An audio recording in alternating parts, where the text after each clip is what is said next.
This is our protagonist's mother, dead on the floor, and the culprit tells him to take a good look at the lifeless body of this concubine and hoe of a mother that he had. The assassin's name is Rendon, and he's actually the longtime teacher and trainer of the boy, but he says that all of this happened because he's the weakest of all Ragnars, the worst imbecile, and the trashiest one. It's funny how he didn't inherit any talent despite being of the strongest lineage. What a shame. But what Rendon is not saying is that this is not the only reason for his weakness. The truth is, since the first day he was hired, Rendon taught him the strangest and worst sword techniques. Also, he would stay bad, and Rendon would get a stable income from that dumb concubine, since the mother was spending everything she had to make Theo stronger. Of course, he was also in collusion with some other forces. Lydia's taken over by rage, tries to attack Rendon, but is easily executed. In the end, after a lifetime of training and even being from the strongest family, he achieved nothing in life. His mother died, his home was burned. Was that really the end? He asked himself. If he had a bit of talent, would things be different? That's when his trait from the Ragnar family activates, and says that the return to the regression was activated. In a flash of light, all of a sudden Rendon was in front of him, much younger, saying that he looked tired. So maybe the lesson should end there for today. Well, that was something Theo would never have expected. This is the guy who has been training him through all those years. Rendon tells him to focus, but Theo has no idea what's happening. He wonders if this is some kind of flashback, and of all faces to see again, it had to be Rendon's. Then a system window pops up and tells him to complete a punch quest. He is even more confused now. Still, one thing stands out. Rendon can't see the window. So he drops the training sword, clenches his fist with all his strength and punches Rendon right in the face. Rendon barely reacts, like he can't even tell what this idiot is trying to do. Theo smirks because everything feels way too real. Then Rendon gets angry and strikes back, sending the protagonist flying. MC can't believe even the pain feels real, while that bastard just sighs and says he gets why Theo is frustrated. The awakening ceremony is close and he's made no progress. Still, attacking your own master is unforgivable. That mention shocks him because the awakening ceremony was almost 10 years before his death. Rendon keeps scolding him, then leaves, saying they'll continue next lesson. The other clan members laugh at the protagonist and keep piling on the insults. But now Theo finally starts to understand. He claws at the ground and feels it clearly. Even the wound Rendon gave him hurts like it's real. That's when it hits him. This isn't a memory. He really went back 10 years to when he was 17. Right then, another system window appears and congratulates him for clearing the tutorial quest. As the reward, Ragnar's talent is activated. The system asks if he wants to claim it, and he instantly says yes. Power stirs in the center of his chest as the system confirms he got the reward. From now on, all his stats will grow at an incredible rate. Back at Rose Castle, that same bastard is drinking tea with Theo's mother. He says he's never seen anyone as talentless as her son, then smiles and says that's exactly why he's here. The fake Rendon promises to make MC strong enough for the awakening ceremony in 5 months at least. Cecilia Ragnar says she'll trust him with MC. She even gives him a bag of gold and asks him to pay extra attention to her son. He gladly takes it and tells her not to worry. Cecilia says she doesn't because she believes in him. Later, Rendon walks down the hall grinning at the bag of money in his hand. He's thrilled he's getting paid so much to teach the protagonist nothing. To him, both mother and son are fools. He's taking money from the direct Ragnar line while also earning rewards from his real master by leaking the protagonist's secrets and ruining his growth. It's the perfect deal for him. Then MC comes sprinting down the corridor and rushes right past Rendon. His so-called master just sneers and calls him a loser. He is running to find his mother. The moment Cecilia turns around, he throws his arms around her and starts crying, overwhelmed that she's alive. That's when he fully accepts it. He truly returned 10 years to the past. The memory of Rendon forcing him to face her corpse flashes through his mind. Now that she's alive, the protagonist is determined to change her future. If the system window is real, then Ragnar's talent can help him grow stronger. He's sure he can become strong enough to survive the war for the throne,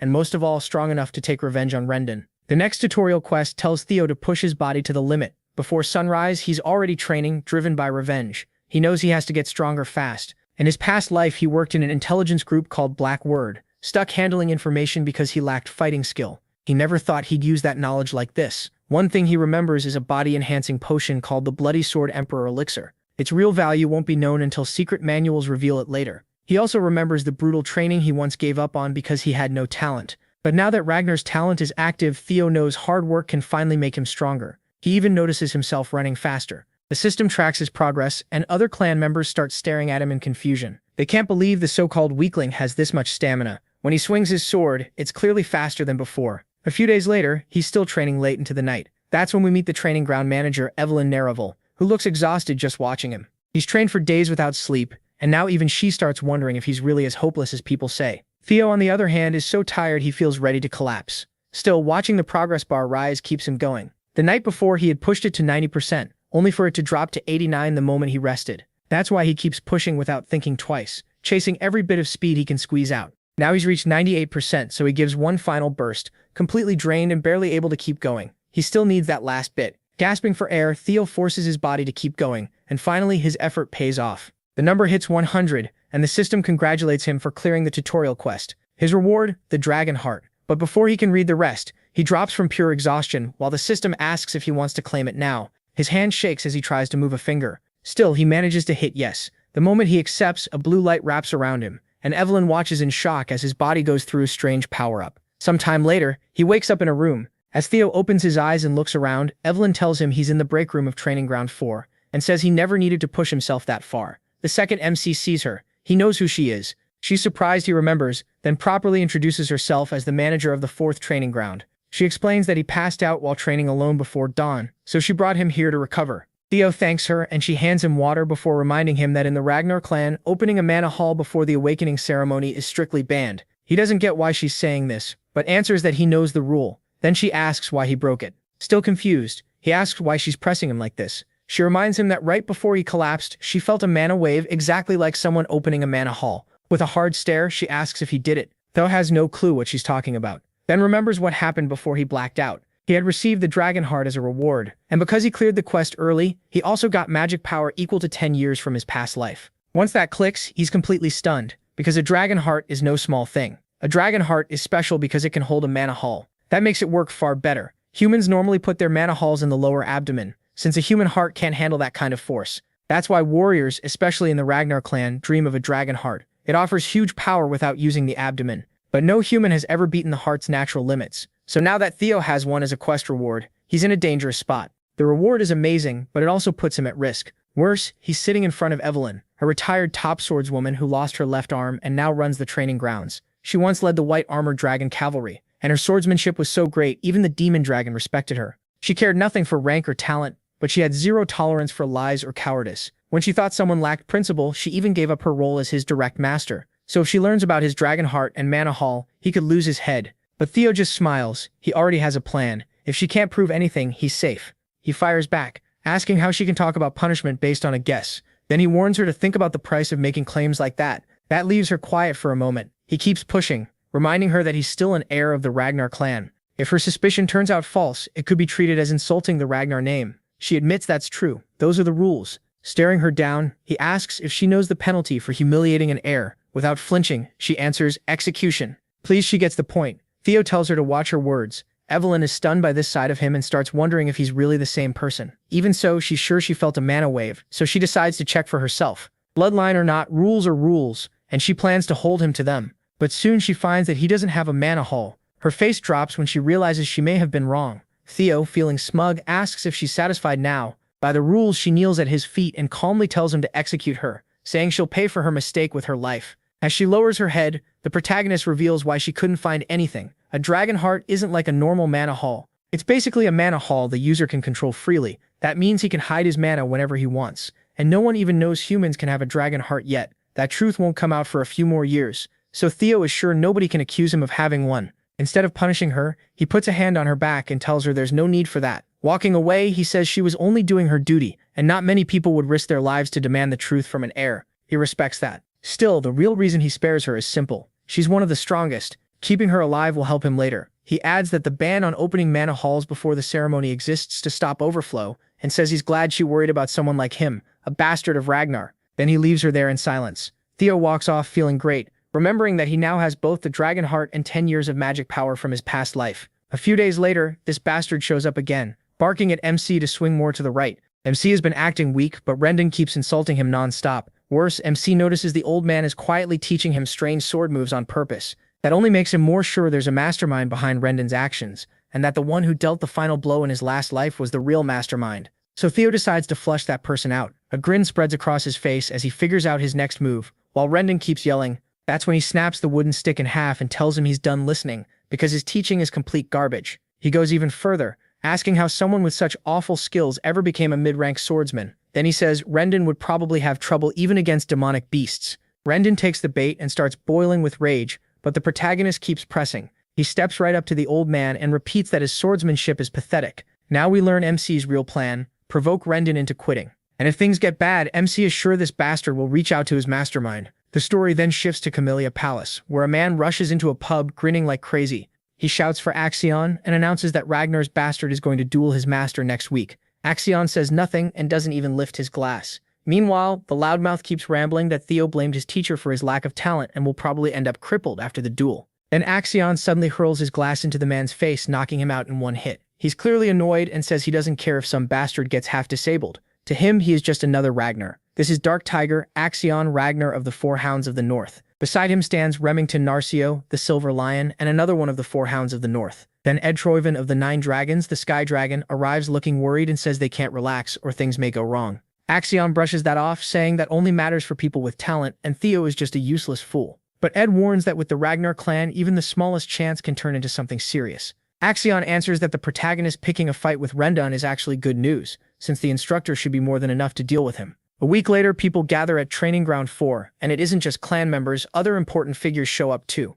In the arena, MC stands before hundreds of eyes, looking uneasy. He curses himself, thinking back to how he only wanted to get this bastard fired after that humiliation, but the whole thing got out of hand. Even so, he's not that worried. He expected this, and he's ready to get revenge on Rendon. Then the system gives him his third tutorial quest, defeat Rendon and win. We flash back to when Theo told Rendon his skills were trash, fired him on the spot, and said there was nothing left to discuss, contract or not. He wanted to punch him right then, but he still wasn't sure of his own strength. Rendon, on the other hand, couldn't let himself get fired because he still hadn't finished his real mission. As he approached the protagonist trying to talk him out of it, a system window suddenly appeared, ordering MC to fight and beat Rendon. He was caught off guard, and right then Evelyn stepped in and told him to settle it, the Ragnar way. That's Ragnar law. The strong decide. A sword duel would settle it without dragging in a tribunal, and the winner's word would stand. Rendon jumps on the idea at once, and Evelyn keeps backing it, leaving Theo stuck. He, though, isn't convinced. Right now, he doesn't think he can beat that bastard. Still, before long, he's standing across from Rendon. The crowd trades smug looks, calling the protagonist pathetic. They whisper that he can't even swing a sword right, so there's no way he beats a mid-rank swordsman. Rendon smugly tells him to apologize now and save his life over some dumb pride. MC shoots back that Rendon should be the one apologizing. If he doesn't want to end up a one-armed swordsman, he'd better accept he's fired and leave. Rendon just smiles, already planning to kill him and pass it off as an accident. When the duel starts, he offers him the first move like a mocking teacher, and he rushes in with his sword up. The crowd is stunned by how reckless he looks. To them, it's obvious he doesn't even know how to swing properly. Rendon strikes several times, but the protagonist still manages to defend himself. The old man keeps pressing the attack. As he drives Theo back, he thinks this outcome was obvious. MC isn't even low rank, he's only an apprentice. Rendon admits the boy has improved a little, but not enough. Maybe it would matter if MC were on the level of the Four Hounds of the North, but he's sure this Ragnar brat could never beat him. Then the story cuts back a few days earlier. He asks Evelyn what she was thinking when she pushed him into this duel. She says she was helping. If he really wants Rendon gone, he has to do it carefully, because someone is clearly backing that man, and firing him alone won't fix anything. When Theo asks how she knows, Evelyn says it was obvious from the strange sword style Rendon was teaching. The protagonist is surprised before. She never bothered with this, but after the Mana Hell incident, she's taking interest in him. Her people traced Rendon back to Camellia Palace. That doesn't surprise MC. What annoys him is that this all comes from the fight over the throne. He pushes that anger aside and says he's impressed she figured out this much. Then he admits that with his current skill, he's not sure he can beat Rendon, so he asks what she plans to do. Evelyn tells him he can win and says he needs to stop underestimating himself. Back in the duel, Rendon keeps attacking, but Theo blocks everything with ease. Now Rendon is the one confused. This is nothing like the him, Ragnar, he knew, and suddenly he's the one struggling. The crowd can feel the tide turning. Even Remington, watching from the stands, looks shaken. Evelyn, on the other hand, is enjoying every second. She even looks proud, and then we learn why. During that 1 week, she personally trained him. She admits it breaks the rules, but Rendon never deserved to be a teacher anyway. That makes Theo smirk. He's thrilled, thinking getting Evelyn indebted to him was worth it after all. But one thing still bothers him. Why is she helping this much? He asks if it's because of what happened before. Evelyn says that's part of it, but there's also someone she knows who'd like the protagonist, someone obsessed with gathering talent. Back in the present, the fight keeps going. Rendon grows more desperate by the second. He starts wondering if MC has been acting dumb and hiding his real strength this whole time. In the middle of the fight, MC asks who's backing him. Rendon snaps back, but MC reminds him he already knows those trash lessons were on purpose. Then he asks directly if he's tied to Camellia Palace. Rendon freezes, and that reaction is all he needs. In the very next instant, the protagonist swings and cuts off the old man's hand. It flies through the air and the crowd is left stunned. Rendon screams and curses through the pain. Theo walks toward him with real confidence now, finally feeling how much stronger he's become. He repeats the words Rendon used against him in his past life. This happened because he was weak and talentless, a fool. Theo swings again and throws those same words back in the old man's face, telling him he's the weakest one here. and by Ragnar rules, someone that weak never should have come here. With one last swing, MC brings the blade down, and the bastard's head rolls across the ground. A system window appears, congratulating him for clearing Tutorial Quest 3. He didn't just win, he went beyond the goal, so he gets a bonus reward. The system asks if he wants to claim it now, and the answer is obvious. The whole crowd is frozen in shock. An apprentice swordsman just killed a mid-rank swordsman. Meanwhile, Theo can't help thinking Rendon was way weaker than he expected. It's almost embarrassing that someone like that crushed him in his past life. But things are different now. Then the system reveals his reward. The skill Observation has activated, and he also gains 1 year of magic power. Right then, a man crashes down like a meteor. Before he can react, the man shouts his name with a huge grin. It's Julius Ragnar, the demon dragon and commander of the white armored dragon cavalry. Theo is stunned and wonders how long Julius has been watching. The crowd goes wild. Why is the commander of the white armored dragon cavalry here at all? This must be the man Evelyn meant, the one who collects talent. Evelyn meanwhile looks crushed that his landing wrecked the floor. Julius himself feels like a monster, and the protagonist has no idea how to respond. But Julius just laughs and flashes a wide grin. He gives MC a few heavy pats and says he's surprised to find someone with this much talent. Julius adds that killing his teacher was a bit rude, but Rendon deserved it. Then he laughs again, pats Theo's shoulder and invites him to join the white armored dragon cavalry. Evelyn expected this, but the crowd is stunned that Julius would scout someone so inexperienced for the elite white armored knights. We also spot Remington again, asking the person beside him if they've ever heard of an apprentice swordsman getting scouted before even completing the awakening ceremony. The other person can only say no. Remington already knows that, because it's never happened in all their history. He thinks the same thing. When someone's mana hall is still closed, you can't truly judge their future. Great sword skill alone means nothing if their magic power is lacking, so even Julius can't know for sure what his real potential is. Still, the protagonist wonders if the demon dragon really can see something in him. Even so, he turns Julius down right away, without the slightest hesitation. Julius looks completely thrown off. The crowd is just as shocked, unable to believe Theo rejected someone that important, so coldly. Fair enough. For a moment, the whole hall goes silent. As the day goes on, word spreads through the clan. Everyone is talking about MC, the so-called idiot who killed his teacher, then turned down the demon dragon's offer to join the white armored dragon cavalry. Some call it humble, others call it arrogance. Then the scene shifts to Camellia Palace, where a furious woman learns Rendon is dead and the whole plan has fallen apart. She's Amel Ragnar, lady of Camellia Palace. A man steps in and tells her not to worry. Rendon was weak anyway, and only got the role because Theo's skills were so poor. Amel brushes that aside and says his death isn't the real issue. The man talking to her is her brother Ed Trabayan, the sky dragon we saw earlier, the pub. She says the real problem is that Julius personally reached out to him, and now people think Evelyn set it up. Because of that, they can't step in and give him another master. If he keeps rising, taking over the Rose Palace will get much harder. Just then, Axion walks in and asks why they're so tense. He says the clan head won't care about this, so their plan can keep moving forward. Amel asks if he gets the whole point. If they want the Rose Palace without upsetting the clan leader, Theo has to stay weak. Axion says he knows. In his eyes, the protagonist is still powerless. No matter what happened, how much could someone like him have really changed? He figures Evelyn and the demon dragon are overreacting, so there's no need to fuss over it. Ed doesn't like that attitude at all, and warns him not to treat this lightly. Axion just pulls out a letter and smirks. If they're that worried, he'll go play with MC a bit and remind him of his place. Later, the scene shifts to the training grounds, where Evelyn praises Theo for his session. He thanks her and says training under a real master feels completely different from before. She then says joining the white armored dragon cavalry would have been the better path, and asks why he turned it down. He thinks it over. He'd be lying if he said he didn't regret refusing it. It had once been his dream. Still, he knows joining now would only hold him back. There's no reason to cap himself this early. If he rises after the awakening ceremony, the rewards at the top will far outshine a spot in the white armored dragon cavalry. So he simply says he didn't want special treatment, and doesn't think he's ready yet. For now, he's happy just training with her for the awakening ceremony. Evelyn reminds him that the commander is probably upset after being turned down like that. At that point, Theo uses his observation skill for the first time. He reads Evelyn's stats and confirms she's a high-ranked swordswoman. He also learns she respects his humility, feels alive teaching him for the first time in ages, and still misses the white armored dragon cavalry. The protagonist is amazed by how useful the observation skill really is. Then his eyes narrow at that last part. Evelyn missing the white armored dragon cavalry catches him off guard. Just then, a man steps in, introducing himself as Sybil Drea. He says he came from the Southern Inspection Post because he has something to discuss with Theo. MC finds him a little intimidating and has no idea where this is going, so he uses observation again and learns Sybil badly wants to spar with him. That makes him break into a nervous sweat. Fighting a guy with a face that scary is not comforting. Right then, a system message appears with the 4th tutorial quest. His goal is to throw away the title of Ragnar's imbecile, and he's already nearly 28% done. Sybil doesn't beat around the bush. He says he wants to follow young Master Theo. He even admits he used to be one of the many people who ignored the protagonist. Back then, he thought calling him Ragnar's imbecile fit perfectly.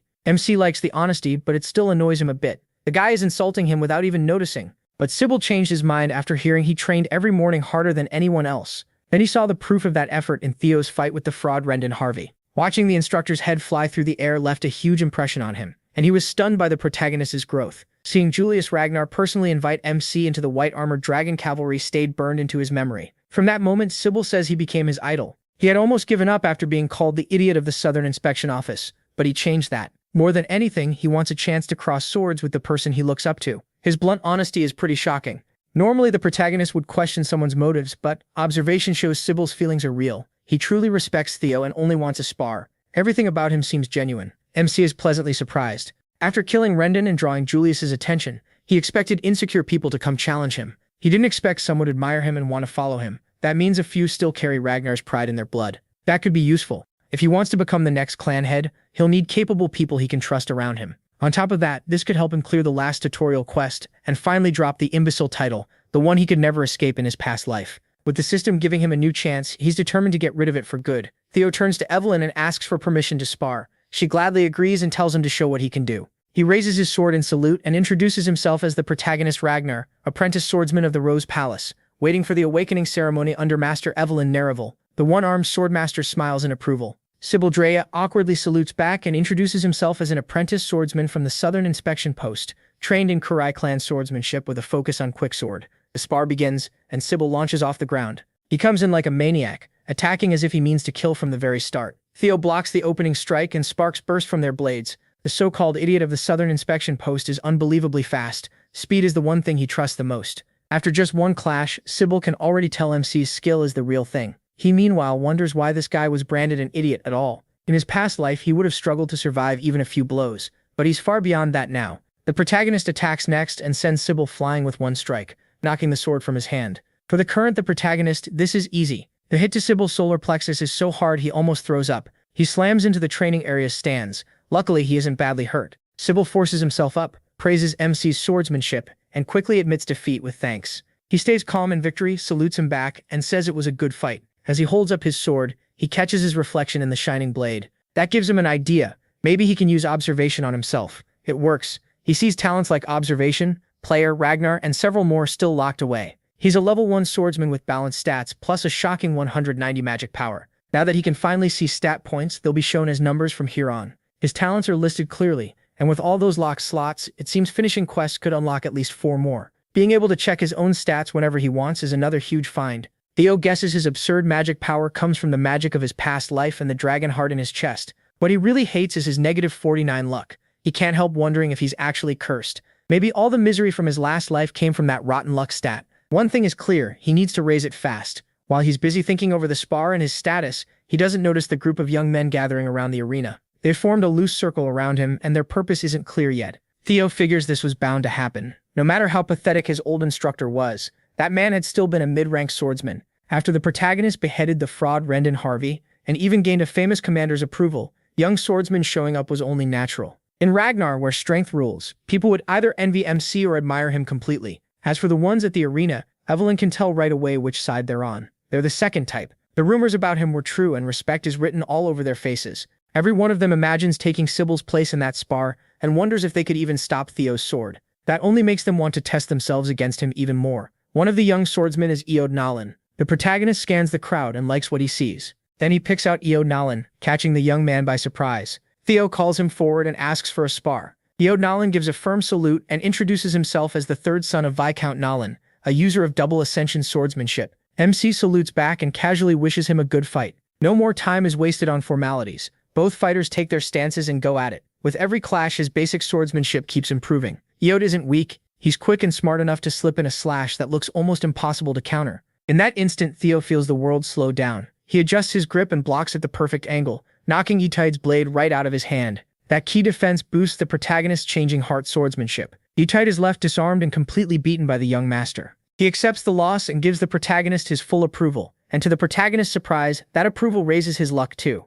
Maybe luck is tied to reputation. If that was true, then MC had found a way to fix his terrible luck. Just keep fighting until the numbers turn around. The next one up was Bennett Ramiro, and he beat him without much trouble. With that approval, his luck went up by 1 again. Then came Eric Moran. He lasted a little longer, but he still lost. After that, Theo earned Manfred Nonumbert's approval too, never slowing down for a second. He crushed Manuel Noir, and the rough-looking Vero Perink didn't even last a full minute. Before long, the protagonist was completely locked into the flow of battle, and kept his streak going against Daniel Remen. After beating most of the young swordsmen, he still wanted more. So he called for the next challenger, but nobody stepped forward. Even after fighting until he was nearly worn out, his quest to get rid of the imbecile title had only gone up by 1. Maybe that was because these guys already respected him. If he wanted real progress, he might need stronger opponents or people who still looked down on him. Either way, he needed something new. Then a man pushed through the crowd and told MC he looked tired. MC brushed it off, saying he'd rest when he had to, but for now he could still fight. Since he insisted he was ready, the armored warrior known as the Silver Lion, Remington Narcio, formally asked for a spar. He and the others were stunned. Remington was no ordinary guest. He was one of the 4 Hounds of the North. That group included Holkus Ranklanka, Ray Ragnar, Remington Narcio, and Axion Ragnar of Camellia Palace. They were known as the strongest of their generation in the Ragnar clan. Remington said he had come early to watch Theo's swordsmanship before the awakening ceremony. With a smile and a salute, he thanked the protagonist for accepting. The Silver Lion was a sword prodigy with sharp instincts and fierce discipline, and right now the protagonist was the unexpected rival who caught his attention. MC returned the salute proudly and introduced himself as the 31st son of the great guardian of the North, Kyle Ragnar. He never thought he'd meet, much less spar with, Remington. In his past life he had admired him, so when Theo said he was honored to cross blades with the famous young deputy clan head of Narcio, he meant every word. Caught up in the thrill of non-stop combat, he wanted to show Remington what he could do. Both of them were eager for this fight. As Remington's aura burst out with frightening force, the protagonist had to wonder if he could really beat him as he was now. They rushed each other and their swords slammed together, throwing off sparks. Just how strong was one of the 4 Hounds of the North? Every clash shook the arena. Theo stayed focused while steel fragments scattered, and Remington met him with the same fierce grin. Then one of the swords finally gave out from all the damage. Evelyn kept watching without blinking. The young swordsman MC had beaten went silent. In that dead quiet arena, the sound of the broken blade hitting the ground rang out. It was his sword. In one pure test of strength, Remington cut straight through it. His strike stopped just short of the protagonist's neck. To everyone watching, the outcome was obvious. The protagonist had lost. Sybil didn't want to believe his idol could go down that fast, but the result was right in front of him. In the end, everyone had to admit that no matter how much MC had improved, beating one of the 4 Hounds still wasn't possible. They held that title for a reason. Even so, Sybil argued that his fighting spirit alone was worth admiring. Then, to everyone's shock, the White Lion declared that the loss was his. He gave the protagonist a perfect salute and humbly thanked the young lord for the duel. Remington pointed out that MC's sword was already worn down before they even started, and after so many matches, MC was clearly tired too. He answered that a real battlefield wouldn't care about any of that. The moment he lost his blade, he had already accepted defeat. Remington only smiled in understanding. The White Lion and the imbecile shook hands and a deeper respect grew between them. Remington sincerely hoped they could have a real duel under better conditions next time, and Theo wanted that too. Everyone stared in surprise as one of the 4 Hounds acknowledged the protagonist. The young master really was built different. After the duel with Remington, his quest progress jumped to 35, a huge leap. From the side, Evelyn let out a relieved sigh. This could not have gone better. Now MC finally had a real sense of how strong the Hounds were, thanks to Remington's display of power. Quests had given Theo talent and secret manuals, making him far stronger than before. But the moment he crossed blades with the White Lion, he was reminded how much he still lacked. It was frustrating that the duel ended early because of his condition, but he still gained a lot from it. His luck rose by 10 and his reputation shot up. As for the quest, he was still far from finishing it all at once. That meant he needed other ways to earn approval. Then Remington admitted he hadn't come just for a duel. He had actually brought Theo an important letter. It was a formal invitation to the Scaled Dragon Society. Just hearing that name made every young swordsman tense with excitement. It was an elite group with a brutal selection process. And on top of that, the invitation came from Remington himself. For any rising star, being invited to the Scaled Dragon Society was a huge honor. Theo asked modestly if it was really okay for him to join the club. The White Lion quickly told him he was more than qualified and added that the group wasn't as serious as it sounded in the first place.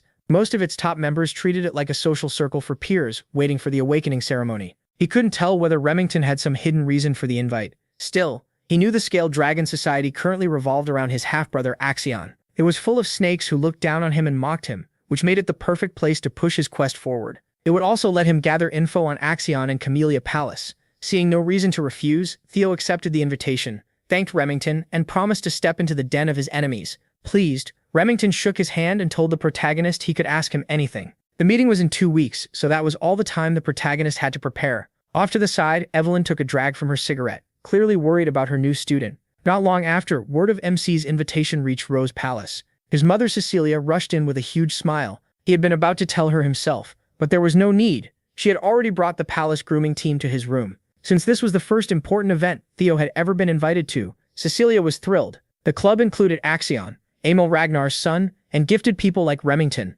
Even the council paid attention to those youths. Cecilia knew the protagonist's clothes and manners would be judged closely, so she pulled out a tape measure and started taking his sizes. She trusted his etiquette, but appearance and bearing were a different matter. Luckily, that was one part of high society Cecilia could handle herself. She was happy just to help her son. MC knew she had always carried the burden of being a commoner concubine with an illegitimate child. Cecilia felt guilty for the shame tied to that label, even though none of it was her fault. In the cold Ragnar clan where only strength mattered, Theo could only imagine how hard it had been for her when he was weak in his past life. Cecilia acted bright and excited, but deep down she was just a mother worried about her son. She hugged him tight and told him she'd always believe in him, that he could do anything. Her warmth melted the coldness in Theo's heart, and he hugged his mother back with real love. This time, he was determined to work hard enough that she would never have to worry like that again. She was excited about him joining the Scaled Dragon Society, but the protagonist was thinking about crushing that whole nest of snakes. 2 weeks later, the night of the banquet arrived. Remington came to Rose Palace himself to pick MC up in a grand carriage.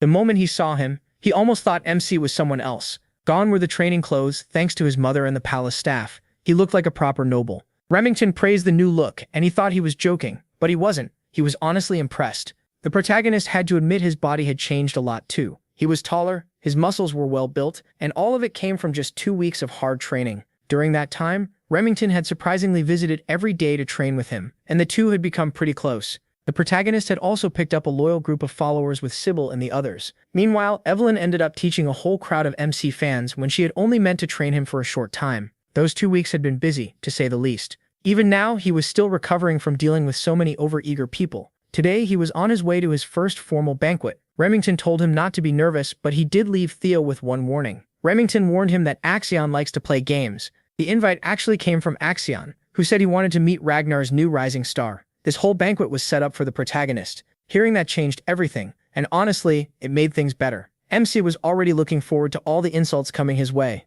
Inside the hall, Axion was already drinking and getting excited to turn Ragnar's idiot into his new toy. When the carriage arrived, he and Remington stepped out. Theo quickly looked around. He was about to enter Camellia Palace, the base of the trash who pushed Rendon to block his growth. In his past life, they destroyed him, his mother, and everyone in Rose Palace without mercy. Remington cut through his thoughts and urged him inside. He had heard Axion plan to greet them himself, and should be waiting by the entrance. The protagonist knew exactly why Axion invited him. That bastard probably thought it was his job to crush the protagonist's rise, but Theo hadn't walked into this snake pit unprepared. He planned to show Axion exactly who he was messing with. As they neared the palace, MC suddenly stopped after catching something from the corner of his eye. A strange blue quest light was glowing from an upper floor of Camellia Palace. For a moment, the possible quest pulled his attention away. That distraction kept him from noticing something dropping fast toward him. Remington rushed to save him, but it burst first, blowing up into a cloud of white powder. Panicked, Remington called out to Theo. Luckily, he was fine. It was only a sack of flour tossed down at him from above.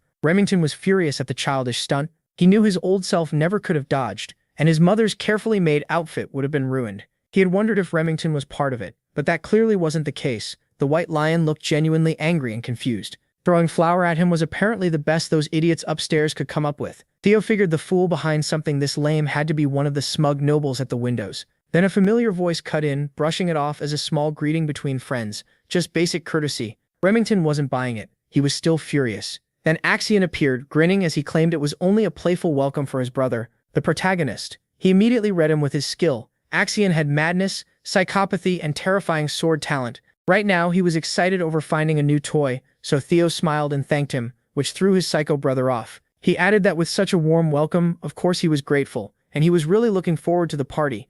Axion's confusion quickly turned into delight. This brother of his had gotten way more interesting since the last time they met. At last, Theo and Remington went inside the banquet hall, where all the young noble elites had gathered. It was a private event, with only a chosen few invited to eat, drink, and mingle with other talented nobles. Still, everyone's attention was on the special guest. They couldn't understand why Axion had invited a loser. Even if MC came from Ragnar's direct line, he was still known as the idiot. Most of them hated the idea of trash like him being part of the Scaled Dragon Society, though they had to admit he looked good. Most already assumed Axion was just toying with him. Since the nobles didn't even bother lowering their voices, Remington apologized and said these parties usually weren't this shameless. Theo let them say whatever they wanted. The more they looked down on him now, the sweeter it would be when he crushed them later. He also noticed the blue quest light was close by. It seemed important, but he had no natural way to check it yet. Then Axion came down the stairs and asked if his brother was enjoying the party. He forced himself to stay calm and stick to the plan he'd already made. Smiling, he thanked Axion again for the invitation. Axion mockingly apologized for the flower prank,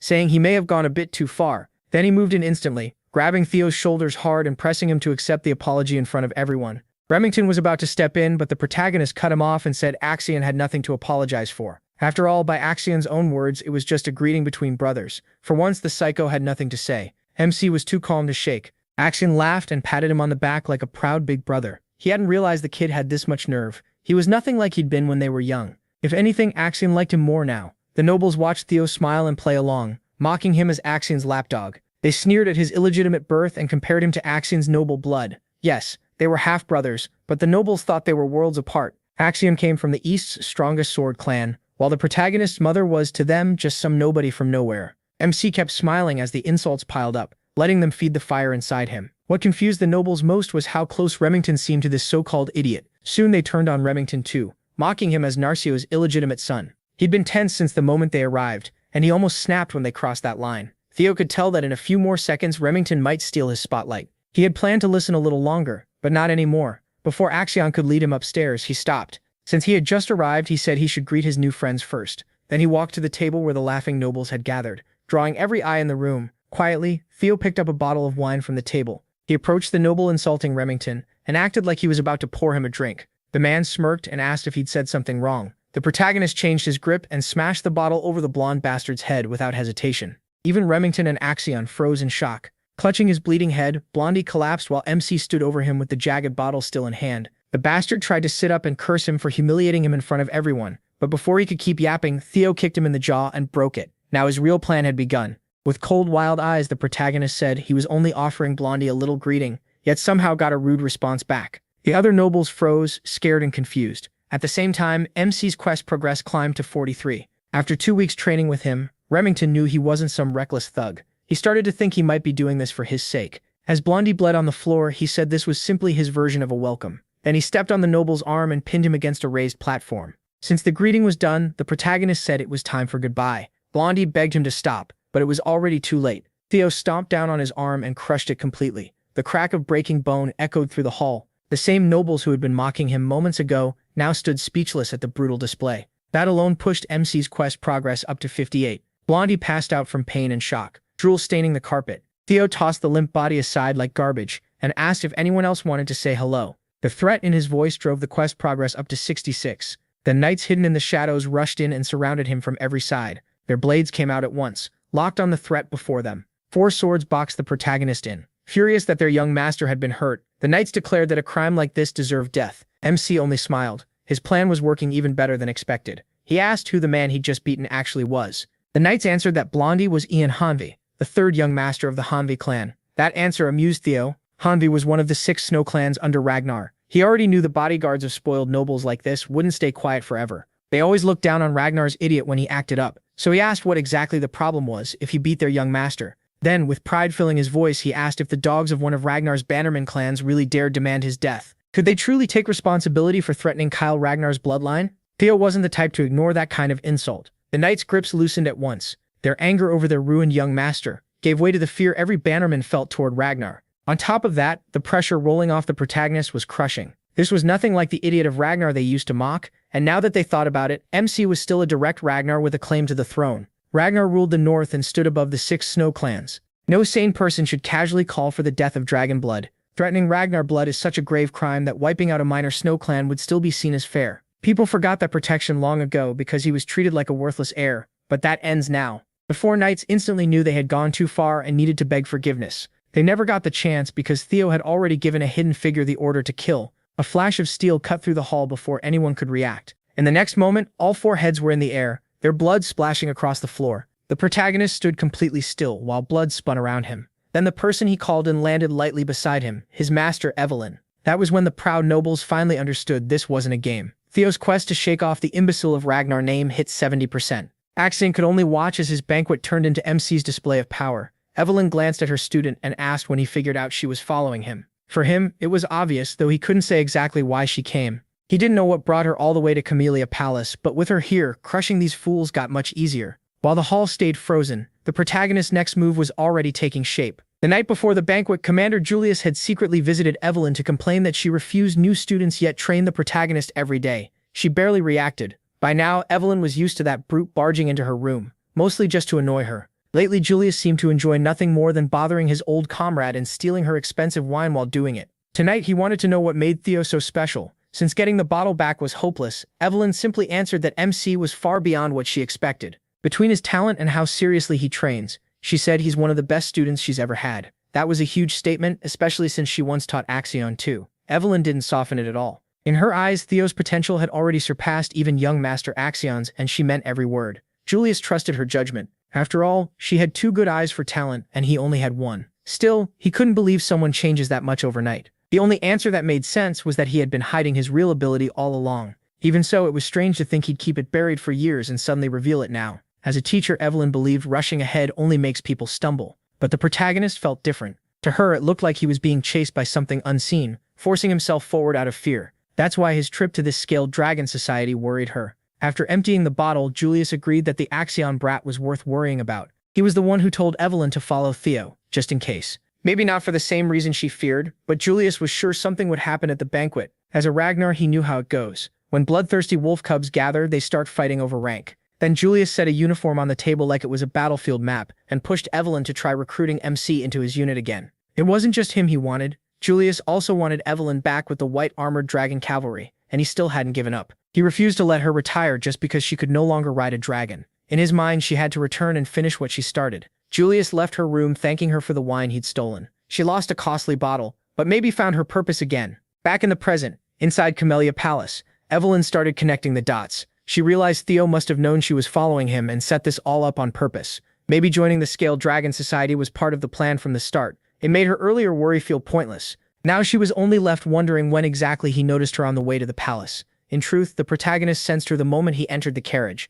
Thanks to his dragon heart, he could read the energy around him like a sixth sense. More importantly, the board was finally set for his revenge. Theo then turned to Evelyn and said the nobles here had openly insulted a candidate to succeed the Ragnar clan. He asked what punishment such a crime deserved. The guilty nobles nearly collapsed because they already knew the answer. Strict as ever, Evelyn replied that by clan law, the offenders could be executed on the spot. Theo smiled. He had led her right where he wanted. Then he played the generous one, saying they were only children who hadn't even gone through their awakening yet. One arm from each of them would be enough to forgive the offense. Evelyn moved at once. She became a blur of blades, cutting through the panicked nobles of the Scaled Dragon Society. The Byron clan's second son tried to dodge and lost his right arm. The first son of the Red and White Mercenary Corps screamed as blood burst from the stump. The fourth daughter of the Ceres Merchant Guild wasn't spared either. The third son of the Clark clan tried to run, but no one outruns Evelyn. When the first daughter of the Howard clan lost her arm too, MC's quest rose to 79%. One pathetic noble crawled to Axion, axe to his close circle begging for help. Axion just repeated his line.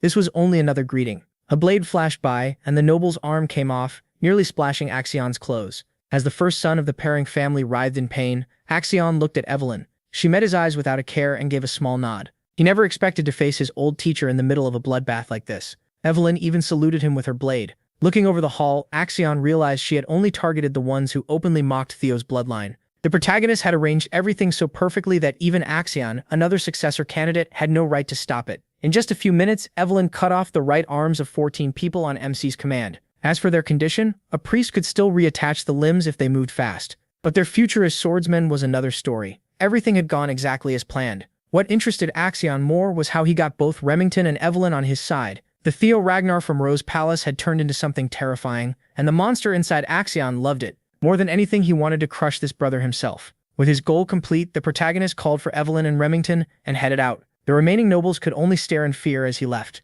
The brothers locked eyes, saying nothing, but right before departing, MC grabbed Axion's arm hard enough to wrinkle his suit. A second later, he let go, waved and told him he had a great time at this bloody banquet. At last, the final tutorial quest to escape the Imbecile of Ragnar title was done. Axion burned with rage. He wanted to act right there, but knew better. Instead, he stormed out of his own palace and screamed his name. With every tutorial quest cleared, no one would dare call him the family idiot again. The tutorial was over. His real revenge was just beginning. For changing how the public saw him, the protagonist earned an experience elixir, a tonic that instantly gives 5 levels to anyone under level 30. Word of the massacre spread fast to the other palaces. Anyone would be stunned to hear that Axion's famous scaled dragon society had been torn apart in every sense.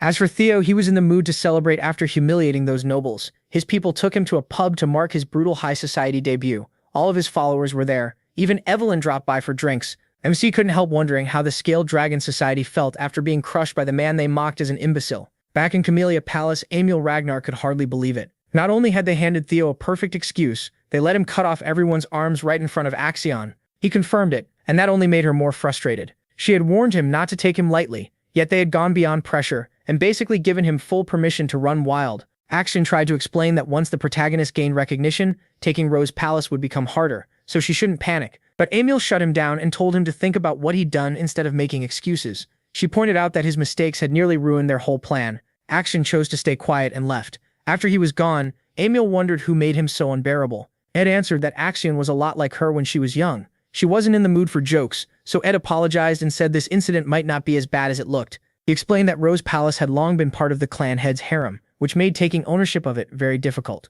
Even if the clan leader no longer cared much for it, because all kinds of riffraff gathered there, the place still had his backing. Ed then laid out the real plan. They only needed justification. And now that Theo had caused chaos at the Scaled Dragon Society, he was slowly becoming the face of Rose Palace. That meant they could use this incident as legal grounds to move against him. Emil was left speechless. Emil realizes what scared her most. If MC kept growing and the clan leader started favoring the Rose Palace, his power would only spread. But now she sees another path: use MC's rise against him and crush him through the law. That would leave the Rose Palace with no choice but to submit to the Trojans. For the first time, she thinks the plan may really succeed, so she asks Ed how long the setup will take. Ed tells her everything is already ready, and by tomorrow morning she'll hear very good news. He tells Emil to relax, take a bath, and sleep peacefully, adding that he even prepared a scented candle from South Akron's volcanic region. Emil chooses to trust her older brother and quietly shows her thanks. At the tavern, Remington admits he's stunned. He never knew Theo cared that much about him. He has no idea what he's talking about and laughs at how emotional Remington is after drinking only orange juice.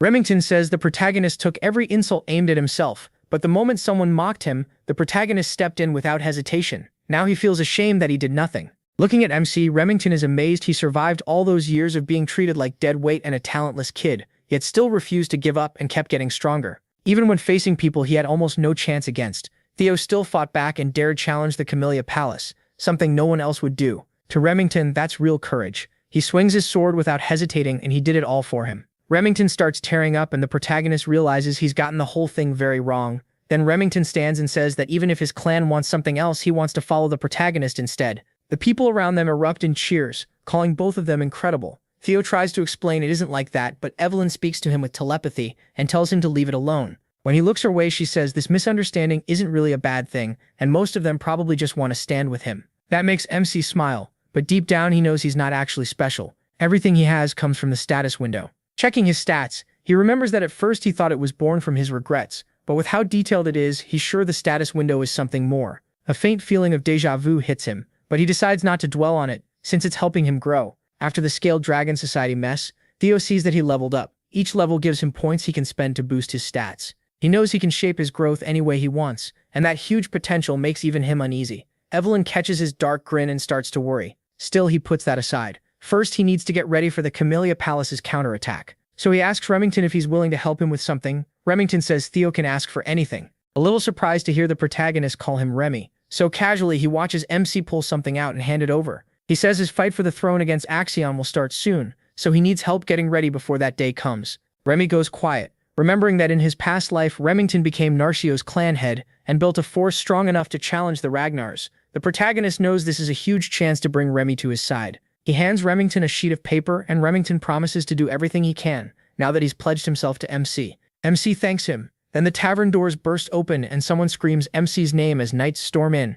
They declare that under the sword of law, Theo is under arrest for assault, threats, and intimidation. Evelyn calls it complete nonsense, but he tells her to calm down and steps forward to inspect the warrant. It's real, and the ink is still fresh. His enemies move fast. He chooses not to resist, and they quickly put him in cuffs. As they lead him away, he smiles at his friends, trusting them to handle things while he's gone. Remington and Evelyn are left completely stunned, and Remy turns his attention to the paper the protagonist gave him. Word of Theo's arrest soon reaches the Rose Palace, and Cecilia is shocked to hear her son is being taken before the tribunal. She drops to her knees, and her servant rushes to her in concern. Cecilia says she's fine and asks why MC was taken. The servant explains it's because of the Scaled Dragon Society. MC is accused of stirring up rebellion. Startled, she asks if her son will be put on trial. The servant says it won't be easy for him to escape punishment after destroying the Scaled Dragon Society. Cecilia never thought that invitation would turn into such a disaster, but she still believes Theo will make it through, because that's the kind of child he is. All she can do is pray that he returns safely.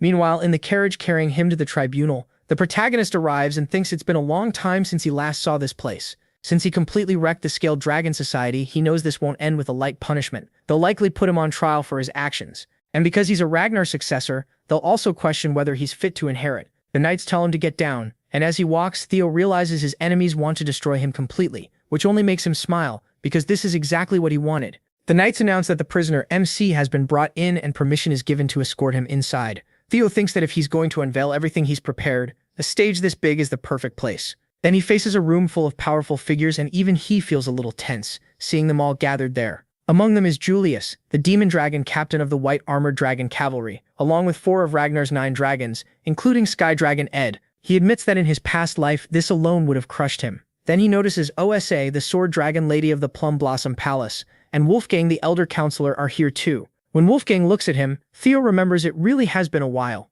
He didn't expect to meet Wolfgang here. The protagonist already knows Wolfgang cares deeply about bloodlines, so a half-blood illegitimate child like him must discuss the old man, and Wolfgang doesn't even try to hide it. He asks MC if he understands he was summoned to answer for his crimes. He goes on saying, the Byron clan, the Ceres Merchant Guild, the Red and White Mercenary Corps, and even the Hanavi clan are cutting ties with the main family because of Theo's reckless actions. Furious, Wolfgang calls him a bastard and demands to know if he can bear the damage he's caused. He will be held responsible for dragging Ragnar's honor through the mud. The protagonist calmly agrees and says he was too careless. What he should have done, he says, was cut off their heads, not just their arms. The whole room is stunned. But MC keeps going, saying those clans are Ragnar's subjects. The Lord gave them land and honor, so they owe loyalty and even their lives to Ragnar. That's the code of chivalry. And they broke it by defying their lord. Angry now, Theo says if he had known how insolent they were, he would have taken their heads and asks Wolfgang to punish them to restore the laws of chivalry. He couldn't just watch centuries of Ragnar honor be trampled. The room falls silent. Julius calls him impressive and figures that, with that reasoning, he will only get a normal punishment. Wolfgang thinks the protagonist is just twisting words, but Osa says she understands his point and admits the protagonist is right. Wolfgang is shocked that she sides with him. Osa explains that Ragnar may be strong but not truly great. They still have to hear their vassals and knights or the clan will eventually fall. Power alone can't rule the world. Theo takes her words seriously and decides to remember them. He also notices that the clan head's first wife, the strongest swordsman in the north, is luckily not against him. Her support surprises him and he can't figure out why she's doing it. Osa then says he should understand that the punishment he'll receive is fair. MC asks what the punishment is and Wolfgang says he'll be put on 3 months of probation. Theo then says he wants to join the ceremony. That irritates Wolfgang, who sees it as backtalk, but Osa considers the request and allows him to take part in next year's awakening ceremony. Ed knows it had already been decided that the children the protagonist hurt would join next year. Still, thanks to Julius stepping in, MC got off lighter than expected. Ed is pleased. The delay in the awakening ceremony will stain the Ragnar name,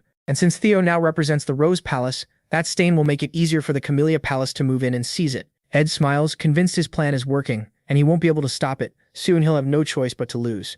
Ed also knows that if the protagonist tries to appeal, he'll be killed, but he's sure the protagonist isn't that reckless. Then the protagonist says he wants to appeal, shocking Ed and everyone else in the room. Ed can barely hide his grin. To him, MC is a complete idiot whose pride knows no limits, and that only makes things easier for him. Julius asks if Theo really understands what it means to appeal. He answers that he does, and says it's not. The protagonist knows this goes far beyond 3 months of probation, so Julius clearly interfered. Still, he sticks to his plan and reminds them that for the strong and proud, Ragnar, an appeal means war. MC refuses to accept even a light punishment. He says that in the end, truth belongs to the strong, and he should be praised for what he did. That shuts everyone up. At a secret northern branch of the Ceres Merchant Guild, Evelyn finishes off the last enemy while the place burns. Remington realizes this really was their hideout, just like Theo said. Back at the trial, Ed lights up with joy, thinking Camellia Palace's problem is finally over. Standing before the clan's top figures, he is asked by Wolfgang if he really wants to turn something that could end in 3 months into a war. Wolfgang calls it pure arrogance and asks if Theo thinks he can face 15 clans by himself. The protagonist answers that this is his burden to carry. Since the gap in power is so wide, he says a proxy battle makes perfect sense. He already knows an appeal is settled through combat, but when the power gap is too large, one side can send a representative, and the result is decided in a one-on-one sword match. That means MC would be fighting for himself, while the other side will most likely choose Axion. Julius can already tell Theo is likely to lose, and asks if he has some kind of plan. He also figures that if he expects someone to volunteer for him, he'll be disappointed. The protagonist then asks for the proxy battle to be held in 1 week, exactly as the rules allow. Ed thinks he sees through that move. He assumes Theo wants Julius or Evelyn to stand in for him, but since no one will agree, MC will have to fight on his own. So Ed decides to name Axion and crush him for good. Ed is about to announce his representative when a voice interrupts, leaving everyone stunned. Kyle Ragnar walks in, praising his clever move and noting how much he's changed since they last met. The moment he enters, everyone bows. Theo drops to one knee as well and greets the incarnation of the great dragon god. Then a system window appears with a new quest: take over Camellia Palace and uncover its hidden secrets. It's his first quest after the tutorial, and he wonders if it's tied to the blue light from earlier. He realizes he totally forgot about that with everything else going on, even though something had clearly been there. Theo stops dwelling on it and focuses on the moment. With his father here, everything just changed, and that could ruin his plan. He asks why Kyle came, and Kyle tells him to stand. He says he heard what happened and understands the protagonist wants to settle this with a proxy battle. MC confirms it, and Kyle admits it would be hard for his son to fight personally. Then he asks who Theo plans to choose as his representative. He quickly sees this as a test, so he says no one can take his place. If that's the case, he'll represent himself in the appeal. Kyle says he'll lose, but Theo refuses to accept that, before he's even allowed to try. He steels himself, he'll face every challenge and bow to no one by choice. Hearing that, Kyle suddenly laughs and asks the others if they heard what his son just said. He's clearly impressed that the protagonist won't lower himself. To Kyle, that spirit is exactly what defines the Ragnars.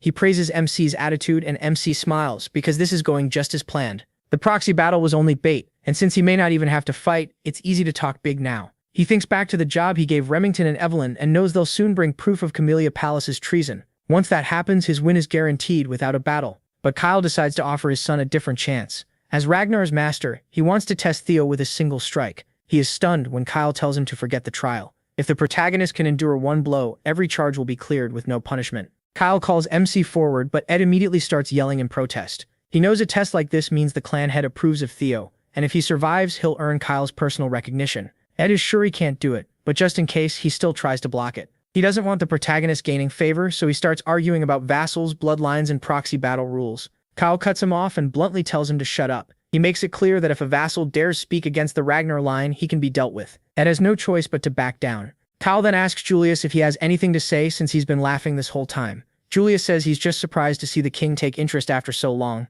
Kyle moves on and asks Theo if he's willing to do it. MC knows this changed everything. Even though he didn't expect it, he smiles and accepts the challenge. He says the offer is a bit much. One strike from the clan head is nothing like a proxy war against vassals and bannermen. Kyle asks if he's trying to refuse, but Theo says no. He just wants the deal to be fair. Since the trial got harsher, the reward should grow too, he says with a sly smile. Kyle asks what he wants, and he turns toward Ed and says he wants something like Camellia Palace. Ed is left speechless. Ed burns with frustration, and Wolfgang calls the whole thing insane. He thinks the protagonist needs to be put in his place, since deals like this should only happen between equals. Wolfgang is sure the protagonist's arrogance will break him, but then Kyle agrees. Kyle says that if MC wants to be his successor, he needs this kind of nerve. He asks the Sky Dragon if he objects, but the man says everything belongs to Kyle, so he has no right to argue. Pleased, Kyle orders them to prepare a stage at once. He wants to test his son himself. Theo hesitates a little, then faces Kyle Ragnar. The other vassals gather to watch. Ed is furious. His trap for him has turned into a stage that helps him instead.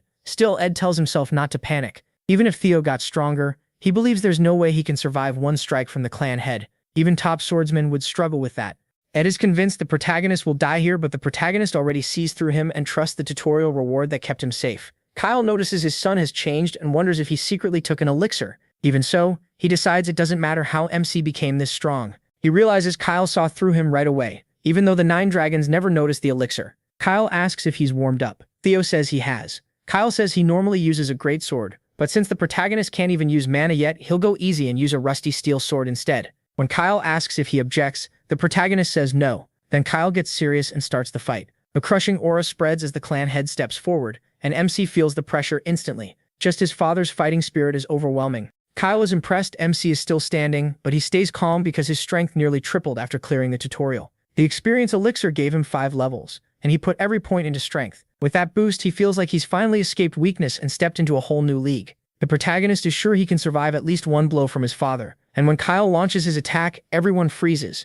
Ed is certain Theo will die, but MC focuses everything on defense and manages to read the strike. A huge red beam crashes down and destroys the entire stage. When the dust clears, Kyle smiles. His son is still on his feet, and Kyle feels he's finally found a worthy heir. Theo's survival leaves everyone stunned. By standing firm, he proves his innocence. With that, the trial comes to an end. The system then announces that the sudden quest, Single Strike from Kyle Ragnar, has been completed. As a reward, he gets an inventory and a strange blue key. Sometime later, Theo wakes up and wonders where he is. Cecilia is overjoyed to see him awake and tells him he passed out while still standing. Cecilia grabs the protagonist's hand and starts crying. She says she was terrified when she heard the clan leader challenged him, then quickly asks if he's still hurt and offers to call a doctor right away if anything is broken or out of place. MC tells her he's okay, but he has no idea where he is. Then Julius walks in and reports that by the clan leader's order, the Lady of Camellia Palace, Axion, and the Director of Intelligence have all been removed. That makes him realize he's in Camellia Palace, and he's thrilled. Right after that, the system gives him an update. It says his next step is to uncover the secret. Out in the garden, Emil Ragnar throws a fit, unable to accept being kicked out of her own place. The servants rush to calm her down, begging her not to make a bigger scene. While this is happening, Ed quietly orders Axion to kill Theo Ragnar. Axion brings up his plan for the awakening ceremony, but Ed cuts him off and says the protagonist needs to be headed for good. Axion notices the revenge burning in Ed's eyes. Once things calm down in Camellia Palace, Theo sees that even though his plan went off track, the result was better than he hoped. He got Camellia Palace without even using his last resort, and he also gained another authority. He opens his inventory skill and takes an item out. While eating the apple, MC wonders how any of this works, but he can't deny how useful it is.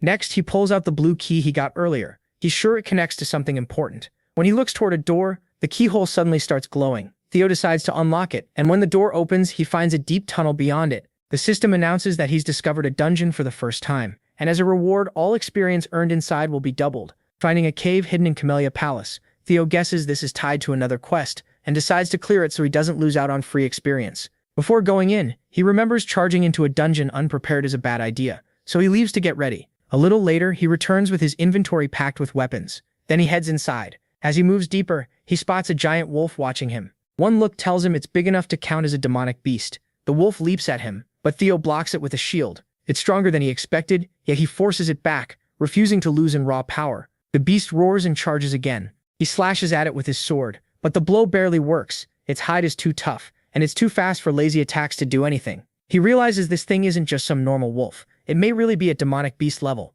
Beating it won't be easy, and the monster comes at him again with its claws. At that moment, Theo wishes he could copy the light slash he saw from his father's Single Strike. Calling that move incredible, he tries to recreate that white arc against the wolf, but he can't copy his father's technique. So he accepts that it won't happen that simply. A Single Strike isn't just a name, it's a blow meant to kill in one hit. The protagonist finally grasps the core of it, pouring all his power into one sword swing. He puts the shield away and starts thinking about sharpening his swordsmanship, along with the speed-based secret arts Evelyn taught him. Then he rushes in and drives his blade into the wolf's eye. The beast howls and stumbles back. Realizing the plan is working, Theo attacks again, convinced he can win. 2 months later at the training ground, Eode notices more and more people gathering. Sybil agrees and says they may need a bigger place. A rumor has been going around that the clan leader taught MC Ragnar a single strike. Because of that, tons of people now want to spar with him. As Sybil talks about Theo, someone walks up behind him and mocks him as a lackey. It's Henry Morris from Plum Blossom Palace. He asks when their amazing young master is finally showing up, since it's already been 2 months. Morris says he thought he never skipped training. Then he calls the protagonist a coward, saying he probably hid once that fake rumor spread too far. Sybil gets mad, but Henry keeps going. Since no one saw it happen, he says the whole story could be a lie and that MC probably made it sound bigger than it was. Henry even claims the story about the scared dragon society being wiped out must be fake too. That's enough for Sybil. He punches Henry full force and wrecks his face. Another guy from Plum Palace snaps back and calls Sybil a dropout, but everyone at the training ground glares at him. Sybil curses him out and says none of them are fit to stand beside their young master. Eode can't believe his friend is mocking someone's looks with a face like that. Sybil says he was already sick of the Plum Palace fools coming here to stir up trouble, and he won't let anyone insult Theo. Sybil and the others draw their swords and declare war on Plum Palace. The other side answers in kind, ready to kill the so-called dropout losers. But right as the clash is about to start, someone steps in and freezes every weapon on the spot. Everyone is stunned. Sybil quickly realizes it's Ray Ragnar of the Four Hounds. Then another man joins in laughing. It's Hulkus Ranky, also from the Four Hounds. Sybil can't believe 2 of them showed up at once, and Hulkus immediately notices someone's missing. He asks one of the Plum Palace men where the Luster Tiger is, leaving the guy confused. Hulkus gets fired up and asks if they're all deaf, because he wants the master of the training ground. Then he declares he came to challenge him. Meanwhile, inside the dungeon, he reaches his limit, and even his sword breaks. The system tells him he leveled up. Then several windows pop up at once. his stats rise and it shows he's killed 170 demonic beasts. The protagonist sits on the pile of monsters he's beaten, and the system says only one enemy is left. He drinks a healing potion to recover his strength. Thinking back, he knows he would have died many times already if those potions hadn't saved him. Early on, it was hard for him to beat the monsters, but leveling up made the fights easier. He's shocked by how quickly time passed. He's already spent 2 months in the dungeon. The system reminds him there's only one demonic beast left. Spotting a staircase, he figures it has to be the boss. Theo walks ahead and enters the 5th floor. He checks his broken sword, and knows it's useless now, so he opens his inventory and takes out another blade. There's only one sword left, and he realizes it's the one his mother gave him for his birthday. That brings back memories of his past life. Before the awakening ceremony, he was always clashing with his mother, so he threw the sword aside in his room and left it there. Looking at it now, he realizes it's actually a fine ceremonial weapon made from white snow steel. Theo falls quiet, thinking about his old life. His mother had burst into his room at midnight to wish him happy birthday, and told him she stayed up just to give him presents. Back then, he got angry and said he didn't have time for birthday gifts with the ceremony so close. He expected more from her and said no weapon could change his bloodline. He remembers telling her to leave, but this time he swears he won't repeat the mistakes of his previous life. Reaching the boss room, MC gets a warning from the system that a powerful demonic beast is about to appear.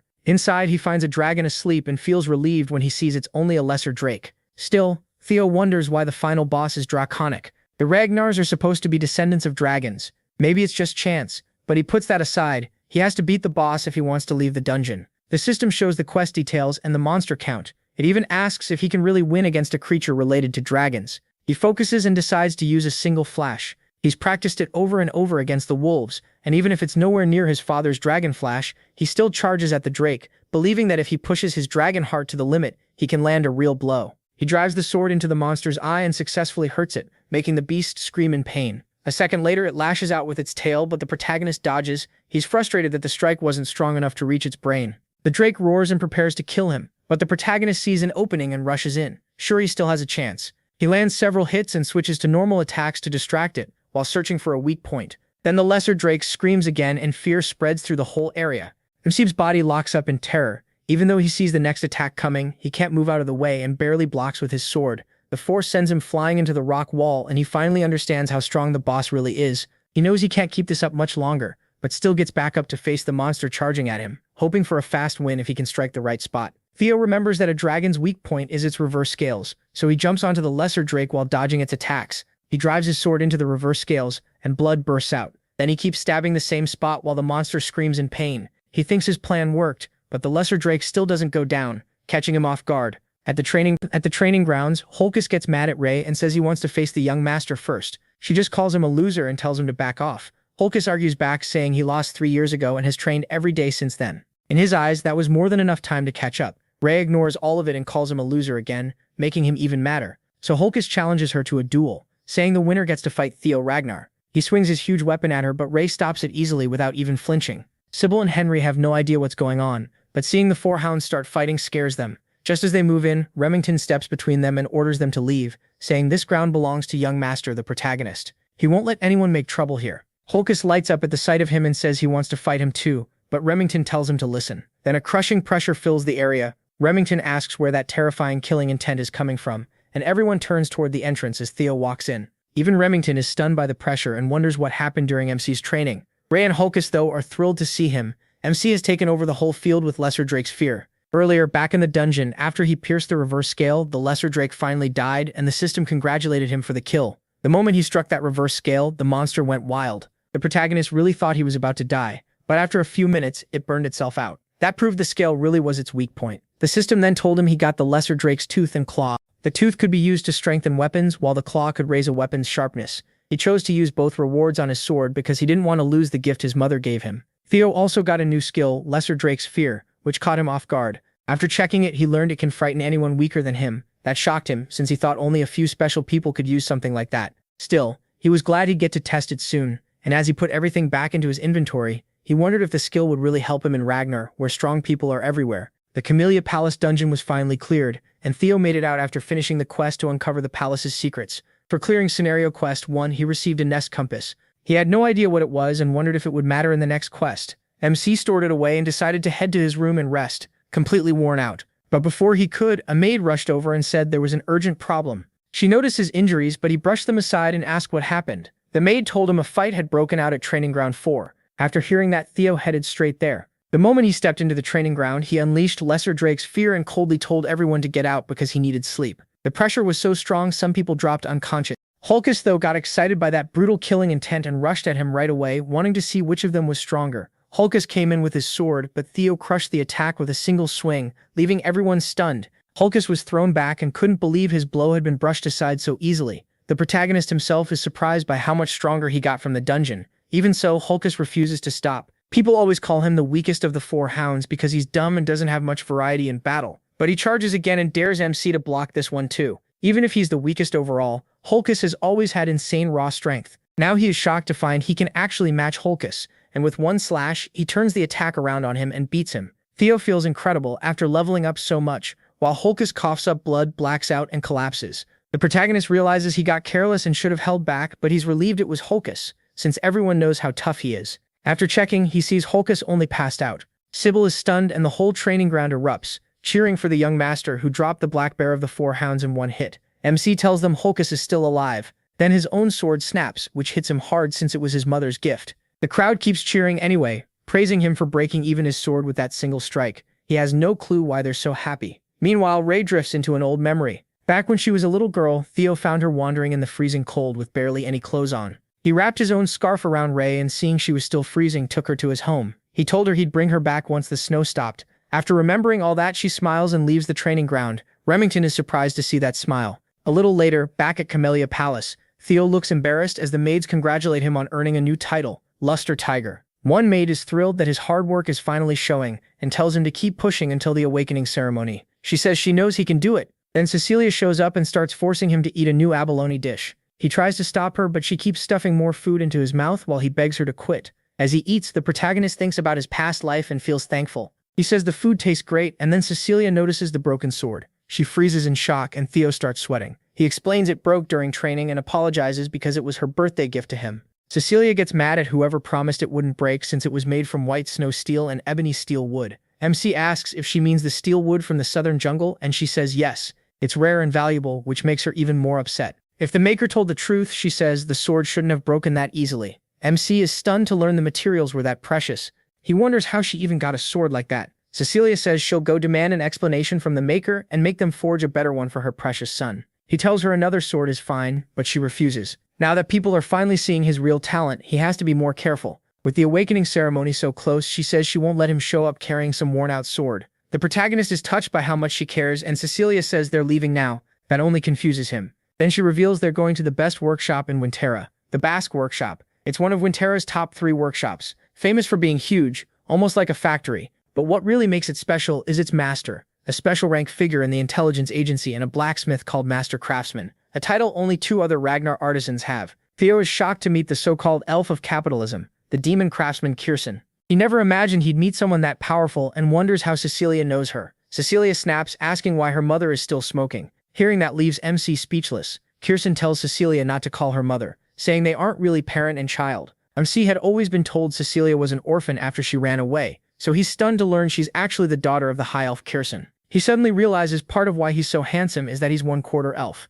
Kirsten asks why Cecilia came without warning, and Theo's mother tosses her the sword, calling it a defective product. Kirsten gets offended at once, furious that Cecilia would call a sword she forged herself defective. Then she draws it out and sees that it's really broken. Cecilia asks if that doesn't prove it's defective, and Kirsten goes quiet. The high elf asks who used it, and Cecilia says he was the wielder of the sword. Kirsten asks if it's the boy behind her, and Cecilia tells her to watch her mouth. The protagonist is a genius who'll rule Ragnar someday. MC politely introduces himself and says he's honored to meet the famous master of the Basque Workshop. Kirsten recognizes him and praises Cecilia for raising him well. She asks if he's the only one who used the sword, and Theo says yes. Cecilia still insists the blade was defective, but Kirsten looks surprised and realizes this will take a while to explain. So she invites them inside. As they head in, he asks if Cecilia is really related to the demon craftsman. She says he guessed right. That makes him ask if Kirsten is her real mother. Cecilia says he wouldn't know because she rarely talked about it, but for a short time Kirsten raised her as a foster mother. Cecilia explains that Kirsten loves anything she sees as beautiful. Music, jewels, theater, even people. That's why she took Cecilia in as a foster child. Kirsten cuts them off and says talking about the past is pointless. Cecilia thinks she's bluffing, and Theo asks how she ended up leaving this place. Kirsten says Cecilia left because she wanted to marry the head of the Ragnar clan. She never thought her daughter would choose such a miserable place and is amazed she survived there this long. Cecilia says she fell for the clan leader because he was handsome, manly, and truly loved her. Kirsten clicks her tongue, saying Cecilia ran off, then came back last year begging for a sword for the protagonist. To her, that's just shameless. Cecilia gets mad hearing that in front of her son, and the two start bickering right away. MC just smiles. He's never seen his mother act like this before, and it reminds him how little he cared to know about her in his past life. Back then, he really was an ungrateful son. He wonders if he was so focused on the clan that he missed everything else. Kirsten clearly cares a lot about Cecilia too, which makes him question why she never stepped in during his previous life. Before long, they arrive. Kirsten says this is where she stays, and Cecilia asks why she dragged them all the way here. Cecilia then demands the best sword for him to make up for everything, but Kirsten cuts her off, tells her to wait outside and grabs him. She shuts the door fast, leaving Cecilia outside. In her room, Kirsten ignores Cecilia calling from outside and gets right to it. She asks Theo if he has a relic of the primordial dragon. That catches him off guard, so he asks if she means the ancestor of the guardian dragon protecting the clan. He says he's heard the story that its treasures were scattered across Winterra for Ragnar descendants. Kirsten bluntly says it's no story, and asks again if he really doesn't have one. Then her eyes well up in frustration. She can't understand how he broke her sword when she put everything into making it. As far as she's concerned, only a relic should be able to damage something that precious. Theo tries to apologize and recalls that the blade cracked during his fight with a lesser drake. He doesn't know anything about relics, so Kirsten decides it'll be quicker to show him. She brings out a casket wrapped tight in chains and asks if he notices anything. The protagonist spots a blue glow and wonders if it's a quest. It looks just like the light he saw at the palace dungeon door. Kirsten says she can't see anything, but from his reaction she knows he can. As she drags the casket over, she explains that she's tried many times to break the seal and claim what's inside, but always failed. Setting it down, Kirsten explains that this is tied to a relic of the primordial dragon. She tells him about a blade forged from one of the dragon's own fangs, the monster sword, White Moonlight Blade. If Theo can break the seal, she'll give him that sword. He looks confused, so Kirsten adds one more thing. If he fails, he could die. Then she asks if he still wants to try. MC just grins, thrilled by the risk, and says the sword is already his. A new system scenario appears, saying the next step will be decided by the primordial dragon's relic, the White Moonlight Blade. This weapon belongs to the leader of Black Snow, one of the 9 dragons, the Black Dragon.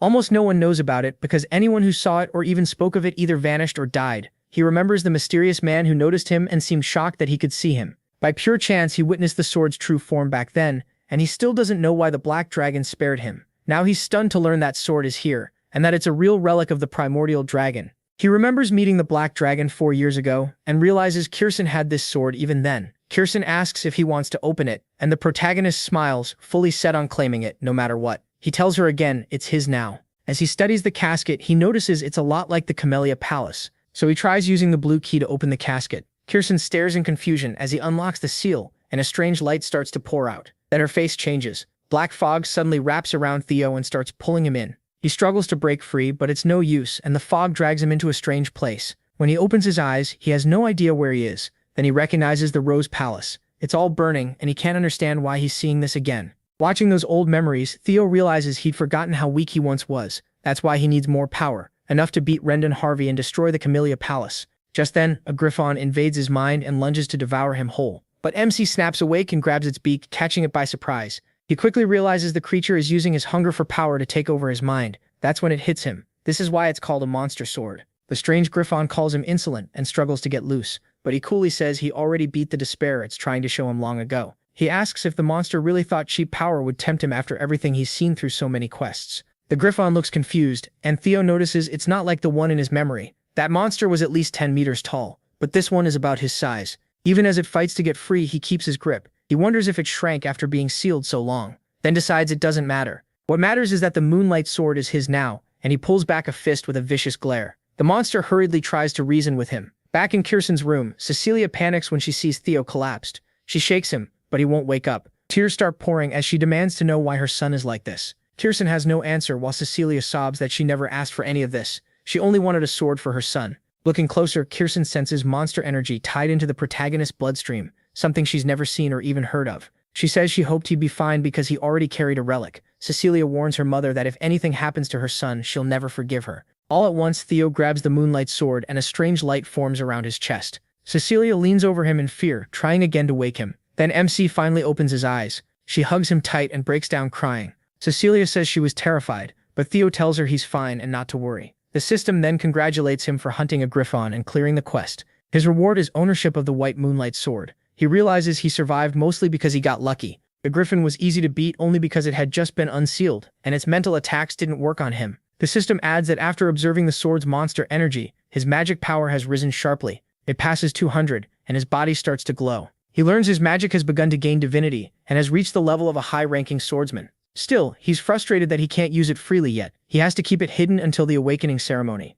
Kirsten admits she's amazed and congratulates him. Theo asks if she'll keep her word, and she says elves do not lie. He notices the sword is resisting him and asks if it still hasn't accepted him. That makes him uneasy, but Kirsten says the blade was sealed for 400 years. Now that it's free, it just wants to vent all that built-up rage. She suggests he swing it at the wall with everything he has. The protagonist asks if that's really okay, but she mocks him, saying he's worried over nothing. Even if it's a legendary sword, a kid like him, unawakened and inexperienced, could never damage the Basque workshop. That clearly gets under his skin, so he decides to try. Since he can hide his dragon heart whenever he wants, this is the perfect time to test his new legendary weapon. He steps up to the wall and pours in all his magic. After a quick apology, he uncovers the Moonlight Sword and prepares to strike. Kirsten watches him and suddenly starts to worry. She tries to stop him, but Theo unleashes single flash and blows apart the workshop's wall. Cecilia is stunned, while Kirsten's eyes fill with tears at the damage. Instead of a harmless test, MC splits the wall clean in two with one swing, and he wasn't even trying to destroy it. Kirsten sinks into despair over another huge loss.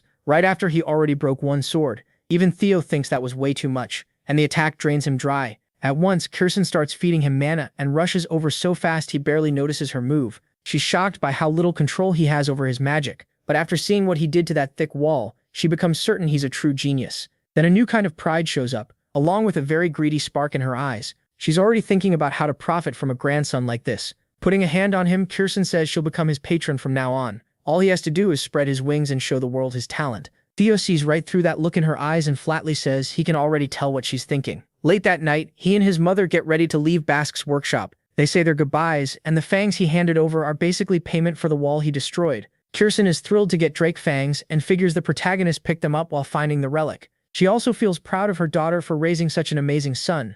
Then someone shows up and greets her as the demon craftsman. Kirsten freezes when she recognizes the voice. Turning around, she asks why he's here, but Robert Ragnar's crow just stares at her with glowing red eyes and says nothing, leaving the moment hanging. 5 days later, the awakening ceremony finally begins. Like always, Theo and Evelyn are sparring. After trading blows, she can tell his sword skills are sharper and faster now, and MC grins, happy to hear praise from someone like her. The others watching can only sweat because Theo has changed so much in just half a year. Even Evelyn is surprised he's strong enough to push her back. If he awakens magic today, he'll be a monster. After the match, Evelyn praises his work and says he might even take first place at the ceremony. She's rooting for him too. He smiles and thanks her, then jokes that if he wins, he'll say her name in his speech in front of everyone. Evelyn just gives him a tired look, like that really isn't needed. Then the others rush over, asking him to mention them too. Theo enjoys the attention a little too much, while Evelyn looks creeped out by how full of himself he's getting. Soon after, he heads to the central headquarters. There, the protagonist introduces himself to the guards as the protagonist Ragnar of Camellia Palace. Once he enters, he sees the place packed with people. The awakening ceremony is Ragnar's biggest event of the year. For these young swordsmen, it's their first real shot at earning recognition. With the whole clan watching, including the head, Kyle Ragnar, the pressure is huge. Big names are there too, like the Nine Dragons and Hilda Ragnar, the former clan head from 2 generations back. The more Theo looks at Hilda, the less she seems like someone who's 150 years old. Still, he's glad she came. Then the conductor beats the drum to get everyone's attention. This judge is Vana Ragnar, a Dragon Gate swordsman. He calls everyone to focus and explains the first test. Pick up a sword and leave a mark on the steel wall on the platform. The wall is mixed with white snow steel, so a normal blade can't even scratch it. But if they pour mana into their strike, they can damage it. To help, he hands out Soma to everyone. One pill gives the power of 10 years worth of magic and helps open the mana hall. He tells them to take it and focus on opening the mana hall in the Dantian. Only then can they cut the wall, and the depth of the cut will decide their score.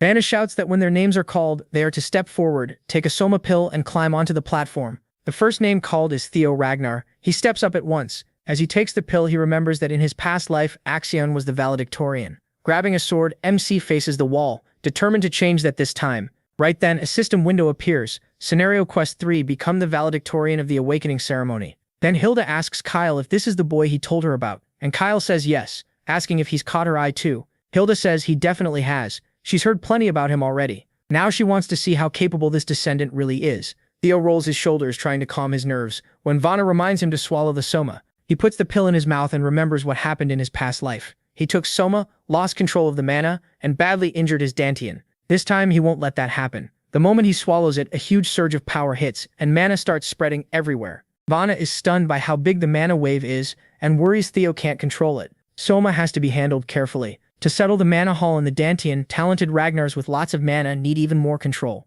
If they fail, they can end up crippled, and Vanna thinks he is finished. But to everyone's shock, the protagonist quickly stabilizes it. He feels a burst of joy when he realizes he now has both a dragon heart and a mana haul. It's almost frustrating how easy it feels compared to his last life. Now he can finally use mana for real, without holding back the power in his dragon heart. He braces himself, jumps, and releases it all. A dragon forms from his mana and races toward the wall. In one flash, it slams into it and leaves a huge crack. Vanna is completely stunned, but he quickly declares that Theo Ragnar has passed. The crowd is just as shocked by that kind of power. Then a system window appears before MC, telling him the bad luck curse has ended, and his fame is starting to spread through the world. A real smile spreads across his face. He's finally reached the same starting line as everyone else.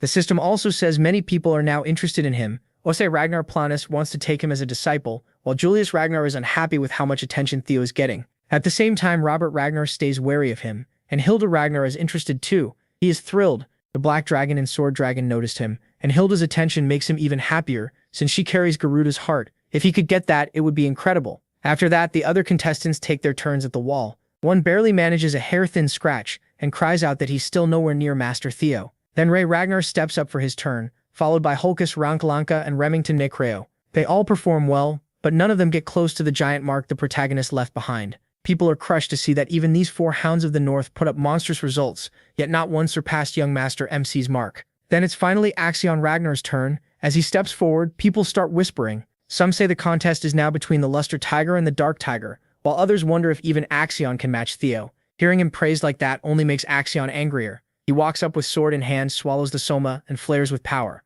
Mana crackles around him as a huge red dragon appears and slashes at the wall. The force of it leaves Vanna speechless. He's never been shocked this many times in one day. The wall splits with another massive crack, and Vanna announces that Axion Ragnar has passed as well. The crowd erupts because Axion's cut looks just as big as Theo's. Now everything comes down to the detailed grading. By dusk, Vanna declares the first stage of the awakening ceremony complete. He's especially pleased this year because so many contestants improved their scores by a lot. He tells all those who passed to get ready for the second stage in 4 days. At last, the rankings everyone has been waiting for are announced, including the first stage valedictorian. The whole arena holds its breath as Axion and Theo wait to hear the result. In the end, the protagonist Ragnar takes the win. He's stunned, and the arena bursts into cheers. Vanna says MC earned a perfect 10 out of 10 from the judges. His technique, power, control, and speed were flawless. While his supporters celebrate, most of the other candidates can hardly believe the Flash Tiger beat Axion. The reason is that the protagonist's sword mark nearly matched the record set by young Master Thorkel. That sends the crowd into an even bigger frenzy. Thorkel Ragnar is a mystery, and one of Ragnar's 5 top candidates, with many thinking he's closest to inheriting the clan. Axion Ragnar takes Salutorian, and he's clearly not happy, even though he also scored a perfect 10. He drops to second because his sword mark was slightly shorter than Theo's, and that only makes him angrier. Remington Narcio gets third, Ray Ragnar takes fourth, and Hulkus Rankalanka lands fifth. The Hounds of the North dominate the top ranks. Meanwhile, the fool from the Southern Inspection Post and MC's first follower, Sybil Drea, barely grabs the final spot in 87th place. The second stage begins in 4 days at the dangerous Winter Mountains, and all 87 who passed are told to prepare as best they can. Everyone was dismissed, and the first day ended with a surprise. That night, Theo's group headed straight to a tavern to celebrate, with loud cheers for the first and second place winners.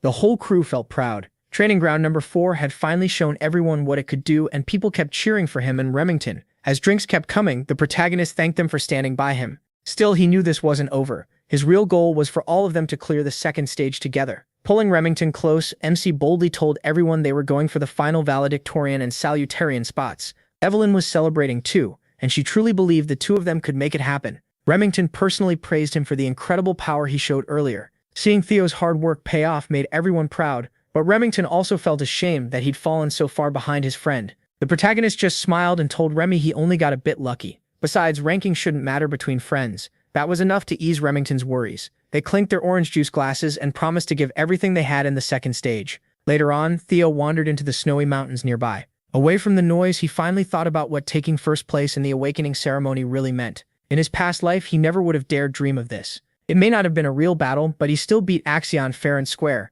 Even MC could hardly believe how far he'd come so fast. He clenched his fists and told himself this was only the start. Killing the traitor Rendon Harvey wasn't nearly enough. That man was just a pawn. His real targets were Axion and the Sky Dragon behind him, and when the time came, he'd use everything he had to get his revenge. For now, though, he had something else important to deal with. The Nest Compass he received as a reward. The strange item was pointing straight toward the Winter Mountains, where the next trial would be held. During the second stage, he might finally learn what it was leading him to. Then, while thinking it over, he sensed something off nearby. His body reacted at once, ready for whoever was hiding. Someone had been following him, and the protagonist hated being watched. The hooded spy was startled when the protagonist suddenly vanished. A moment later, a cold blade was pressed to his neck from behind. MC demanded his name, and the man quickly tried to prove he wasn't some shady creep. He introduced himself as Gatsby Yotan from the Gale Sword Platoon, and said his captain sent him after seeing his amazing showing in the first test. Theo stared at him without giving anything away, so the scouting offers were coming earlier than expected. Gatsby explained that their captain was offering the protagonist a chance to take an admittance qualification test. That only annoyed MC. Instead of inviting him outright, the Gale Sword Platoon wanted him to take a test, and Gatsby kept bragging that even getting that chance was rare. Before he could keep talking, a sharp voice cut in and called the Gale Platoon idiots. A woman with a great sword on her back addressed him as young master and offered him a much better deal. She was Ayan Sosoli, the fire goblin and vice commander of the Black Iron Cavalry, and she came in person to give the protagonist a direct invitation. Gatsby instantly stumbled over his words when he saw her. Anyone who knew the fire goblin knew not to mess with her. But before Ayan could reach Theo, more scouts rushed out from hiding, afraid she'd recruit him first. They all started yelling offers. The Black Sword Platoon promised to make him squad leader within 3 years, and both the Swords of Law and the Security Bureau jumped in too.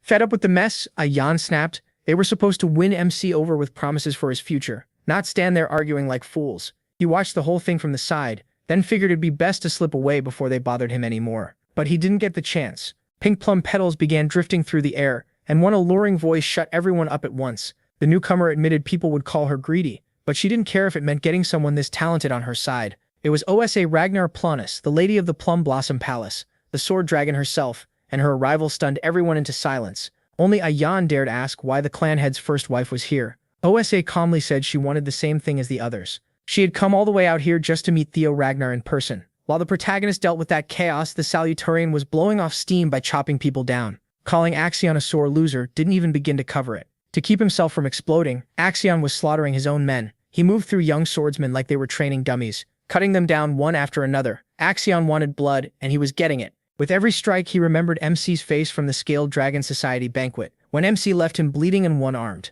He also couldn't forget the draconic aura MC released during the trial. Losing by just a few inches made it even worse. Only one thought filled his head: kill him and tear him apart. Until then, murdering his own men would do. By the end, he had even thrown aside his sword and started venting his rage with his bare hands. When he finally calmed down, the training ground was covered with corpses, young swordsmen who thought they were only there to spar with their young master. Then someone else stepped into the area. Axion's eyes shifted, and without even checking who it was, he grabbed his sword again and attacked. He hurled the blade with perfect aim straight at the intruder's head. But for the Sky Dragon, stopping that kind of tantrum was easy. He caught the sword by the tip in midair. Ed Troyven then cursed his nephew for being pathetic. Killing random people wouldn't change anything. Once Axion realized it was his uncle, he settled down a little. Ed told him to cool off and make a real plan. He'd already started preparing things, and Axion only needed to follow along. This twisted uncle and nephew pair were set on turning the second stage of the awakening ceremony into Theo Ragnar's funeral. Back in the snowy woods, the scouts backed away for Lady Plumblossom, knowing anything they offered would mean little if she was involved.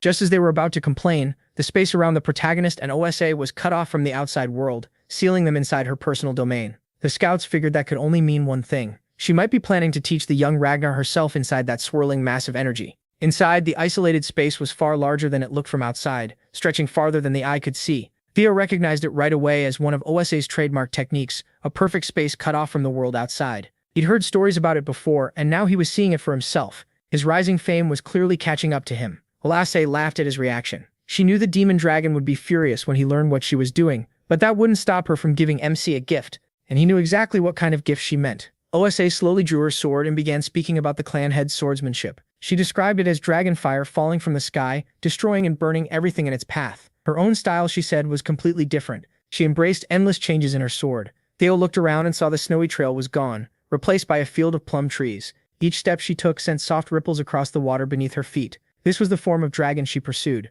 one built on endless change. As Osa moved forward, her sword danced, plum blossoms opening, while petals drifted down. Her movements flowed in a way that almost looked impossible. She cut, stabbed, and chopped in a strange rhythm. When the demonstration ended, she lowered her sword, and the petals spiraled down around it. Theo was completely absorbed. The crazy part was that she had done all of it in a single breath. What she showed him was the first full-bloom technique, Celestial Flower Rain. The protagonist couldn't speak, and his heart pounded hard. What he had just seen was beyond amazing. In that one flowing motion, he counted 120 circles and variations. It made the rumors easy to believe that in pure swordsmanship, she might even surpass the clan head. Theo understood right away that if he could take even a small part of what he'd just seen and add it to his single flash, his strength would soar. So he humbly asked if he was really worthy of such a gift. OSA gave a light laugh and told him it was fine as long as he enjoyed watching. At last, Lady Plum Blossom dropped the isolation zone and the plum grove faded away. The snowy forest came back. She told MC that if he wanted to see what came after the first technique, he could visit her anytime after the awakening ceremony. That bold invitation stunned the scouts. The First Lady just wants Theo to become a fresh wind in this dead place. Then she scattered into drifting plum petals and vanished. More than anyone, he knows he just received something huge. Even he couldn't shamelessly walk away without feeling grateful to the First Lady. That left him in a tough spot. Becoming Lady Plum Blossom's disciple while also joining the white-armored dragon cavalry felt way too greedy. 3 days later, the second phase of the trial finally began. All 87 qualified candidates gathered in the Winter Mountains near the northern Great Wall. It was the perfect place for a brutal test. These mountains run an enormous distance from winter all the way to the Demon Sea. For over 1,000 years, the Ragnars have defended humanity here. Beyond the Great Wall lies the Demon Sea, a cursed land full of fiends. Jackie Ragnar, a high-ranking swordsman and overseer of the second exam, warned them that this duty would fall to their generation someday. That made Winter Mountain the right testing ground. Still, as apprentice swordsmen, they were forbidden from crossing into the Demon Sea, so the exam stayed on the inner side of the wall. The rules were simple. They had 15 days to kill demonic monsters in the Winter Mountains and take the bells tied around their necks. There were 7 bell colors: red, orange, yellow, green, blue, indigo, and violet. Their points rose in that order, and so did the danger. Jackie especially warned them about violet bell fiends. Those monsters were far beyond what any apprentice swordsman could handle, but they were worth a massive number of points. How the examinees hunted was up to them. In the end, all that mattered was bringing back bells before time ran out. Everyone understood what that meant. If any method was allowed, then stealing someone else's killer bells was fair game, maybe even expected. The clan was clearly pushing them into conflict. That was just the Ragnar way, survival of the strongest. Before starting, Jackie also explained the totems spread across the mountains. They kept fiends away, and supplies were buried near those safe zones for anyone smart enough to use them. With that, Jackie officially started the second trial. The moment he dismissed them, many candidates rushed off. Most thought like Sybil. With 15 days ahead, supplies came first, then they could move on to their own plans. The test had barely begun, and Holkus already loved it. This was his kind of battlefield. Axion, driven by revenge, had entered the exam with a cruel goal. His uncle, the Sky Dragon, had drilled one thing into him: follow the plan and Theo would fall. Axion raced ahead without looking back, never noticing someone was following him. It was Ray Ragnar. Once the others started moving, the protagonist headed for the woods to begin too. But before he got far, a familiar voice stopped him. Remington ran over and asked if Theo remembered when he said they were friends. Over the last 3 days, the Silver Lion had thought hard about that. In the end, he decided MC was both a friend and a rival, and that led to one clear wish. He wanted to truly surpass him. The young dragon was surprised at first, then smiled. Clearly happy, he understood that feeling perfectly. From the moment they crossed swords on the training ground, respect had grown between them. Theo felt the same. Remington was both a close friend and a rival. Remington laughed in relief. He'd been worried the feeling might be one-sided. Now sure of himself, he declared that he'd beat the protagonist in the second stage. The protagonist sincerely wished him luck. Then Remington burst forward and sped deep into the Winter Mountain. MC paused to take it in. Someone as amazing as Remington had chosen him as the one to beat. That gave him a thrill he'd never known before. He was finally becoming truly strong, and he loved it. Then he pushed those feelings aside and opened his inventory. Taking out the nest compass, he finally began searching for the dragon's nest. The needle gave him a direction. Soon the system's blue light led him to a hidden cave near a deadly cliff. The compass had brought him to the dangerous edge of the Winter Mountain. But when he reached the spot, he was confused. Nothing there looked special. The needle pointed straight at the ground, so that had to mean something. Maybe he was supposed to dig. If so, he really should have brought a shovel. Using White Moonlight Blade to dig through snow and dirt would be a terrible waste. While he was thinking it over, Theo's instincts suddenly flared. He calmly drew his sword, spun around, and attacked the hidden presence at once. His sweeping slash tore through everything in its path. Trees fell in a line, and the ground was carved up. Letting some killing intent leak out, the protagonist coldly told them to show themselves. 3 shady figures stepped from the woods, shocked that he had sensed them. The second Theo saw their faces, he froze. In his past life, he knew them as the 3 scoundrels of Vuk Mountain: Hyde, Cow, and Rune. They were human trash, infamous for slaughtering civilians during missions and calling it accidents. They were one of the ugliest results of Ragnar's rule of the strong, MC could never forget the massacre at Vuk Village. Back when he worked in Black Snow, he had been sent to clean up their mess. No one knew better than him how much horror these three would bring. Official records said 761 people died in that one incident, with 220 more missing. The worst part was that none of the bodies could be identified, because these monsters crushed their victims' heads for fun. Theo had already planned to deal with them someday, but never this soon. Since they'd been tailing him so well, he asked if Axion had sent them to kill him. One of them laughed that off. Kids like Axion couldn't order them around. Their employer was someone so high above the protagonist that he wouldn't even think of the name. But MC quickly narrowed it down to one person, the head counselor. The scoundrel's reaction confirmed it. It wasn't a hard guess, especially with how much they talked about blood and heritage. No proctor was anywhere nearby, which meant the overseers were likely part of the plot too. Theo's quick mind made him dangerous, but the scoundrels still believed they could finish the job no matter what. Their leader sneered that smashing a handsome face like his was what he enjoyed most. The protagonist didn't flinch. He kept all three in sight and cut off the trash talk by striking first, calling forth an ancient dragon avatar with his force. They hadn't even closed the gap before death was on them. Theo swung 3 times in rapid, perfect sequence and used his new move Triple Dragon's Claw, 1 strike for each scoundrel. MC wasn't afraid of killing, but he refused to sink to their level. He was taking revenge for a crime they hadn't committed yet, and unlike them, he left only their heads behind. Dragon's Claw was so destructive it crushed the body to pulp while sparing the head. The criminals got exactly what they deserved. Even he was surprised by how quickly they died, maybe because they were still younger at this point in time. He owed that new skill to the brief lesson from Lady Plum Blossom. Over the past 3 days, he'd studied and rebuilt what she showed him, creating a way to fire off 3 single flashes in a row. Using circles and arcs to make curved slashes was difficult, but it opened the door to all kinds of new uses. Of course, repeating those changes 120 times in one breath, like the First Lady, was still far beyond him. Theo grabbed the severed heads, their shocked and pained faces still frozen in place, and tossed them off the cliff for beasts to eat. Then he went back to figuring out how to get underground, until he heard a dull thud only a few meters below. Looking closer, he realized there was an invisible staircase winding down the cliff, now marked with the scoundrel's blood. The hidden quest to find the unseen stairs and explore the blue cave had begun. The protagonist jumped down the cliff, eager to claim the treasure below, not knowing a strange bird was watching from far away. Back at the palace, the first update from the exam came in. Axiom was leading with 41 demon bells, tearing through the test with 20 men behind him. In second place was Ray. But everyone cared about one thing. How was MC doing? The messenger had to go all the way to the last page to find his report. Theo had collected 0 demon bells and he was moving alone with no team. The best guess was that he was staying hidden or waiting to strike, but without proctors nearby, nobody could confirm that. Everyone at the table could hear Lady Plum Blossom growing impatient. The head counselor pushed back. He said doing well in the first round did not mean he would shine in the second. In his eyes, the boy might not be ready for a real fight. He leaned even harder on the protagonist being a so-called natural child, not a pure Ragnar. Deep down, he figured his men had already handled the problem faster than planned. Then the old councilman got a telepathic call from Ed asking if he had moved on his own behind the scenes. The head counselor barely tried to hide it. He only sounded annoyed that he hadn't shared it earlier, but since things seemed settled, he called it a good result. Even Ed was taken aback by how openly the old man treated Theo like he didn't belong. That only made Ed angrier. Some obsessed old fool had acted without permission and might have ruined his plans. After Camellia was taken from his family, Ed had pushed hard for a chance to seize Rose Palace, but he never found the primordial dragon's relic. So he came to a new guess. Theo must know something about that relic. Ed could feel the boy was tied to it somehow. Seeing MC as a growing threat, Ed used telepathy again and sent a guard to tell Axion to hurry. Lady Plum Blossom could tell the head counselor and the intelligence director were plotting, and they were not nearly as subtle as they thought. His side would need its own precautions. That made sense, but Julius strongly rejected the idea of stepping in. He truly believed the protagonist would not break from a test like this. Julius trusted that the boy was safe and simply caught in some unknown situation. He was also still bothered that Lady Plum Blossom had secretly met Theo. She just played dumb and laughed.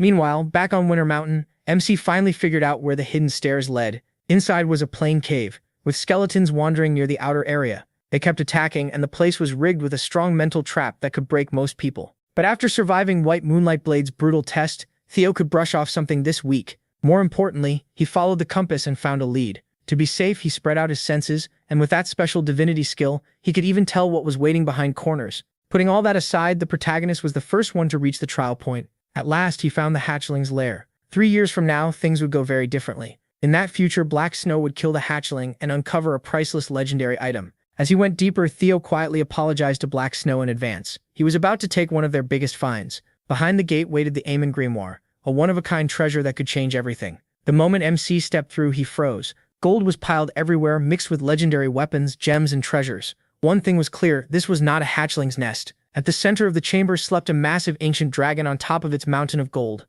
A closer look told Theo it was in a deep, careless sleep. He wasn't fooling himself. If that dragon woke up and attacked, he could forget the relic, forget the treasure, he would die. So were Black Snow's records wrong? Why was a full-grown dragon here instead of a hatchling? Maybe the information was bad, or maybe he had arrived 3 years too early. Either way, he had to rethink everything. For a second, he seriously thought about leaving empty-handed. It was a shame, but he could always come back before Black Snow arrived in the future. Then the choice was gone. The dragon opened its eyes. When Theo turned, he found himself staring straight at one of the oldest beings in the world. To his shock, the ancient dragon Lodbrok spoke in a human voice and called him the first selector to arrive in a very long time. Even stranger, the giant dragon was calm and introduced herself without any hostility. Lodbrok said the Ragnar called her the guardian dragon and the master of Winter Mountain. Anyone raised in the clan knew the name Lodbrok. Not wanting to show disrespect, Theo dropped to his knees and bowed to his ancestor. That caught Lodbrok's interest. He had always been taught that Lodbrok was Sigurd's companion and the mother of Friedreich. Lodbrok snorted and said Friedreich must have spread that nonsense. Yes, she and Sigurd were companions for a time, but only out of respect for a contractor who sold his soul to dragons. There was never any real romance between them. Humans and dragons cannot mate in the first place. That made Theo ask if the Ragnar really carried dragon blood, or if the whole story was just propaganda to raise the clan's name. Lodbrok said the claim was still true. Through her long contract with Sigurd, her dragon blood was passed on. The protagonist was about to ask more about his family's past, but Lodbrok cut him off. Small talk was over. Now she would perform her duty as guardian dragon to the selectors. From here on, she would honor the covenant made at the clan's beginning, and let any selector who passed her test ask 3 questions. That was a huge relief. This was not turning into a fight. Since Theo wanted to stand at the top of the clan one day, he knew those 3 questions had to pull out as much hidden truth as possible. Outside, the second phase of the awakening ceremony was still raging on. Axon kept crushing beasts and holding first place, and his 1,000 dragons roar was already strong enough to one-shot most enemies. After a white tiger dropped dead in the snow, Axon stepped forward and reached for the green bell on its neck. That made 57 confirmed kills. His score was climbing fast. Still, hunting monsters was only his side job. What Axon really wanted was MC, but every scout kept giving the same answer. MC was nowhere to be found. One follower, Orion, smirked and said he was probably scared now that real monsters and real danger were involved. Orion was desperate to stay close to Axion's group, no matter what. He feared the man, but he also believed in his power. Still, he pushed too far when he admitted the protagonist had grown stronger, but had spent too long living like an idiot. In the next second, Orion was choking and clawing for air, as Axion crushed his throat with one hand. Axion figured the fool only spoke like that because he had never truly been strong. To Axion, real power meant never needing to fear anything. Orion was close to breaking, and Axion looked as cruel and unstable as ever. He tried to force out an apology between gasps, but the scene only stopped when another messenger arrived with word from Ed. The message was simple: hurry up and finish the plan. Axion tossed Orion aside like trash and told the messenger to reply that his uncle should stop nagging him. He didn't need a reminder. No one in the world wanted Theo dead more than Axion did. Meanwhile, MC was still in the dragon's den, thinking hard about what question would give him the most useful answer. After a while, he finally chose the first one. Lodbrok yawned, almost bored back to sleep, and seemed glad he had finally decided. Theo kept it simple. Why was the guardian dragon still here? Lodbrok instantly saw through his plan. Start with a basic question and pull out deeper truths, and she praised him for it. Her answer was simple. At the edge of the world there is a monster whose body stretches across the seas. It is called the Nameless Monarch. For around 1,000 years, Lodbrok had remained in her lair for one reason. She was tasked with protecting the world. Winter Mountain and this den were only an outpost. He went silent, trying to process that massive revelation. He was sure he hadn't imagined it. For just a moment, he saw what looked like fear in Lodbrok's eyes. That was the real shock. An ancient dragon, almost godlike in power, could still feel terror. Somewhere out there was a being that could frighten a deity who had ruled for over 1,000 years.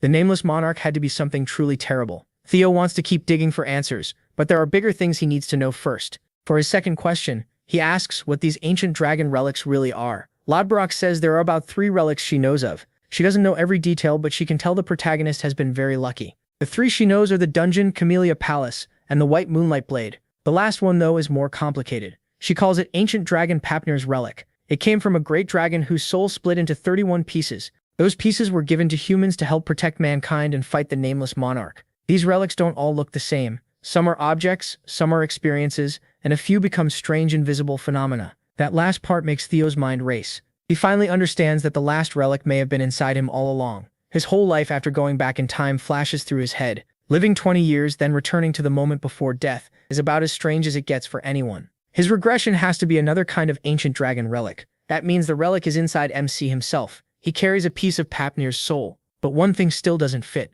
Every relic is supposed to have a dragon guarding it, yet his regression had no dragon at all. That thought leads him to his third and final question. He meets Lodbrok's sharp gaze and asks why he was chosen. Why would the hand of fate pick someone as untalented as Ragnar's fool to fight a monster like the Nameless Monarch? Lodbrok glares back, then answers his question with one of her own. Why does he think he's the only chosen one out there? That simple answer makes Theo realize he's been thinking too small. He may not be the only person chosen by these relics. Ed Kierson and even the Black Dragon know relics exist. They've all been searching for them on purpose. So there's a good chance they were chosen by pieces of Papnir's soul too. If that's true, are they seeing the same messages he sees? Did they also go back in time? Those questions bring Theo closer to the truth, but they also make everything messier. In short, a nameless monarch waits at the edge of the world, and even an ancient dragon fears it, and the protagonist might not be the only regressor. With all three questions answered, the quest is done and MC can claim his reward. He was so caught up in what he learned that he almost forgot he came here for Amon's grimoire, but now he's changed his mind. He wants something far greater, something no treasure here can match.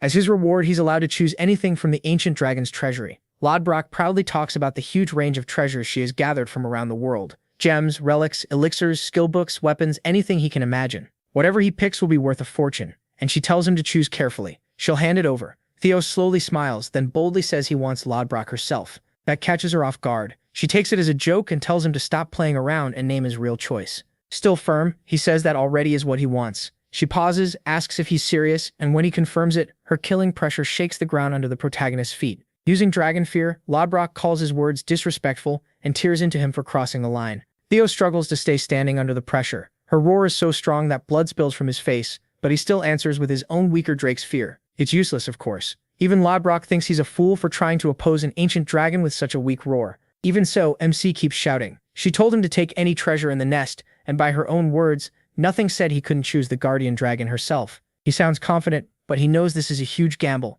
one worth risking his life for. Lodbrok helped Sigurd build the Ragnar clan. If he can become her partner, it would prove he truly stands as a warrior of that clan. To stop the horrors of the past, he's willing to throw his life away for this chance. Theo demands that the guardian dragon honor her own words. With a strained voice, he begs for her help. In that moment, Lodbrok sees a shadow of Sigurd in him. After seeing that image behind the protagonist, she stops her roar and accepts his request to MC's shock. A few seconds later, the dragon shrinks into a smaller, more human-like form and looks him over. Lodbrok admits she's impressed and is willing to give him a chance. Theo is left speechless for a few seconds. Lodbrok quickly reminds him she's over 2,000 years old, so he shouldn't get any ideas. Then he addresses the guardian dragon and points to her chest to the hole there. It came from a battle 50 years ago. Lodbrok lost her heart then, and since that day she's been waiting to die. She only has about 3 years left before that happens. That's also why she can't leave the nest, so she won't be able to help him directly. Because of that, she asks again if he still wants to choose her as his reward. Theo just smiles and says he hasn't changed his mind, he still chooses her.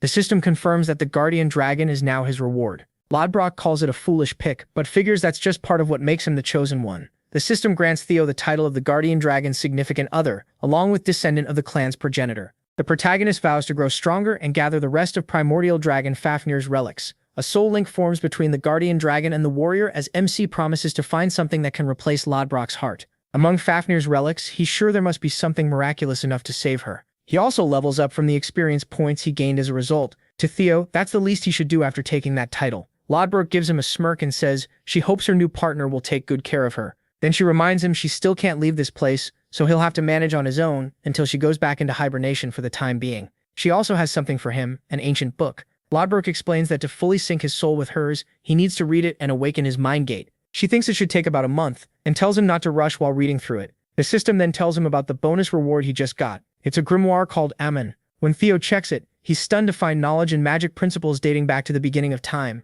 It's an incredible book, packed with the secrets of the universe, and he's thrilled to have it. But one thing bothers him, the month she mentioned. He asks what she means, and Lodbrok says that's the usual time needed to open a mind gate. Then she asks if he has something more important to do. He has to admit that he does. The second stage of the awakening ceremony is happening right now. The exam only lasts 15 days, so he has less than half a month left. That's why he wants to wait until it ends before starting this. Lodbrok looks at him and says that may be possible, but she won't allow it. She doesn't plan to let him leave so soon. He has to open his mind gate before the second stage ends, and until then, she's keeping him here. The exam ends in 13 days, or a little over 300 hours. That's all the time Theo has. Now let's rewind a bit. There were 3 days left before the second stage began when Axion's uncle explained how totems create anti-fiend safe zones. The reason is a fiend summoning marble hidden inside the totem. It's a small sphere filled with boosted fiend energy, which keeps other fiends away from it. To show what happens, he crushes the marble. The moment it breaks, a fiend appears. That means they can summon fiends anytime and almost any place.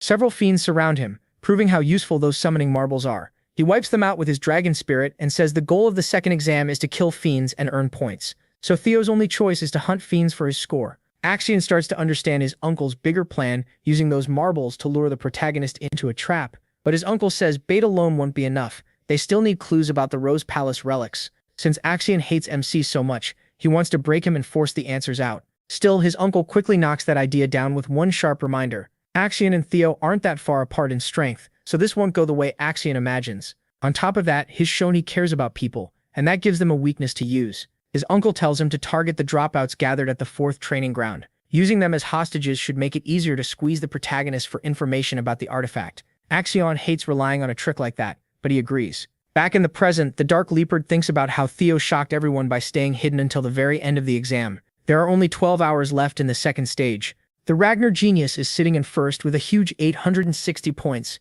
Even so, the Dark Leopard is annoyed. Their plan failed. One of his men guesses the council got to MC first, since that's the only thing that explains why he vanished. Felix Ragnar, now in 7th place, says he noticed the same thing. Axion snaps back, calling that comment almost stupid. Then he twists the knife, asking why Lady Plumblossom took interest in Theo instead of him. Felix gets angry. He was only trying to help track him down, and Axion answered with an insult. But Axion couldn't care less how he feels. He stands with a dark smile and says that if the protagonist won't show himself, he'll drag him out. He has both the Scaled Dragon Society and Plumblossom Palace under his command. Now he plans to lead them himself and slaughter the failures from the 4th training ground until Theo is forced to appear. Listening in from hiding is Ray Ragnar, who's in 3rd place. Then the focus shifts to a frost lizard fiend being killed, and the fighters cheer like beating a yellow bell fiend is some huge victory. But these guys barely have any points, and only 12 hours remain. They're worried about MC, especially after gathering all those supplies. One of them guesses he must be handling something more important. Surviving is all that really matters in the exam, since rankings supposedly don't matter.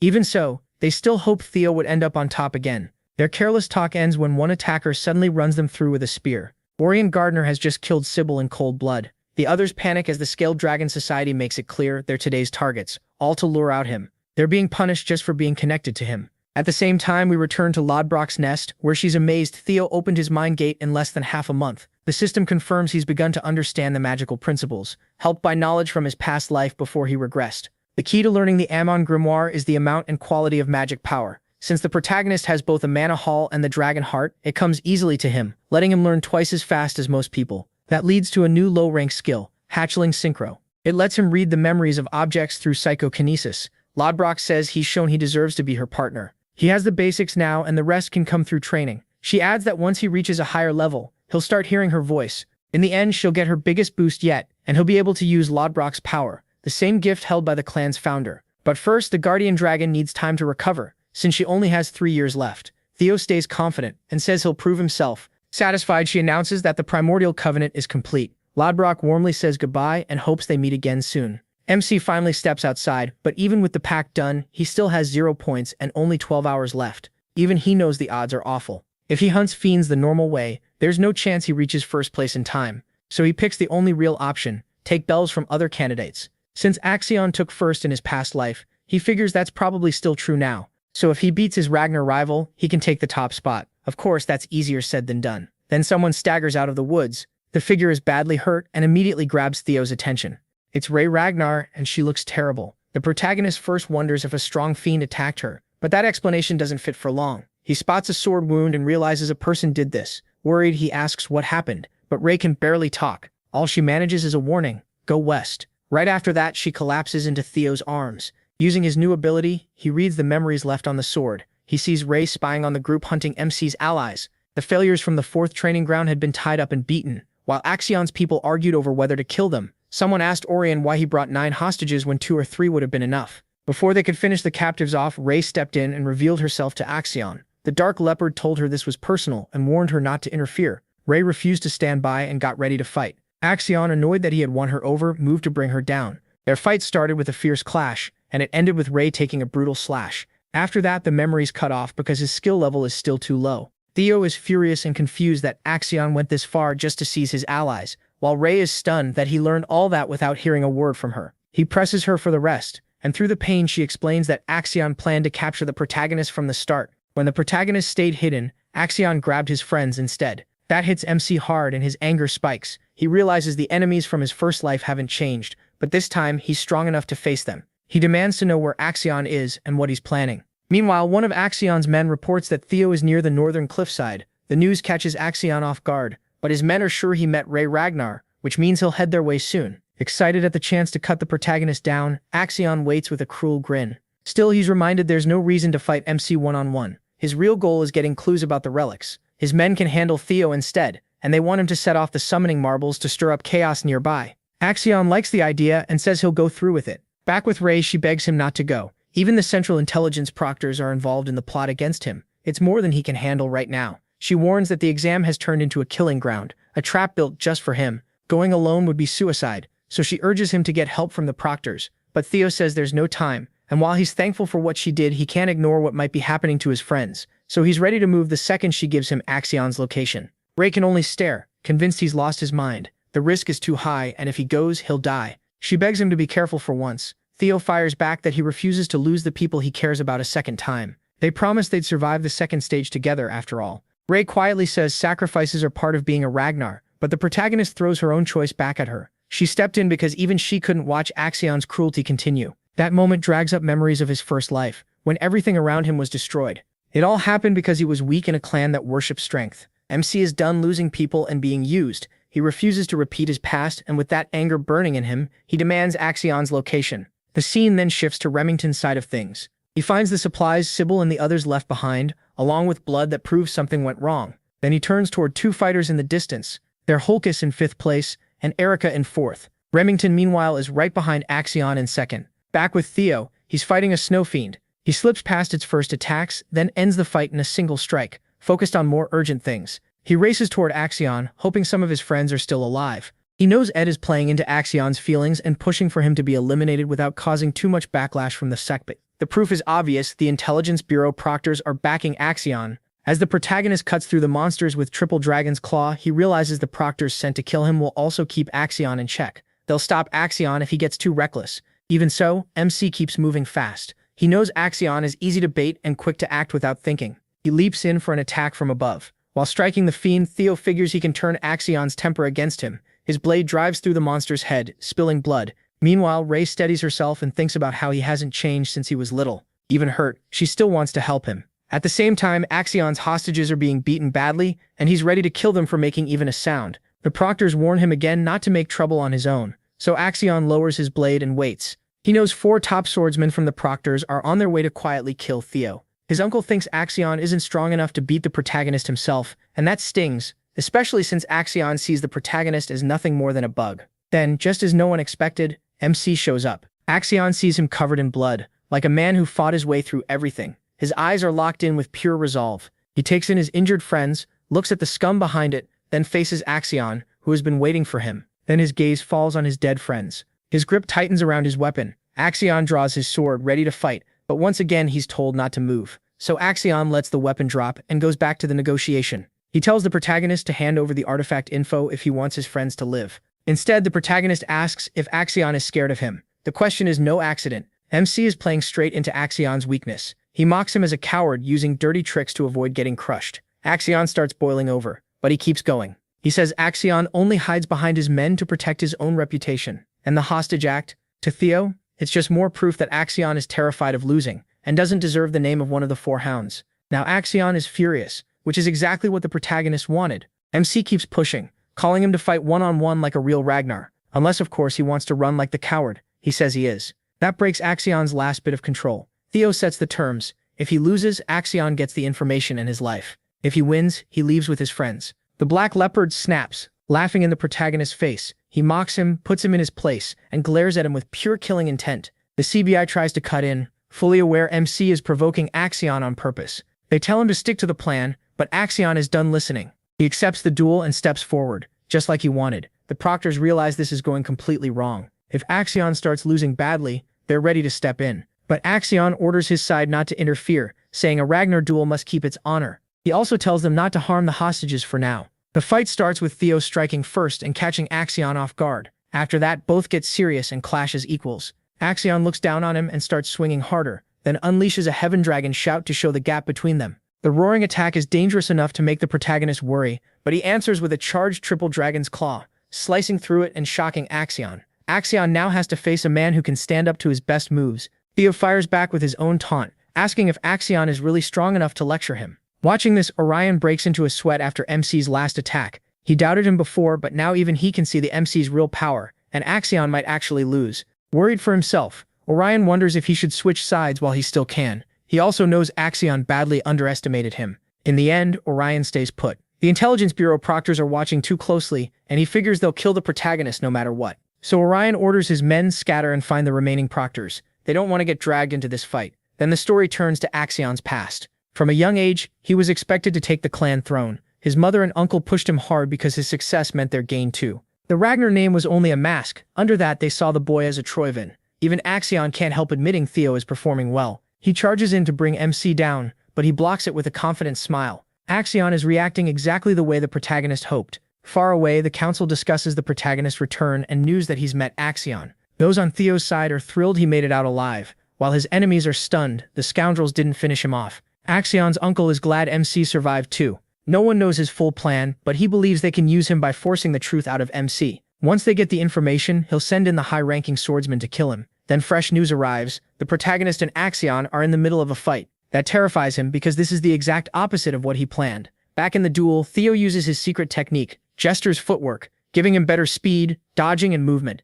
Axion swings again and again, but can't land a hit. During the exchange, he finally realizes how much stronger MC has become. Axion narrows his eyes and says Theo isn't as fast as he first seemed. Now he's starting to read his movement. He suddenly hurls his sword straight at his head. The move catches him off guard because he remembers that same sword-throwing style from before. In his past life, that kind of attack struck him from the side. Axion says the protagonist's secret technique still follows a pattern, making his next position easy to predict. Blood runs down the blade, but the protagonist survives by catching the sword with his bare hand.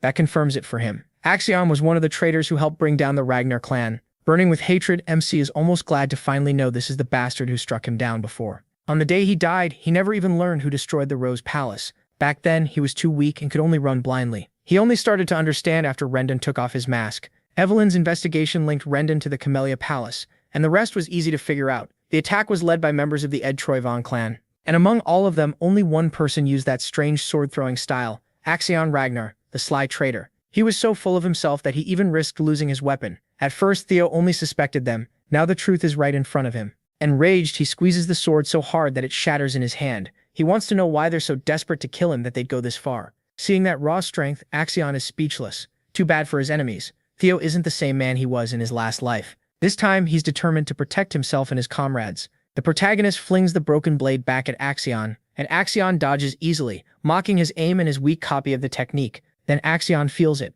A surge of rage and killing intent so huge that MC's mana explodes outward. His eyes go wide. He had been hiding this much power the whole time. In a blink, he vanishes and appears right under him with a crushing strike. The blow sends Axion flying backward. Now he's the one forced onto defense. The protagonist keeps pressing and even cuts his face. With a smirk, he asks when Axion plans to stop holding back. Then Axion catches the protagonist's arm and slices his face too. They're still trading blows evenly. MC disappears from sight again and launches a slash strong enough to knock Axion's sword away. That leaves Axion wide open. He questions him one last time as he lines up a stab for his stomach, a killing blow too close to dodge. Elsewhere, Remington studies the blood trail and realizes an injured body was dragged through here. The only name that fits is Axion, though it makes no sense for him to be this reckless with first place already in hand. From that, Remington figures out the plan. They use the second stage of the exam to hunt Theo down. Holkis is angry they stooped so low and fought like cowards. But Erica Rank isn't surprised. She says this kind of thing should be expected during the clan's awakening ceremony.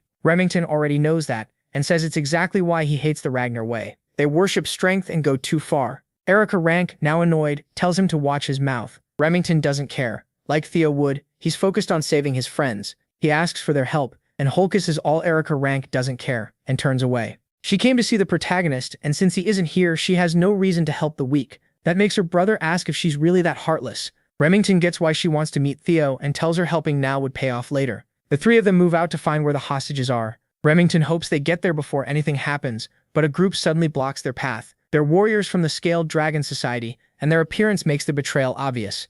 Orion is annoyed that the white-haired brat ran off to MC's side and now hangs around a bunch of meatheads. Holkis takes that personally, and Remington warns Orion to make this easy and step aside. But Orion clearly wants a fight, so Remington draws his sword. All three charge the Scaled Dragon Society at once. The story cuts back to the hostages, where one of them reaches the broken blade Theo threw. He never meant to hit Axion with it. He aimed it beside the hostage. It was their one chance to break free. The man twists his knees, trying to saw through the rope.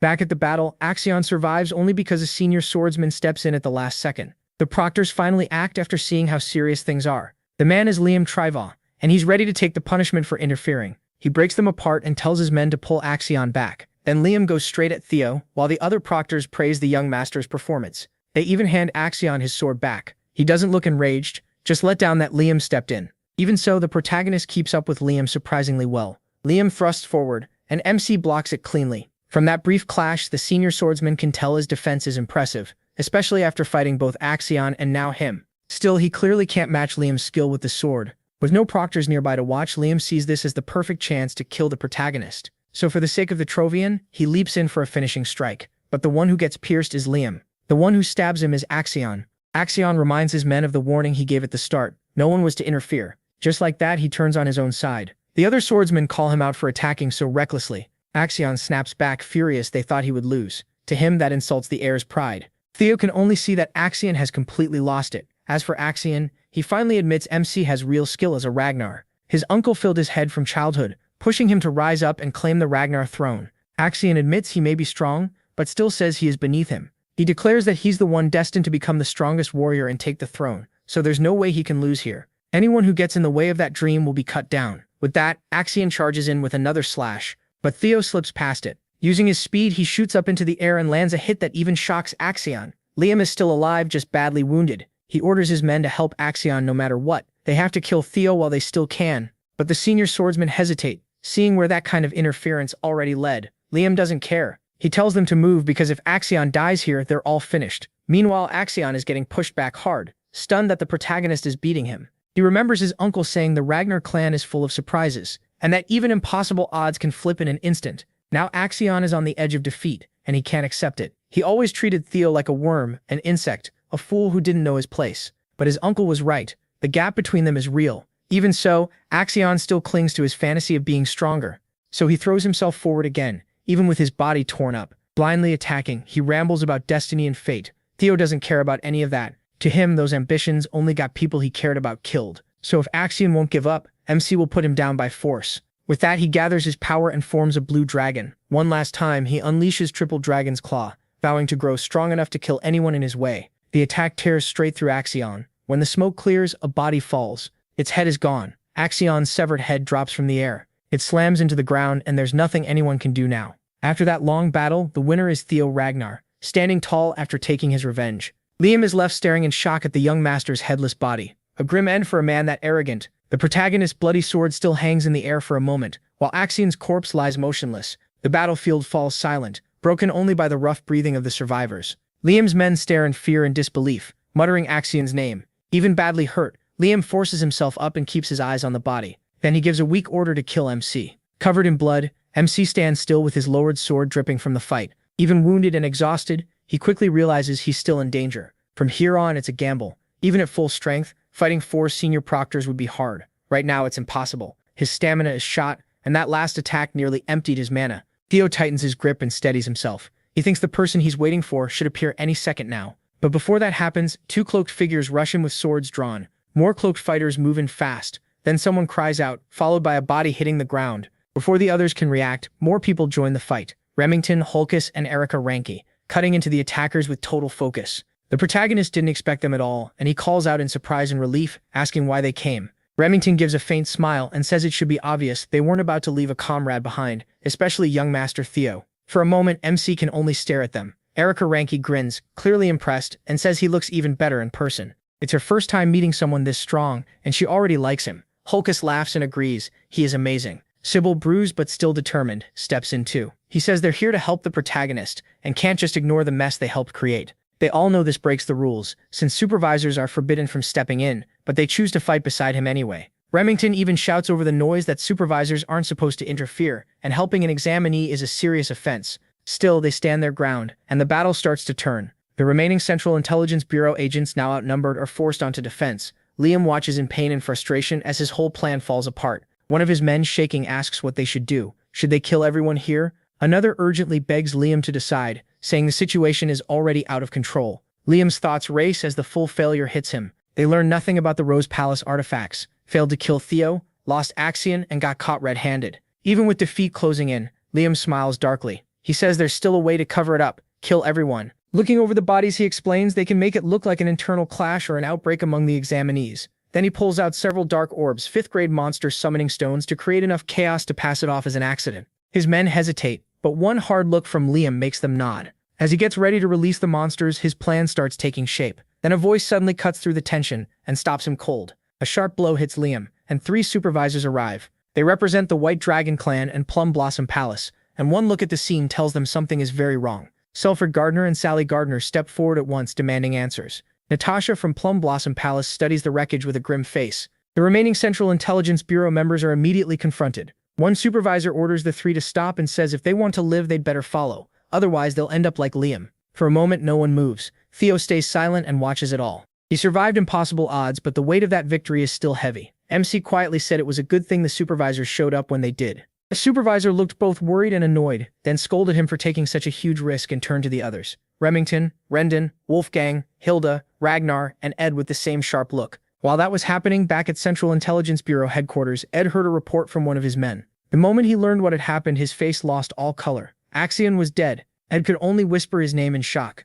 The news hit everyone hard. Wolfgang, OSA, and Julius sat there in complete silence. Years of schemes had fallen apart in one night. Then a formal announcement rang out declaring the second round of the blooming ceremony over. At the snowy test site, the candidates looked up as the announcement spread through the area, and murmurs rose at once. 2 of them traded stunned looks, both clearly worn out from everything they had been through. An examiner stepped forward and a firm voice called everyone to attention. It was Pharaoh Ragnar, the Ascendant Dragon. In a calm but commanding tone, he announced that the second round of the blooming ceremony had officially ended. The crowd buzzed in surprise, wondering why someone as important and rarely seen as the Ascendant Dragon had come in person. Ignoring the noise, Pharaoh Ragnar said that 45 of the 87 candidates had passed. He added that this year's group might be the strongest yet, and even the top score was unbelievable. Then he moved on with the results. He said everyone who passed would rise from apprentice to entry-level inspector of Ragnar, and told them to take pride in that. Standing beside Sybil, Remington quietly noted that everyone here had made it, and Pharaoh Ragnar began reading the scores. Tension filled the air.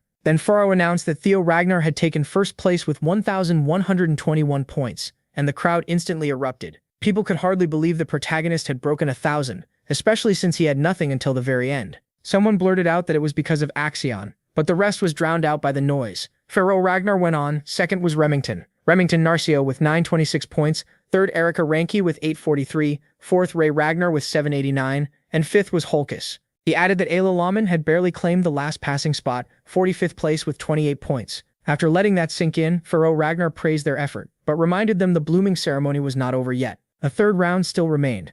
That confused a lot of candidates. One asked if they had made it, and another answered bitterly that they hadn't gathered enough bells. Faramir Ragnar then told everyone qualified for the third round to raise their hands. Remington raised his first, then Erica, Holkis, and Ray. Theo lifted his hand too. Faramir Ragnar explained that the hidden part of round 2 was the equality breathing method uncovered through the bells and ancient words. Only those who learned it during the exam could use its essence in their magic and move on. MC remembered his past life, when he couldn't understand those words at all. He recalled the bell carved with strange symbols. Then the system message had appeared, saying hatchling synchronization was active and he could read the thoughts of objects. That memory led into the battle, full of light and violent power. Theo realized the meaning of the words had come to him as images, and this time he understood all of it. Ready for what came next, he even found it funny that 4 people had qualified for the third round. In his past life, Ray and Remington had failed to grasp the equality breathing method. He wondered if this change was the butterfly effect from his own actions. Then Faramir Wright, looking serious, told the qualifiers to step up one by one and show what they had learned.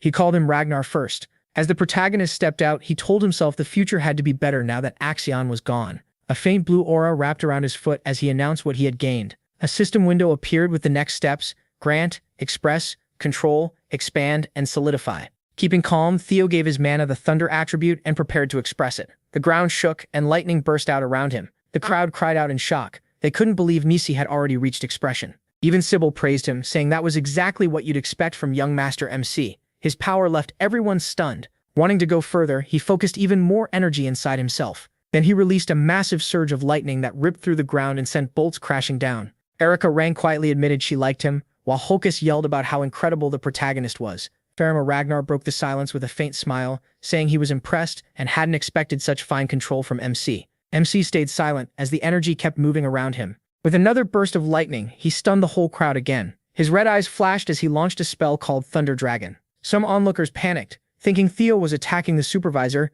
but Faramir Ragnar only looked entertained and said with a chuckle that he had already reached the level of expansion. He blocked the lightning with swirling water and declared that the protagonist had earned the right to test him. The protagonist didn't look away, and the crowd gasped at the clash. Faramir Ragnar praised Theo and awarded him 1,000 extra points. MC simply thanked him. The crowd whispered in awe, talking about him and how Faramir Ragnar rewarded people who could rise to the challenge. The updated scores appeared. The protagonist Ragnar stayed in first, with 2,121 points. Remington Narcio moved to second, with 1,426. Erika Ranko lanked to third, with 1,143, and Ray Ragnar to fourth with 1,089. Hulkus shouted that MC having over 2,000 points was insane. Someone else cried out that he was almost on the level of Lord Thorkel, and Faramir Ragnar laughed softly at that. Then the others took their turns. Remington Narcio went first and gained 500 points. Ray Ragnar followed with 300. Erika Rankin came last and also earned 300. Holding a scroll, Faramir Ragnar proudly said this class was exceptional. Usually anyone over 1,000 points would be the clear winner,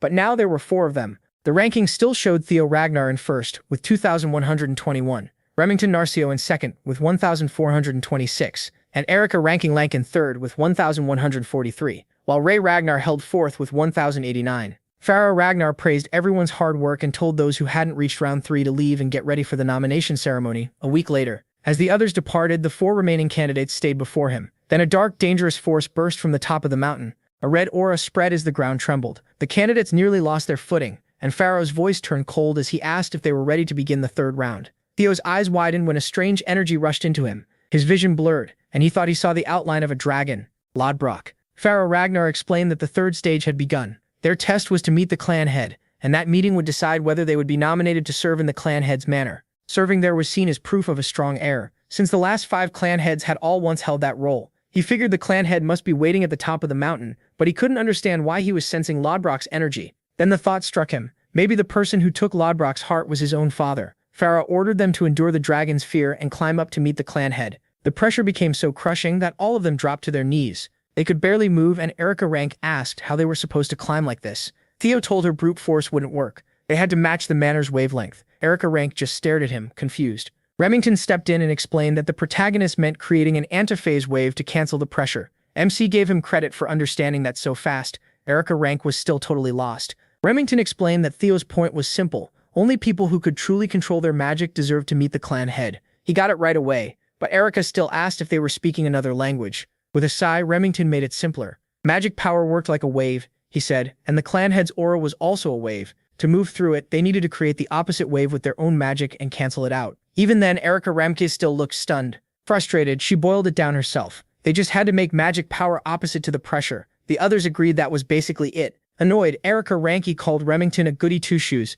and asked why he hadn't just said it like that from the start. While they argued, Ray quietly tried to understand it. Erika teased Remington for sounding like an old man even though he was only 17, while he stayed focused. Then a strong blue aura burst around the protagonist, stunning everyone nearby. He lined up his mana just right and canceled the pressure. In a cold voice, he said, "Of course I can. I'm the next clan head." That left Remington stunned, the old man frozen, and Erika suddenly serious. Theo turned and strode ahead like victory was already his. "I'll go first." Behind him, the others yelled in frustration and panic. The Zenith Dragon watched the 3 left behind with clear amusement. In a strangely cheerful voice, it called out, "Don't waste time, little ones. Your score depends on who arrives first." That changed everything. The 3 exchanged shocked looks, and Erika's annoyance turned into pure resolve. A second later, all 3 forced their way through the crushing aura and ran for the next stage. As they rushed off, the Zenith Dragon quietly laughed. It never expected to want a disciple at this age. The story then moves to Camellia Palace. A voice suddenly shouted, "My precious daughter, where are you?" The staff instantly knew who it was. One maid groaned that the demon craftsman was at it again, and another laughed, saying Kirsten had been non-stop ever since Theo became famous. Elsewhere in the palace, Cecilia was talking with a guest. Then the door slammed open and Kirsten walked in with a huge grin. "So this is where you are, my dear Cecilia." Cecilia looked at her mother and calmly told her to act properly in the palace. Kirsten ignored that and pulled her into a big hug. She excitedly said she was about to get insanely rich, and Cecilia dryly asked if she wasn't rich already. Kirsten pulled back, eyes shining. She said, "Not this rich." Since Theo became a star, orders had flooded her workshop for weapons, armor, and more. Cecilia smiled as she watched her mother celebrate. Deep down, she had always believed MC would do well, but seeing him prove himself only made her worry more. Her smile faded as one thought hit her.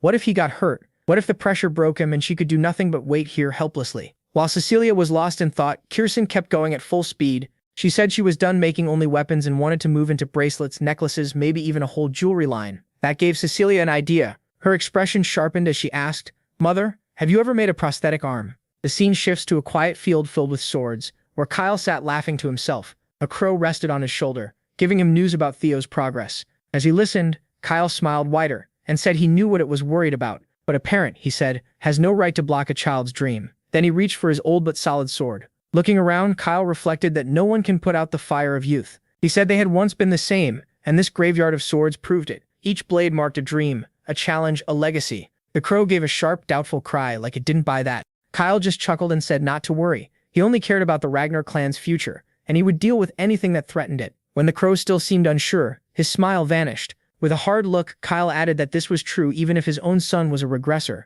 The novel also explains a few things the manhwa skipped. There are 6 main elemental attributes in this world, starting with Thrima, the thunder element, Vatin, the water element, and Fror, the frost element. Then there's Eldur for fire, Vyre for wood, and Svik for poison. Right after that, the clan head greeted Theo in a deep rumble. "You're finally here, my son." It sounded less like a welcome and more like a judgment. For him, this was where everything truly began, and the air itself felt like a challenge. He could barely breathe. The climb had worn him down, and the red energy pressing on him made every breath harder. Theo had expected the climb to take 1 hour, but it took 4. His legs shook under the crushing force as he muttered about the suffocating pressure. Then Kyle broke the silence by asking if he knew what this place was. The protagonist had heard of it before, but seeing it in person was different. He said this was the graveyard of broken swords, the blades of those Kyle had defeated, and even his steady voice shook a little. Kyle answered sharply. "That," he said, "is what it means to be clan head. Standing alone against endless threats, never truly able to rely on anyone." His great sword gave off a dangerous light as he continued. "The clan head lives by the law of the strong." Kyle asked if MC really had the right to claim that seat. Theo answered with a quiet but firm yes, and Kyle clearly didn't like it. "Don't answer so lightly." Kyle snapped that he had killed thousands to stand there. Then he asked if he could do the same, if he could carry all that hatred. Before the protagonist could reply, ghostly blue figures appeared and screamed curses at Kyle, raging over his crimes. These were the spirits of the people he had killed, and their hatred felt real. They swore to destroy him, but MC didn't waver. Even in that storm of rage, he stood firm and said his resolve hadn't changed. Kyle demanded to know why. Theo said he would avenge his past life, become clan head, and end the cursed fight for the throne. His hands tightened around his sword. No matter what stood in his way, he would see it through. Still, part of him knew that wasn't the answer Kyle wanted, so he raised his sword and said he'd give his answer with the blade. Kyle's mouth curled into a cruel smile, and excitement flashed in his eyes. "Fine." From that point on, he said the protagonist was no longer his son, but a challenger. He wanted to see what the protagonist had learned from her teachings. That last word caught Theo off guard, but he had no time to think it through. Did Kyle just say her? MC drew his blade as the thought hit him, but there was barely time to react. The next instant, everything exploded into chaos. He gasped, his vision blurring as he wondered if he had died. He couldn't even feel like his body was his anymore. Then Kyle's attack hit with terrifying force. Kyle's amused look disappeared, replaced by plain indifference. A crow appeared beside him, and Kyle asked if it was worried their little prodigy might die. The crow chirped twice, staring at Theo. Kyle nodded, his own expression turning serious. He said only someone with absolute will could break free from the heart sword. Then he admitted this was a brutal test for someone so inexperienced, especially during the awakening ceremony. But if the protagonist's resolve wasn't enough, Kyle said it was better for him to die there as a drifting soul. He didn't need a regressor who would ruin the clan. Darkness swallowed Theo's world. As his mind slipped away, he thought he was dead. That seemed only natural after being struck down by his own father. Strangely calm, MC told himself he had no regrets. A strange calm settled over him. He started replaying his life in broken pieces. He remembered things he had done before, like taking Camellia Palace and killing Rendon and Axion. The weight of those sins pressed on him. In the end, he felt like everything had only worked out because of luck. Then another thought hit him. This life had actually been happier than the last. A soft smile formed, as he quietly accepted that his time was over. His thoughts blurred and faded while a distant hollow voice echoed somewhere in the dark. Then, a rough, guttural voice suddenly tore through the silence. A rough voice suddenly rang out, loud and clear. It wasn't talking to Theo. Something was coming from the dark. Then a huge beast stepped out, made of both light and shadow. It barked at him to stand up. If he was just going to give up, he should have let it eat him. A tiny spark appeared, weak at first but full of force, and quickly started growing. Fire spread along the edge of the void, and Theo realized the voice was right. He silently thanked it as fresh strength rushed back into him. Life returned to his body, pushing death away. His will flared back up, and he swore this wasn't where he'd end. As his mind woke up, he remembered the promise he made. He raised his head, his eyes burning with resolve. His thoughts cleared. When he drew his sword, power surged through him. Even if his body broke under the strain, he refused to give in. With a roar, he challenged the darkness. His body moved on its own, fast and exact. His blade flashed like light and tore through the darkness with one crushing strike, breaking it into countless pieces. When it was over, Theo stood there in a daze as his sight returned and the shattered space fixed itself. He had made it through. Kyle looked down at him, his face impossible to read.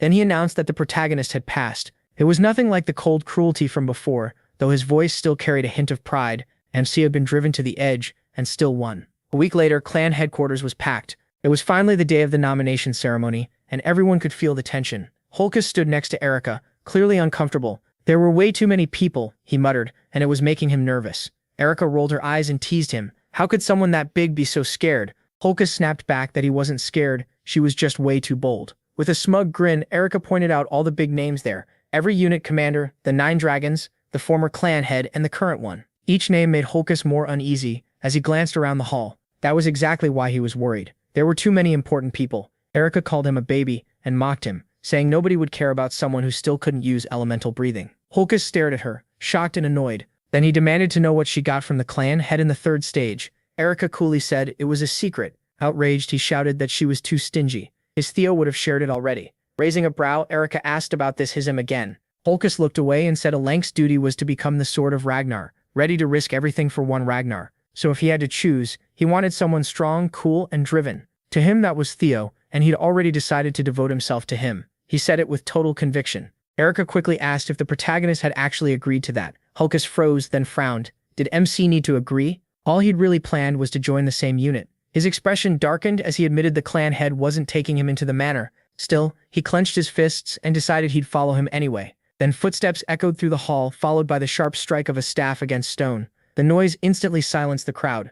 Vana Ragnar called for everyone's attention and announced the start of the nomination ceremony. First, he named the protagonist Ragnar the overall valedictorian. Cheers exploded through the hall as the crowd shouted MC's name. MC stepped forward, calm and steady. The crowd's eyes stayed locked on young Master Him. Someone in the crowd quietly wondered where he would go. Off to the side, Evelyn watched with a faint hope in her eyes. She wanted him in the white armored dragon cavalry, even if she knew it probably wouldn't happen. Theo stood alone at the center of the courtyard. Vana congratulated the protagonist Ragnar for taking first place overall and praised how well he had done in every category. A sudden sound cut him off. Vana's eyes widened in shock. The director of the Central Intelligence Bureau stepped forward with a hard-to-read expression. Sky Dragon, someone whispered, and the murmur spread through the crowd as people started guessing why he was there. Some even wondered if he'd come to get revenge for Axion. Vana, tense now, told Ed to sit back down. Ed ignored him and spoke in a calm, cutting voice. Theo Ragnar. MC recognized him at once as the Sky Dragon and narrowed his eyes. Ed might still be angry over Axion's death, but crashing a nomination ceremony was still unexpected.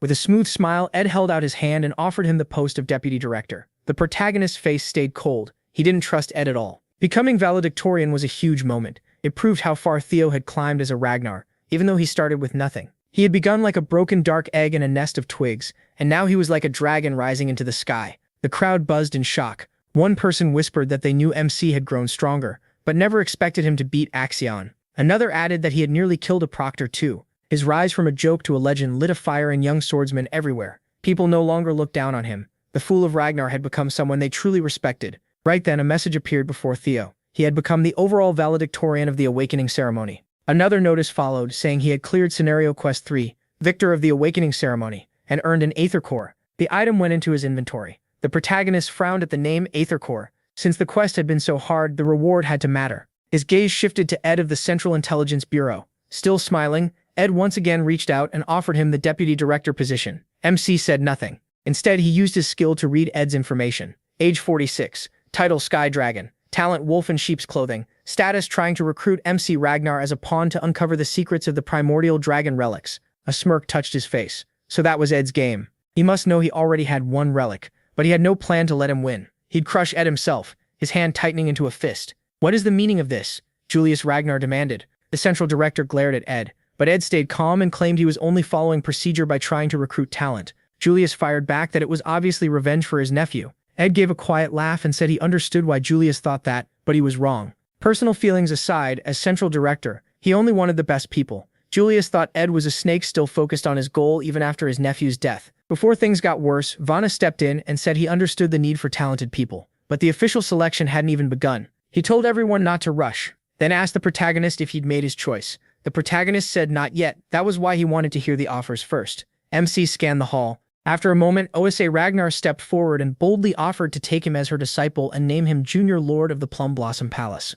The crowd broke into whispers. Had she really said Junior Lord? Others sounded stunned. Lady Plum Blossom didn't have any children. That meant she was almost accepting him as an adopted son. Theo watched Osa calmly, fully aware of how huge the offer was. People stared at him in awe, pointing out that 2 of the 9 dragons had already tried to claim him. Remington excitedly said he was incredible. Holkus blurted out that even most commanders and directors couldn't top offers like these, and Erica agreed. Then another figure appeared through the clouds with a bird nearby. A powerful voice announced one more offer, and a crushing force slammed down hard enough to shake the hall. A man landed in dark energy and stepped forward, finally revealing himself. He had long white hair and a dark mask over part of his face. The hall gasped. Black Dragon Robert Ragnar had shown up, and now his eyes were fixed on the protagonist. Robert said he had watched MC through the whole awakening ceremony. The MC met his stare without flinching and realized Robert really had been observing him all along. Then Robert told him to come to Black Snow, and promised him the rank of Null Snow. Null Snow was the top rank in the Black Snow Intelligence Agency,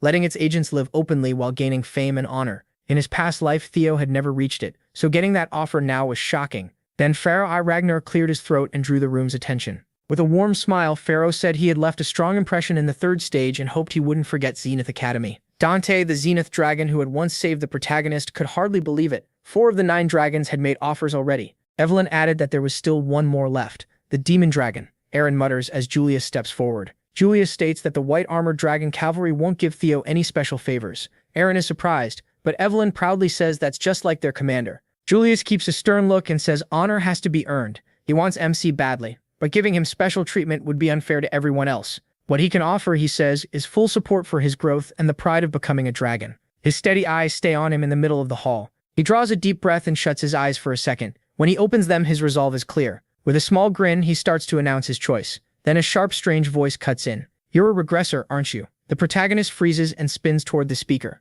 He finds Hilda, the clan's former leader, seated like a queen on her throne. MC swallows hard but keeps his voice even. He says he has no idea what she means. Hilda just smiles, like she already knows. She says she doesn't know what kind of life he lived before, but his act is perfect, truly impressive. Theo's thoughts spiral. Before what? Is there some limit to regression? Vanna asks if he's alright since he looks pale. Tense, he asks for a little time to think. Vanna nods and says that's fine, but not to take too long. This choice matters. Hilda leans back, still smiling, and tells him there's no point hiding it. She's a regressor too, though her cycles have ended. The protagonist's mind reels. She said it again, so she's gone through regression more than once. MC narrows his eyes as a new question hits him. Are there others too? He decides to ask her directly. Theo asks if cycles means a person can regress more than once. Hilda lets out an amused chuckle. She's surprised he doesn't know. Kyle must have told him nothing. Then she adds that she isn't shocked. Kyle hates regressors. Confused, he asks if that's why Kyle gave him such a brutal trial. Hilda softly laughs and says he has plenty of questions but no time right now. If he wants to learn the world's secrets and the truth about their clan, he should come find her later. The protagonist stares at her, his thoughts tangled. During the 3rd stage, his father gave him no answers, only the heart sword. Looking down, the protagonist thinks that if his father hates regressors, then what was that energy he felt? It was Lodbrok's essence. A thought slams into him. Was Kyle the one who stole Lodbrok's heart? And did he do it because the ancient dragon supports regressors? A human beating an ancient dragon should be impossible, but maybe not for his father, the man called a demigod. Theo looks toward Kyle, who sits in silence on his throne, watching it all. If MC wants the truth about regression and the clan, there's only one path left. Then Vanna's voice cuts through his thoughts. He asks if he has made his choice. He takes a breath, steadies himself, and answers yes. Remington picks Zenith Academy. He also becomes the Zenith Dragon's disciple. Theo figures that makes sense. In his past life, both of them used the water current breathing technique, and Remington returned to the Narcio clan to get stronger. Later, Remington led a rebellion against the Ragnar clan. This time, though, he stayed. The protagonist sees that as another chance created by his own actions. The two shake hands and the protagonist tells him to give it his all until they meet again, stronger than before. Remington smiles and says he's looking forward to that day. After they part, MC sees that just as expected, Ray returns to Daffodil Palace, where the ice dragon, her mother, lives. For Ray, that's the best place to grow stronger. A few of Theo's followers wanted to join him, but their scores weren't high enough. He hates being split up from his friends like this. Once the ceremony ends, he looks up and hopes they all push forward and reach their goals.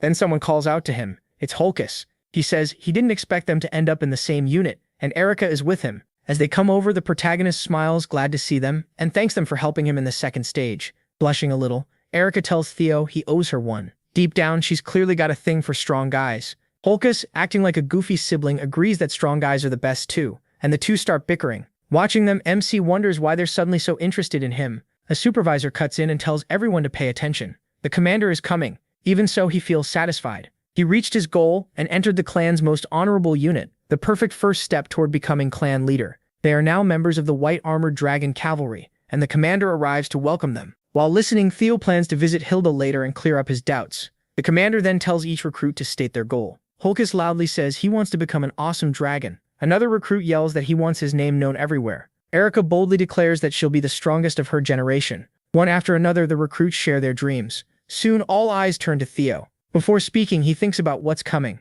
In 5 years, the Great War will begin. With that in mind, the protagonist declares that he'll become commander of the White Armored Dragon Cavalry within 5 years. The supervisor is stunned by how bold that is. But the commander bursts out laughing and says big goals are exactly what they need. MC came to the right place. Then he addresses them all. No matter why they join this cavalry, he says they must remember one thing. Every drop of blood and sweat they give here will be written into history. The struggles of today will become tomorrow's pride. Their shields must not break, their swords must not shake, and their comrades will always stand beside them. In return, they must protect those comrades the same way. With a grin, he says that after the hard road of blood and sweat, glory is waiting. He welcomes them as the newest members of the White Armored Dragon Cavalry. Then a huge dragon lands behind him and wrecks the field. This is the commander's partner, a flying dragon named Gullah. He introduces the beast by name, Gullah. Then he explains that Gullah is a flying dragon and a symbol of all dragons. A moment later, dragons begin dropping from the sky all around them. An old man orders everyone to mount the senior dragons. He climbs onto one himself and announces that the admission test is starting. Now it's time for each recruit to find a dragon partner. Theo already has Ludbrock. Still, as he watches the flying dragons, he can't help being amazed and wonders if one will choose him too. Then a voice surprises him. It's Evelyn. She's happy he joined the White Armored Dragon Cavalry, and he asks if she's back on duty. Smiling, Evelyn says it just worked out that way. The protagonist is still stunned, and she proudly shows him her new arm. A flashback starts. Theo's mother and grandmother visit Evelyn to thank her. When Evelyn sees MC's mother, she's startled, but greets her politely. His mother says that even without help, he would still have grown into someone gifted. Still, she knows Evelyn believes in him and truly cares about him. She says Evelyn is the kind of person who helps without asking for anything back. Then the protagonist's mother tells her something even bigger. She says Evelyn is one of the most important people in MC's life. Shocked, Evelyn calls herself nothing more than a one-armed trainer. But MC's mother explains that light guides people through darkness, even when it doesn't know how bright it is. She tells Evelyn that she is that kind of light for others. Those words hit Evelyn hard. Back in the present, Evelyn rides a dragon with new resolve. She thanks his mother and him too. Then she reveals he wrote down everything his mother said and sent it to her in a letter. That helped her regain confidence, take command again, and return to her unit. The protagonist quietly thinks he should have done that himself sooner, but his mother handled it for him. In his heart, he thanks her. Evelyn thanks him once more and swears loyalty to him as his sword.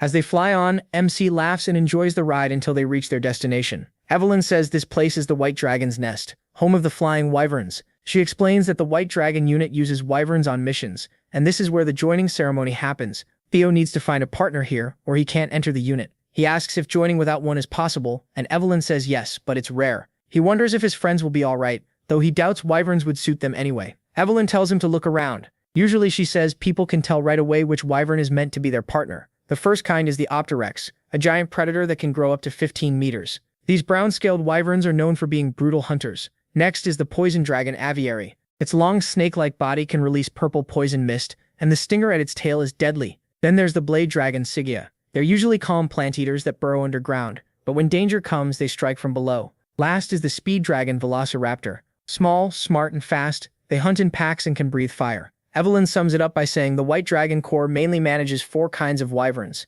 She asks if Theo feels drawn to any of them. He knows he's good at judging people, but right now, he still can't find what he's looking for. Then the protagonist remembers something. 6 years after the Great War, a single wyvern attacked the White Dragon unit and wiped out more than 100 carefully raised wyverns by itself. Because of that, it was called the Shadow Evil Dragon. It went on to burn 8 villages and kill dozens of inspectors. In the end, it took both the Demon Dragon and the Sword Dragon to bring it down. That monster was called the Evil Shadow Dragon because it could vanish into shadows. Theo thinks a beast like that would suit him perfectly, then starts looking for the one tied to his past life. That's when he spots it, surrounded by the other wyverns. The scene cuts to a powerful warrior taking a break. Then someone speaks up saying he looks pleased. He brushes it off, saying it would be dumb to get excited over one dragon joining his group. She says that's still a big deal, then asks if he's planning to make Theo the next captain. She notes how carefully he speaks like a real leader. He answers that trouble usually begins with words. She starts to think he's aiming for something bigger than she guessed, but he looks puzzled and reminds her that MC already joined his unit, so he can't just give him away. She says she came with a proposal. She wants him to be enrolled in 2 units at once. That leaves him completely stunned. Back with Theo, he nervously asks Evelyn about the blue and white wyvern. Evelyn says it's been bullied for a long time and nothing they've tried has fixed it. She thinks the others reject it because it may not really be a wyvern. The protagonist asks what she means, and Evelyn explains it was born from a male wyvern, making it a viper. That only confuses the protagonist more, since vipers are powerful monsters from deep in the forest. Evelyn says that's exactly why it's so strange. It shouldn't have been possible. Vipers are first-class monsters, basically walking disasters that can even break through the Great Wall. Among them, the viper is one of the strongest and lives in the deepest forest. Theo wonders if that's where its strength comes from. While he grins at the idea, Evelyn explains that its birth caused major trouble in the unit. She watched the nest at first, then realized the other wyverns never accepted it. That worried her, because keeping it alone forever wasn't a real answer. To MC, that just gives him one more reason to choose it. The creature reminds him of himself. He tells Evelyn this one will be his partner, then jumps off before she can answer. He's fully set on making it his. All of a sudden, thunder explodes across the area.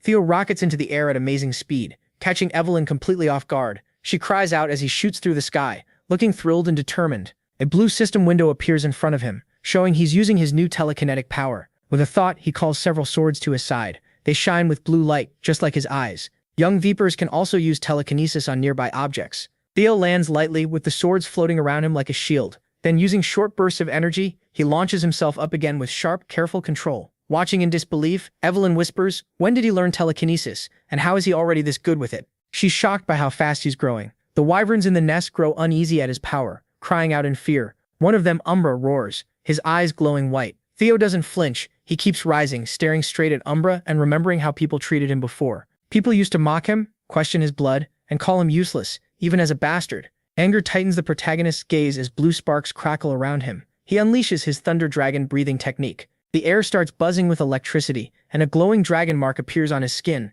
wrapped in blue lightning. Feeling his overwhelming power, the wyverns recoil in terror. Their cries get louder, and some try to run the second they sense how strong he is. Bullies are just cowards in disguise, Theo says as the others flee. Then he notices Umbra still looks uneasy and calls out, asking if he's okay. Umbra growls low, torn between fear and defiance, then starts to fly off. Sensing that hesitation, MC shouts after him that he'll wait. Evelyn warns him not to push it. Umbra is nervous, and getting close now won't be easy. She tells him to wait and try again later, but he refuses. That's exactly why he has to be there now. Looking after Umbra, he asks why the creature still stays near the nest after being rejected. Then he sighs and says heart wounds are harder to heal than body wounds. Turning to Evelyn, he adds with concern that Umbra is hurt and couldn't have gone far, so he asks her to help find him.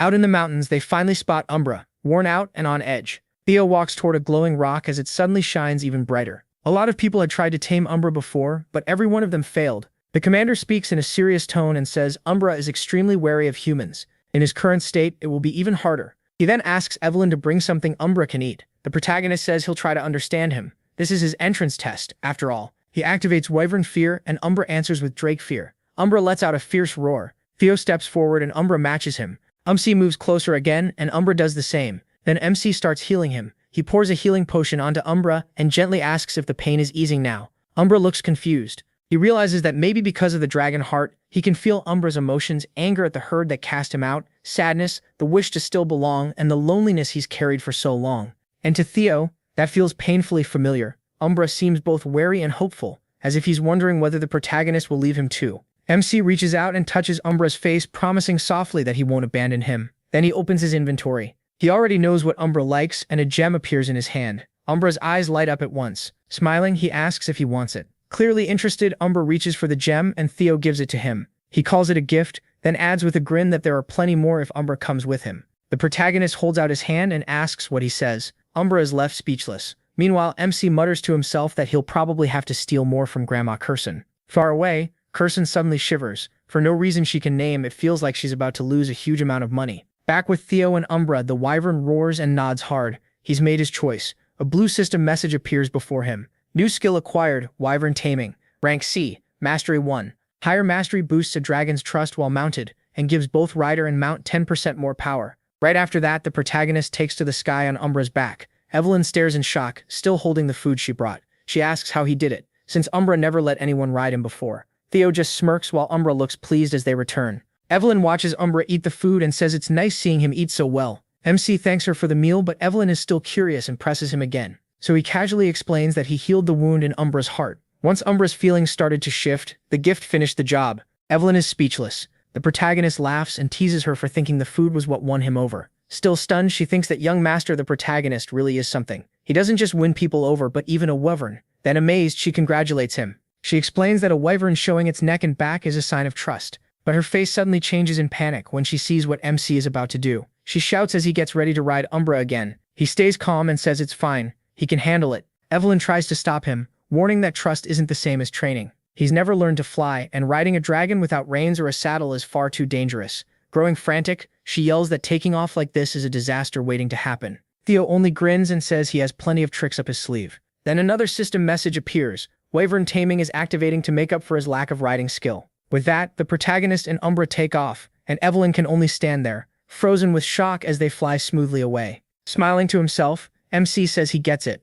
Umbra wants to show him something, so they'll go together. As they glide through the air, Theo starts thinking, something isn't right. How did a pure-hearted dragon like Umbra become a feared monster known as the evil shadow dragon? Then the scene shifts to a waterfall where black liquid leaks into the water below. Riding Umbra, he flies on and leaves Evelyn's worried cries behind. He guides Umbra down toward a hidden grotto, moving with smooth, careful control. The protagonist thought he knew the winter mountains well from his time with the black snow, but then he notices something he never knew existed, a crystal-like cave hidden behind a waterfall. After landing, he realizes he's never seen this secret place before.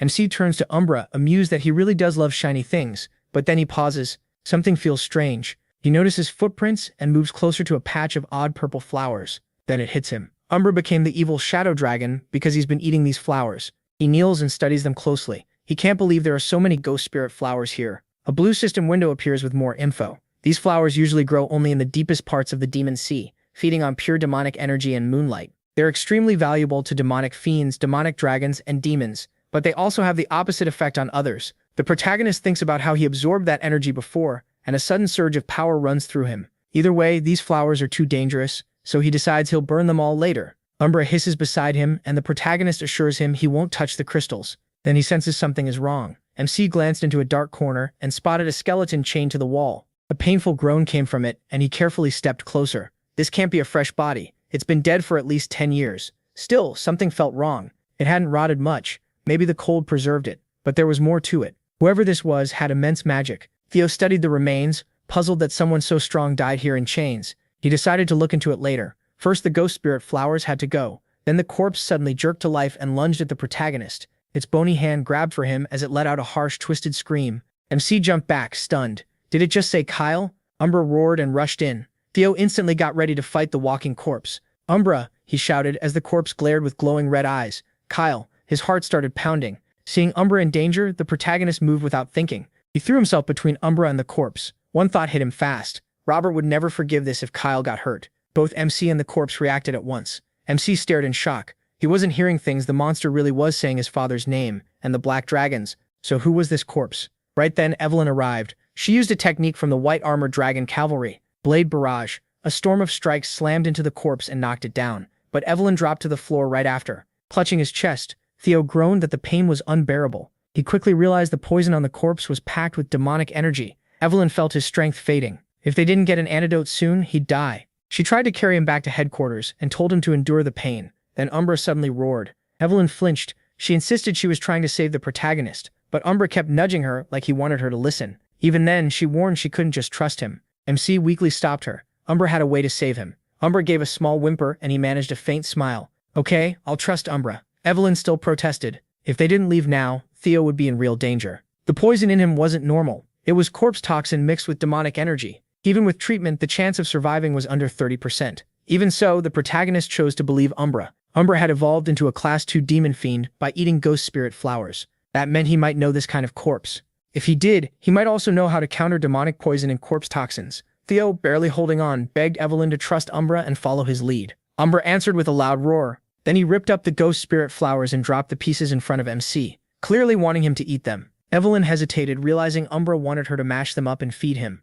Umbra nodded. She looked to him for one last answer. His eyes were wet from pain, but he agreed. At last, Evelyn gave in. She quickly prepared the flowers and fed the mix to the protagonist. Before long, MC started waking up. Umbra stayed close, watching as MC's breathing steadied, and his dragon heart began to glow. Evelyn and Umbra could hardly believe how fast he recovered. Then he suddenly let out a dragon-like roar that shook the cave. Evelyn gasped. His magic had turned black, something she'd never seen before. She stared, both curious and alarmed. What was happening to him? A blue system message appeared, commencing body cleansing purification. Then another followed, obtaining the trait of the evil shadow dragon. Elsewhere, Julius sat in his office, his expression heavy with worry. He demanded to know if Black Snow had confirmed the report. The answer came back at once. They had checked everything and were 89% sure it was true. Julius clenched his fists. Damn it, he had expected trouble during the celebration, but not this. Shaken, he admitted it was worse than he imagined. Then the report revealed the disaster. Trainer Isvin Edtroven, captain of Platoon 5 of the White Armored Dragon Cavalry, and 15 of his men had all been killed in battle. A surge of bright energy spread out as the old ritual began. It was a cleansing rite, one that removed harmful power and reshaped the body so it could hold more magic. But this ancient method needed many skilled mages and left the target in agony for days. Back with Theo. Light poured from his body. Even more shocking, this ritual had only ever worked on children younger than 5. Dark magic from the Phantom Dragon now swirled around the protagonist. The cleansing happened only because several rare conditions came together at once. First was the powerful poison from the corpse that entered MC. Second was the dense demonic energy built up over years from the ghost spirit flowers. And Umbra had found a way to stop the poison from simply killing him. Those things balanced each other in a strange way. So instead of being destroyed by the toxin or purging it outright, Theo's body absorbed the strongest part of that poison. That was the moment his transformation began. His eyes snapped open in pain. He gasped as the power rushed through him. Evelyn, worried but relieved, asked if he was okay. She moved close beside him, clearly anxious. Evelyn, the protagonist whispered. A tear slid down his cheek, but he still gave her a small smile and apologized for making her worry. Then he explained that the crystals in the cave were packed with pure energy.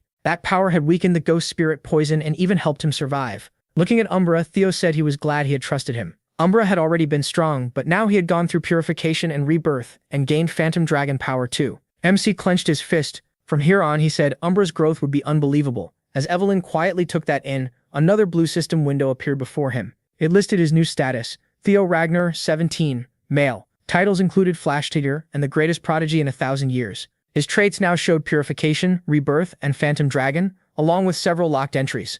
Below that was a warning. He had taken in the demonic poison that created the first phantom dragon, and if he failed to control it, he could become the second. The protagonist studied the screen, phantom dragon power. Another window appeared, showing more details, including synchronization, wyvern taming, more locked sections, and 85 bonus points to distribute. That's insane, MC muttered, but one question mattered more. He turned back to the skeleton hanging in chains and wondered who the old man really was. He and Evelyn moved toward the wall behind the body. Words were carved faintly into the stone. The protagonist noticed the writing and asked about it. Evelyn realized it was like a journal, and whoever carved such detailed lines into solid rock must have been incredibly powerful. They began reading. The message told the story of someone who lived only for revenge. Defeated by Kyle and Robert, he had hidden here to prepare for payback. Both of them froze at those names. Evelyn silently repeated them in shock, and Theo was too stunned to speak. The carving went on. The writer said his body was failing fast, maybe because Robert had damaged his monocore. The ghost spirit flowers he consumed to stay alive were instead killing him.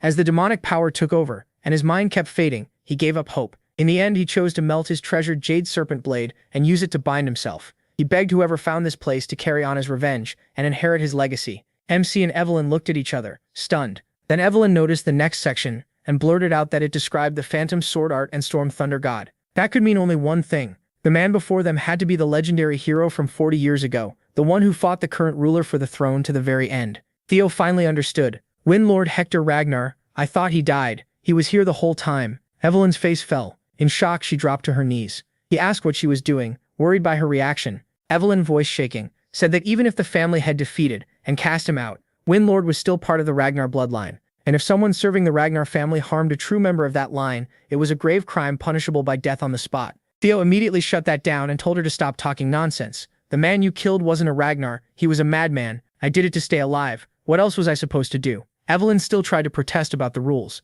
The protagonist cut her off. What happened here stays between us. That left Evelyn staring at him in confusion. He held out a hand and told her that if this still weighed on her, she should inherit Windlord's techniques. Evelyn was stunned. Those arts were said to rival even the Nine Dragons' skills, so why give them to her? MC told her to become Windlord's successor, grow stronger, and carry on his name. Still frozen in shock, she listened as he added that this way, Windlord could finally rest. Now that you're his disciple, no one can call this a crime. Evelyn was still trying to make sense of it, then brought up his earlier promise to be her protector. That was when she understood. Kneeling formally, Evelyn Narval pledged herself to Lord Him Ragnar as his servant, and asked him to accept her loyalty. He smiled, amused by how seriously she followed tradition. He offered his hand and answered in kind. He, the protagonist Ragnar, accepted Evelyn Narval's oath, and would keep it in both heart and soul. For the road ahead, he promised to make her his finest sword. MC smiled at Evelyn and Umbra. A strong gust of wind roared through the air. The story then moved to the White Armored Dragon Corps' main training ground, where everyone drilled under harsh rules.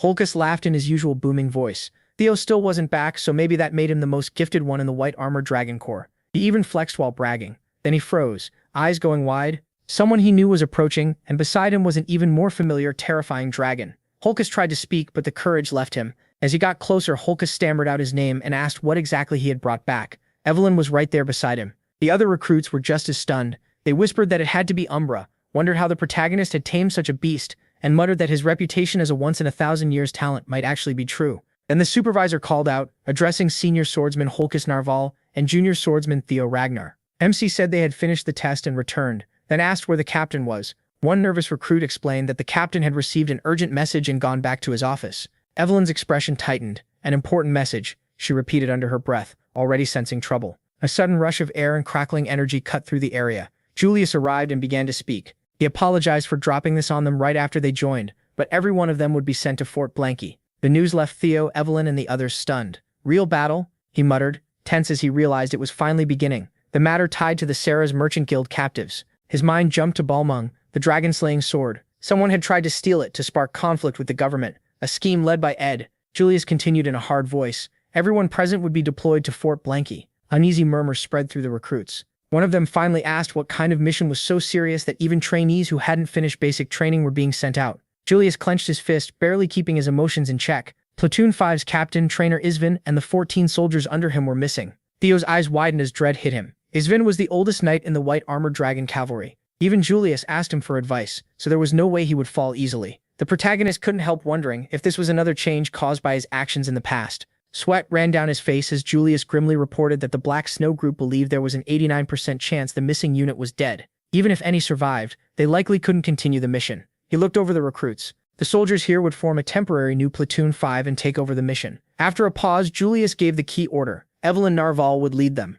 They were to leave in 3 days and finish all basic training before then. Julius's fist tightened again. He said he still didn't believe they were dead, but if they were, someone would pay for it. With that, he turned and left the training ground. At first, the case looked simple. The Black Skull Bandits had kidnapped members of the Sarah's Merchant Guild. Most people believed that was the whole story, thanks to the White Armored Dragon Cavalry's efforts, but it wasn't. The kidnapping's real purpose was to steal Balmung and move it elsewhere. A cloaked, masked figure set the chaos in motion, and Ed later used the smuggled sword to begin his takeover. Theo could tell things were already shifting from what he remembered. Sweat slid down his face as he thought that if he caused this change, then he had to see the outcome for himself. A blue system window suddenly appeared before him with a new hidden task. The Dragon Slayer's sword, Balmung. 3 days later, the recruits arrived at Fort Blanky bundled up against the brutal cold. The soldiers complained about the freezing weather, and one even noticed the moon looked strangely bent. Then shouting broke out. A guard on the wall recognized the White Armored Dragon Cavalry and tried to sound the alarm, but dark magic slammed into the tower and blew it apart before he could finish. Evelyn immediately gave the order, everyone throw the bombs. The recruits hurled explosives as dragons roared overhead. Blasts shook the ground one after another, turning the battlefield into chaos. Someone shouted for the others to get inside the castle and not die for nothing. Swords clashed in every direction as the real battle began, blood staining the snow. Theo and the others pushed forward, cutting down enemy soldiers as they went. Evelyn yelled for them to wipe out every last enemy and show them what happened when they crossed the White Armored Dragon Cavalry. Her rage only made her attacks stronger. As the fortress burned and its defenses crumbled, one soldier quietly grinned to himself. He thought he would have died if he'd stayed even a minute longer. Wiping away sweat, he told himself that as long as he delivered the item, his job was done, and now he could relax. Before he could finish, a cloaked figure appeared in front of him, eyes glowing red. In a low, threatening voice, the figure asked for the item. Shaken, the soldier handed over a long, wrapped package. The figure confirmed it was correct, said they had the person they wanted, and ordered everyone to prepare for the next step. Voices all around answered at once. The cloaked figure looked over the battlefield with cruel satisfaction. Now only one thing remained. Nearby, a group using strange wheeled machines moved in careful formation. Theo said they had completely taken control. He even laughed that it had been easy, but Evelyn answered in a way that matched his own doubt. She agreed it had been far too easy. MC felt the same. He found it hard to believe the original Platoon 5 had been wiped out this badly. Using his hatchling synchro ability, he checked the memories of enemies he had killed. From one of them, he learned they knew Balmung had been stolen, but they hadn't actually seen it. Theo grew more uneasy. It made sense if common soldiers didn't know, but how could even their leaders be clueless? As he tried to figure it out, Erin walked over. She asked what was wrong and whether there was a problem. The protagonist brushed it off, saying he was only thinking. Then Safford called out, teasing that even if MC had some flashy nickname, a rookie was still a rookie, so he could just admit he got nervous on his first mission. Erin said they had rescued the captives and should regroup. MC sighed and went along with it, saying he just wanted to go home. Safford walked past him and he caught a strong smell of gunpowder. His face twisted in disgust for a split second. Then he moved. In one smooth motion, he sprang forward and drew his shining sword. Safford asked what the protagonist's problem was, and Erin joked that maybe he just hated the smell. The protagonist ignored them, leaping again and throwing his attacks with perfect aim. Under his breath, MC said he knew it, sounding more alarmed by the second. Erin immediately asked what he meant. She looked around and gasped at the sight of barrel after barrel of explosives. He snapped that the enemy must have planned to blow them up, and there was no time, they had to get out now. The others agreed at once. Then a dark spinning sphere appeared. The protagonist was warned to look out. The black orb was coming straight at them. MC cried out in anger and despair as a massive blast hit the fort, shaking the whole ground. Reload, someone ordered coldly, already preparing the next shot. Then he reached into the swirling dark and vanished. More explosions tore into the fort, and the non-stop attack kept the ground trembling. Kill them all. Don't let a single one live, the figure ordered without mercy. The scene shifted to a rich room with a crib, where Emil Ragnar held a baby. Her face was pale with exhaustion, but she still gently soothed him. There, Axion, my sweet baby. Did it hurt that much? Mommy will bring you that filthy creature's head, she promised, her eyes filled with grief and madness. Hatred dripped from her voice as shadowy figures dropped onto the fort, moving fast and silent. Evelyn drew her sword and took her stand.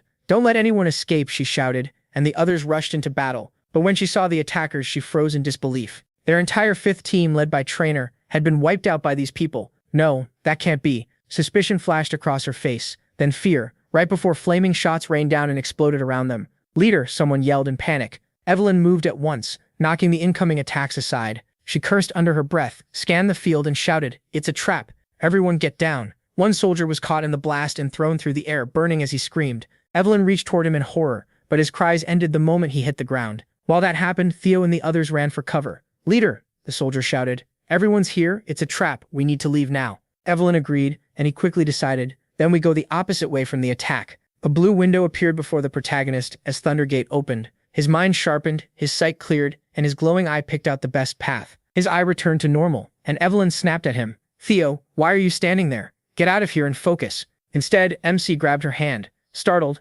Evelyn snapped, "What are you doing? We don't have time." But he cut in, "No, we have to go inside the fort." Evelyn stared at him. The protagonist, he kept pulling her along as the fort started breaking apart. "I can't believe we're going back into the place that almost burned us," Safford shouted. "The lives of 21 people are on you, MC." Theo didn't stop. "If we run outside, we'll just get bombed or cut down. That's what they want." Using his ability, he read the fort's layout. As he guided them, he explained that the enemy likely thought no one could survive inside. But with this ability, he said, eyes shining, we can. Theo scanned deeper through the inside of the fort. Gunpowder's buried on the left, and heavy metal shells are on the right, so we go up the stairs ahead. The group rushed up the stairs. Then Evelyn noticed the problem. It's a dead end. The soldiers looked betrayed. "You told us to trust you, him. What's the plan? We can't even go back now." At that moment, the fort began to collapse. The whole group panicked as the floor gave way beneath them. They dropped with the crumbling ruins. The protagonist Holkus and the others watched the rubble crash down. Even with debris falling everywhere, the protagonist landed safely. Outside, a soldier reported that the fire was spreading and the cannonballs were gone.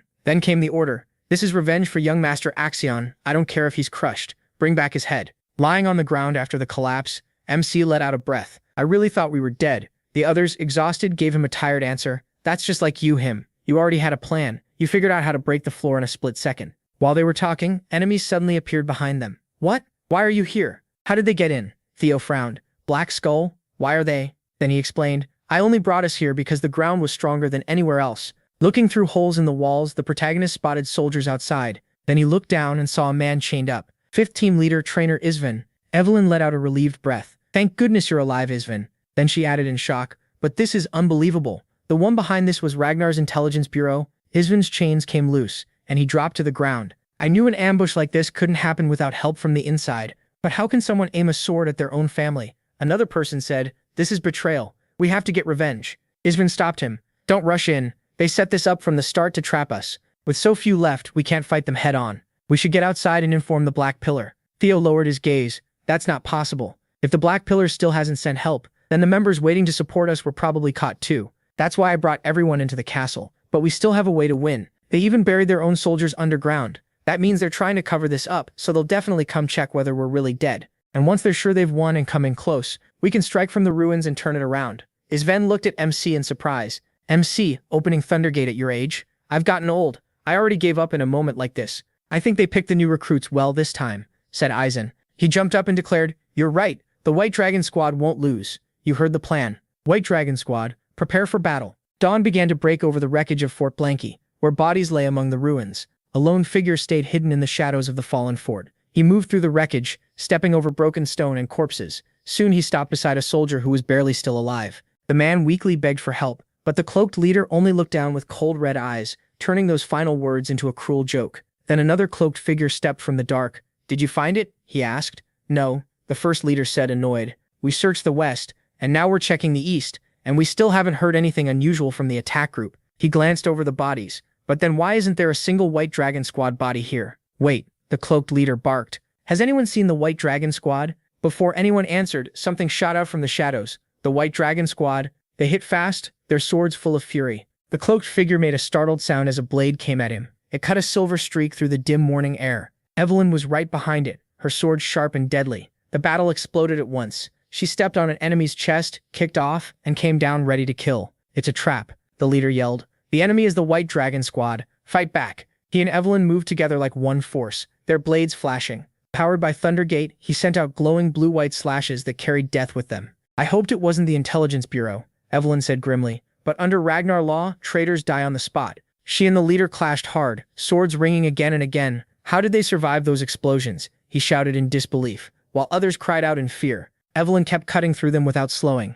Clue, the leader groaned as he barely blocked a desperate strike. Evelyn answered with a storm of fast, exact blows. Her sword flashed silver in the growing light. Intelligence Bureau. There's no point fighting anymore. Evelyn shouted once their ambush worked. You've already lost, but if you surrender, we'll spare you. Everyone used the secret power, their leader shouted in desperation. The cloaked fighters stiffened, then steeled themselves. They poured in everything they had left, preparing to use a forbidden technique. Secret powers? What are those? Theo asked. Then a blinding flash cut him off. A huge boom followed right after. The air filled with wild energy. Sparks burst as the protagonist's sword hit theirs, and he stumbled back. What is this? A backflow explosion. The forbidden power that burns up your own energy. Theo said it in horror as a violent wave tore across the battlefield, hurling bodies and debris aside. One enemy screamed as the blast hit. Their bodies glowed with a wicked red light, and they charged like men ready to die, living bombs driven by forbidden magic. Their blood-stained swords rose, ready to drag everyone down with them. Our new guy, run. A comrade said it with his last breath. MC stared at the enemies with wide eyes, shocked and thrilled at the same time. Then a cruel, knowing grin spread across his face. You bastards, how dare you? Theo roared. Burning with rage and grief, he poured everything he had into his strongest move, Dragon's Third Claw. A chain of brutal strikes ripped across the battlefield, leaving bright trails of force behind them. A message flashed before him. Thundergate. At first it hardly seemed important, but Theo's body sparked with raw power, and he moved so fast he looked like a blur beyond normal human limits. He unleashed Dragon's Third Claw again, every blow hitting with the force of thunder. Each strike landed exactly where it had to. Erica Ranky could only yell in shock as his attack connected. Even Evelyn jumped back, staring at him in disbelief. The enemies dropped one after another. Their bodies gave out under his quick, precise blows, and the protagonist finished off the last of them. One dying soldier could only wonder how he had stopped the backflow explosion so easily. I can't let that boy live, the enemy muttered. Even while dying, his voice full of hate and disbelief. In a blink, the leader shot forward. Selford and Aaron could only stare, stunned by what they'd just seen from MC. Clenching his teeth, MC thought back on it. He had forced the Thundergate open to boost his power, but it was still more than his body could handle. Him, Ragnar, I'll drag you to hell with me. With madness in his eyes, the enemy lunged.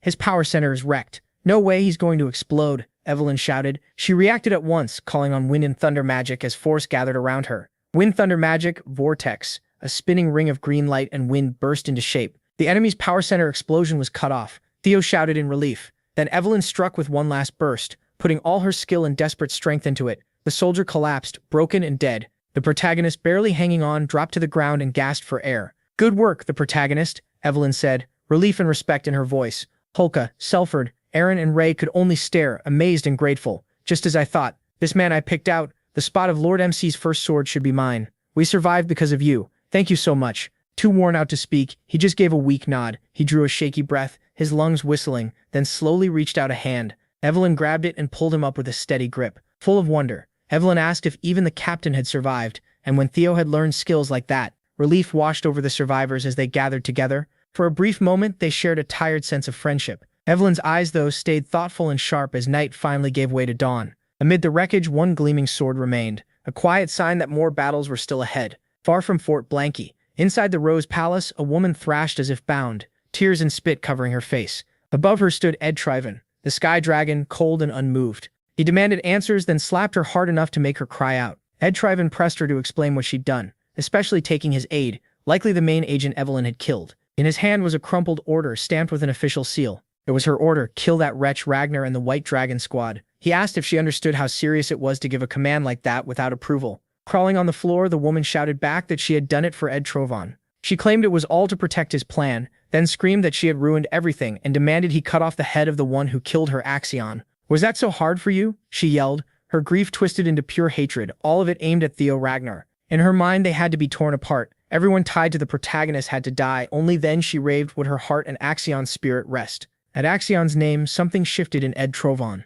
Without changing expression, he bent down, grabbed her by the hair, and coldly reminded the foolish woman what her role had been. Had she forgotten? The anger left her eyes, replaced by fear. Ed Trovan said they had lost Balmung, the dragon sword and key to their whole plan. Axion, his nephew, was dead too. Because of her failure, she was no longer worthy of being called Ed Trovan's daughter. Shaking, she looked up at him. The icy rage in his eyes felt just like her father's. To him, she was already worthless. Without emotion, he ordered the nearby guards to take her away where he wouldn't have to see her. He also told them to erase anything tied to her and destroy any records that could leak secrets. Desperate, she begged her brother to spare her, promising anything, if he would just let her live.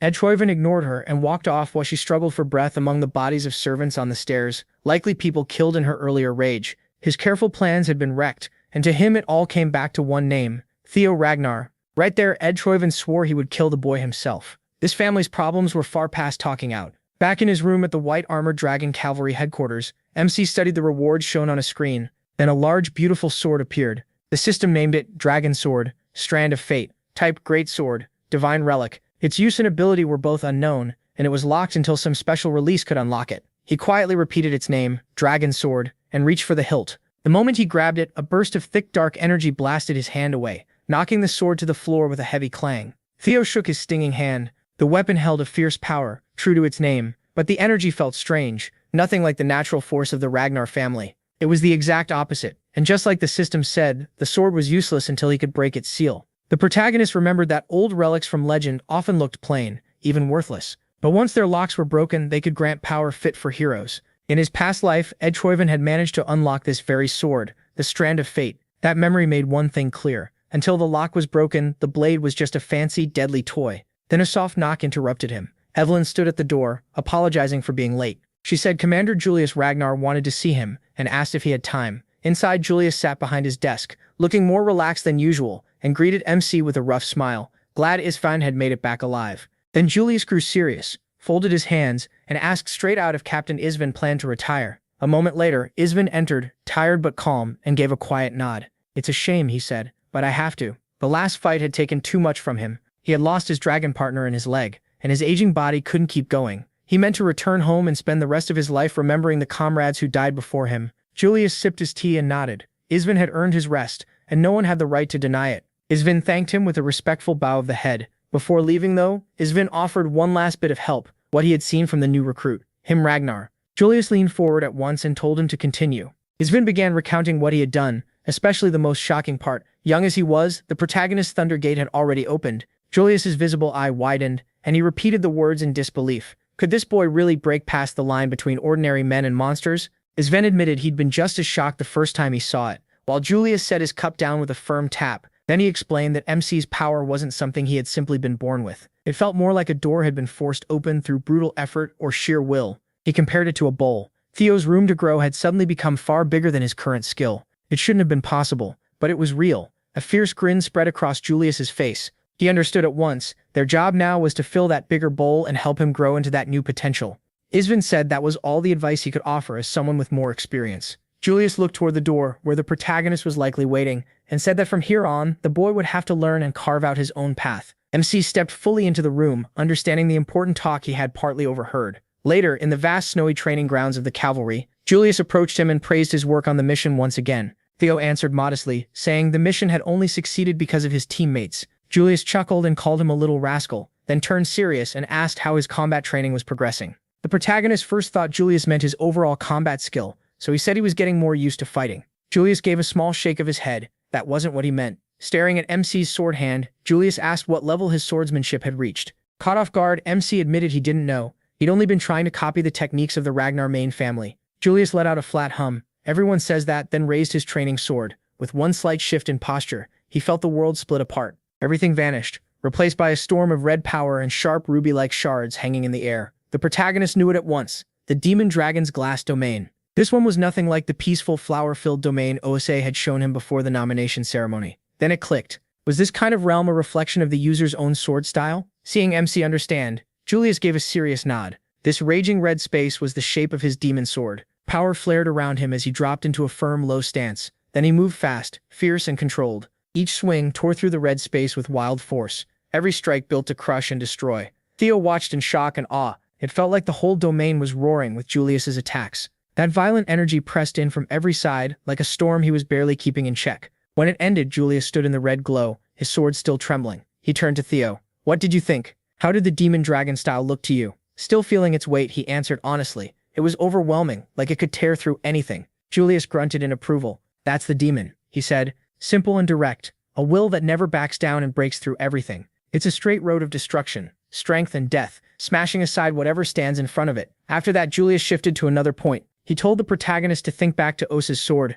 the one he'd seen from the Lord of Plum Blossom Palace. Theo said it was beautiful, like flowers opening. Julius nodded. Osa's sword is about life, he said, like a seed becoming a bud, then a flower. Life keeps showing itself. It grows slowly but surely, and nothing can truly stop it. Even if it's bent, broken, or pushed off course, it still keeps growing, just like a plum blossom tree. At that moment, MC finally understood what Julius meant by martial arts and the world of the sword. It wasn't only about techniques. What mattered were the ideas and beliefs behind them, and even the 9 dragons could follow completely different paths. Julius gave a faint smile. Then he asked, do you think Ose's life and my demon death and violence are totally opposite? Theo hesitated. Aren't they? Julius stepped in a little closer. If I just told you, it wouldn't teach you much, and it wouldn't be very fun either. Instead, a thick leather book appeared in his hand, glowing softly. He stared at it. Julius said it held a record of a debate on sword ideals between the master of Plum Blossom Palace and a sword dragon from the past. The protagonist's eyes widened as he understood what that meant. Meeting his gaze, Julius added that this was something very rare. As Plum Blossom petals drifted through the fading red light, Julius told him plainly. Theo Ragnar was now the shared successor of both the demon dragon and the sword dragon. High above the clouds, Julius once sat in silence across from Osa. She held a leather-bound book, calm and prepared to finish its final entry. Julius said nothing, and the patch over his eye hid his thoughts. At last Osa, sounding amused, called him petty. She teased him for wanting Theo to himself when she'd suggested they teach the boy together. Julius only grumbled and looked away, which made her laugh and tell him not to be jealous. Then she turned serious. This was the best choice for MC, and Julius knew it. She also reminded him that the hopes placed on he were far greater than for any future heir. His talent was so extreme that he'd grow fast, but that also meant he might hit a wall much earlier and much harder. If that happened too soon, it could stunt him or even ruin his future. Teaching him together and giving him this book of different sword views would help him get past that wall. But Julius had another fear. What if the protagonist's power and understanding didn't make him a future clan leader, but an enemy of the whole Ragnar clan? Osa's expression turned grave. She knew exactly what he meant. She reminded him that people who gain great power too quickly often met terrible violent ends. Exactly, Julius said. If history repeated itself, everything they taught Theo might someday be turned against the Ragnar clan. Osa looked a little surprised. She thought he was only being harsh with the boy. Now she saw he was truly worried beneath that rough attitude. Hearing that only strengthened her choice. With a sure smile, Osa said Julius was the right one to hold the book for now. She handed it to him and told him to watch MC. Only when Julius believed the boy would never become greedy, only when he had grown into a true Ragnar who respected each moment and understood the weight of power should he give the book to Theo. Julius accepted it and felt the weight of that duty. Back in the present, he was still stunned. He held the book close, knowing both the sword dragon and the demon dragon would now teach him. They were the greatest and second greatest swordsmen among them. It hardly felt real to the protagonist.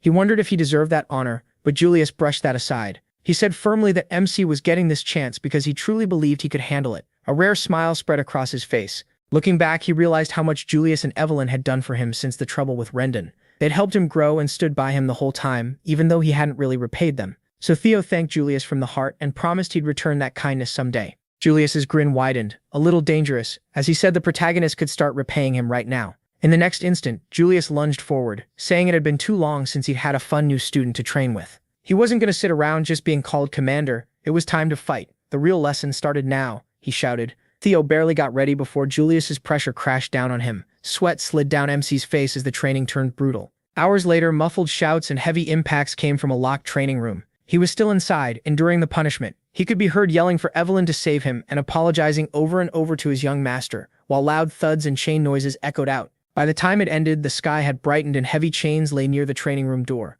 Evelyn carefully opened it and found Theo collapsed on the steps, bruised and worn out. She quickly hurried over, called his name and asked if he was all right. The protagonist managed a weak smile and said he was fine. He joked that the commander might have gone a bit too far this time. Without reacting much, Evelyn told him she'd done as ordered and locked the captured agent in the underground cell. Then she asked if it was really all right to leave him there without treatment or questioning. Theo waved it off. That kind of agent wouldn't talk, no matter what they did. Skipping torture and interrogation was actually part of his plan, and he told Evelyn not to worry. Then he leaned in and whispered more orders in her ear. Evelyn's eyes widened a little when she understood. Later that day, MC arrived at the gates of Plum Blossom Palace. He crossed the palace training grounds and found OSA waiting for him. Theo greeted Lady Plum Blossom and she welcomed him, saying she'd been expecting him. Then she asked if he liked the book she and the demon dragon had given him. He said yes, he'd already learned a lot from it. As he answered, the space around them changed. It filled with glowing plum blossoms and transparent swords moving in smooth, graceful patterns, showing the life OSA had spoken of before.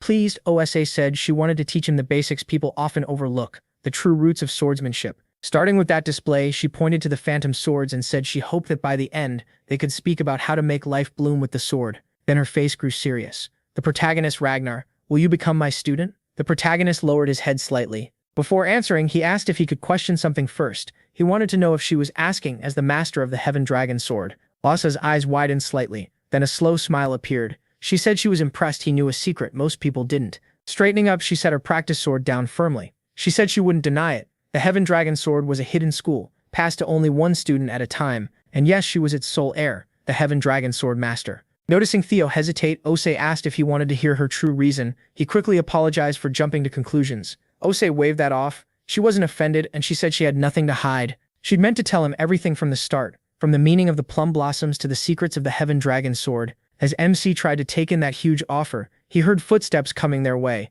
A voice called out, "Hey you!" A group from Plum Blossom Palace approached, and their leader eyed Theo before asking if he was the new recruit from the White Armored Dragon Cavalry. He said yes, then coldly asked, "So what?" That answer set the man off. He snapped that if the protagonist was joining Plum Blossom Palace and becoming Lady Plum Blossom's student, he should show his seniors some respect. MC just laughed. To him, that whole senior act was petty. Rank only mattered if someone actually commanded him, and none of them did. The leader got even angrier and argued that if he was training here, then of course he was beneath them. Theo smiled and said they had one thing very wrong. Lady Plum Blossom had offered to take him in, but he turned her down. The Plum Blossom members froze in total shock. The protagonist dropped to one knee, still thinking over Osa's offer. She was willing to pass down both the Plum Blossom teachings and the Heaven Dragon Sword. Calmly, she asked if that still wasn't enough. He admitted it was more than tempting, but said he still couldn't understand why she cared so much about him. He hadn't done anything for her. OSE told him to stand, then gently lifted his face and said there wasn't some grand reason. He simply reminded her of Kyle Ragnar, the current clan head. Startled, Theo asked if he really looked that much like him. OSE said yes, just like Kyle in his younger days, not only in appearance but in spirit too. MC chased his beliefs the same way Kyle once did. She paused, clearly remembering old days. Maybe Kyle still carried those dreams even now, she said. That fierce resolve was what kept him from falling into despair. He pushed through endless hardship, facing brutal enemies and one harsh battle after another. Even so, Kyle never gave up or betrayed what he believed in. With a soft smile, Oasov said he had that same idealistic fire, the part of Kyle she had fallen for. Seeing it in him, there was no way she could ignore him. Now that she'd answered him, it was his turn. The protagonist took a breath and admitted the offer was incredibly tempting, even more tempting than an all-you-can-eat feast, but he still had to say no. OSA asked why, and MC answered honestly, he already had too many teachers. Lady Plum Blossom herself had taught him plenty, and so had the mighty demon dragon leader Julius. Then there were Evelyn and Aaron, Wellington, Holkus, Erica, and even the people from the first training grounds. He said rivals like Axion and Ed had taught him 2 hard lessons,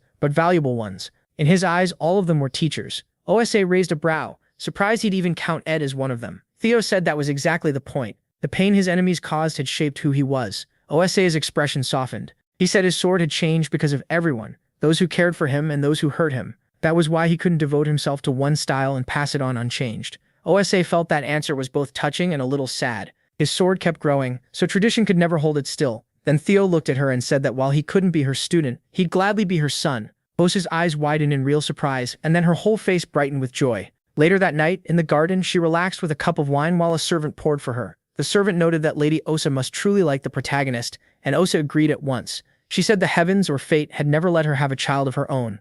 So how could she not be happy? A young man who reminded her of the one she loved had just promised to be her son. The servant smiled and said she was glad to see Osa so happy. Osa said she ought to thank Theo for letting her become a mother in some way, then ordered the servant to prepare a letter for her husband. When asked what it should say, Osa replied that it concerned MC's promotion test. The servant was startled and carefully reminded her that he was still new and had only just completed his awakening ceremony. Too much attention this early could put him in real danger. Surely Lady Osa understood that better than anyone. Osa set down her glass, her expression turning firm. That was exactly why she had to move fast. Before the storm gathering around the Ragnar family hit, she wanted Theo to have all the strength, knowledge, and backing she could give him. Deep beneath the cavalry headquarters, the captured enemy leader sat chained in a bare cell, bandaged and missing an arm. His remaining eye flew open at approaching footsteps. A cloaked figure with a chilling mask and clawed hands stopped outside the bars. The agent recognized him at once. The masked man told him not to be angry. It was all part of the plan. Probably Ed's plan. The agent said he would never doubt that. Using his last strength, he asked the masked man to kill him.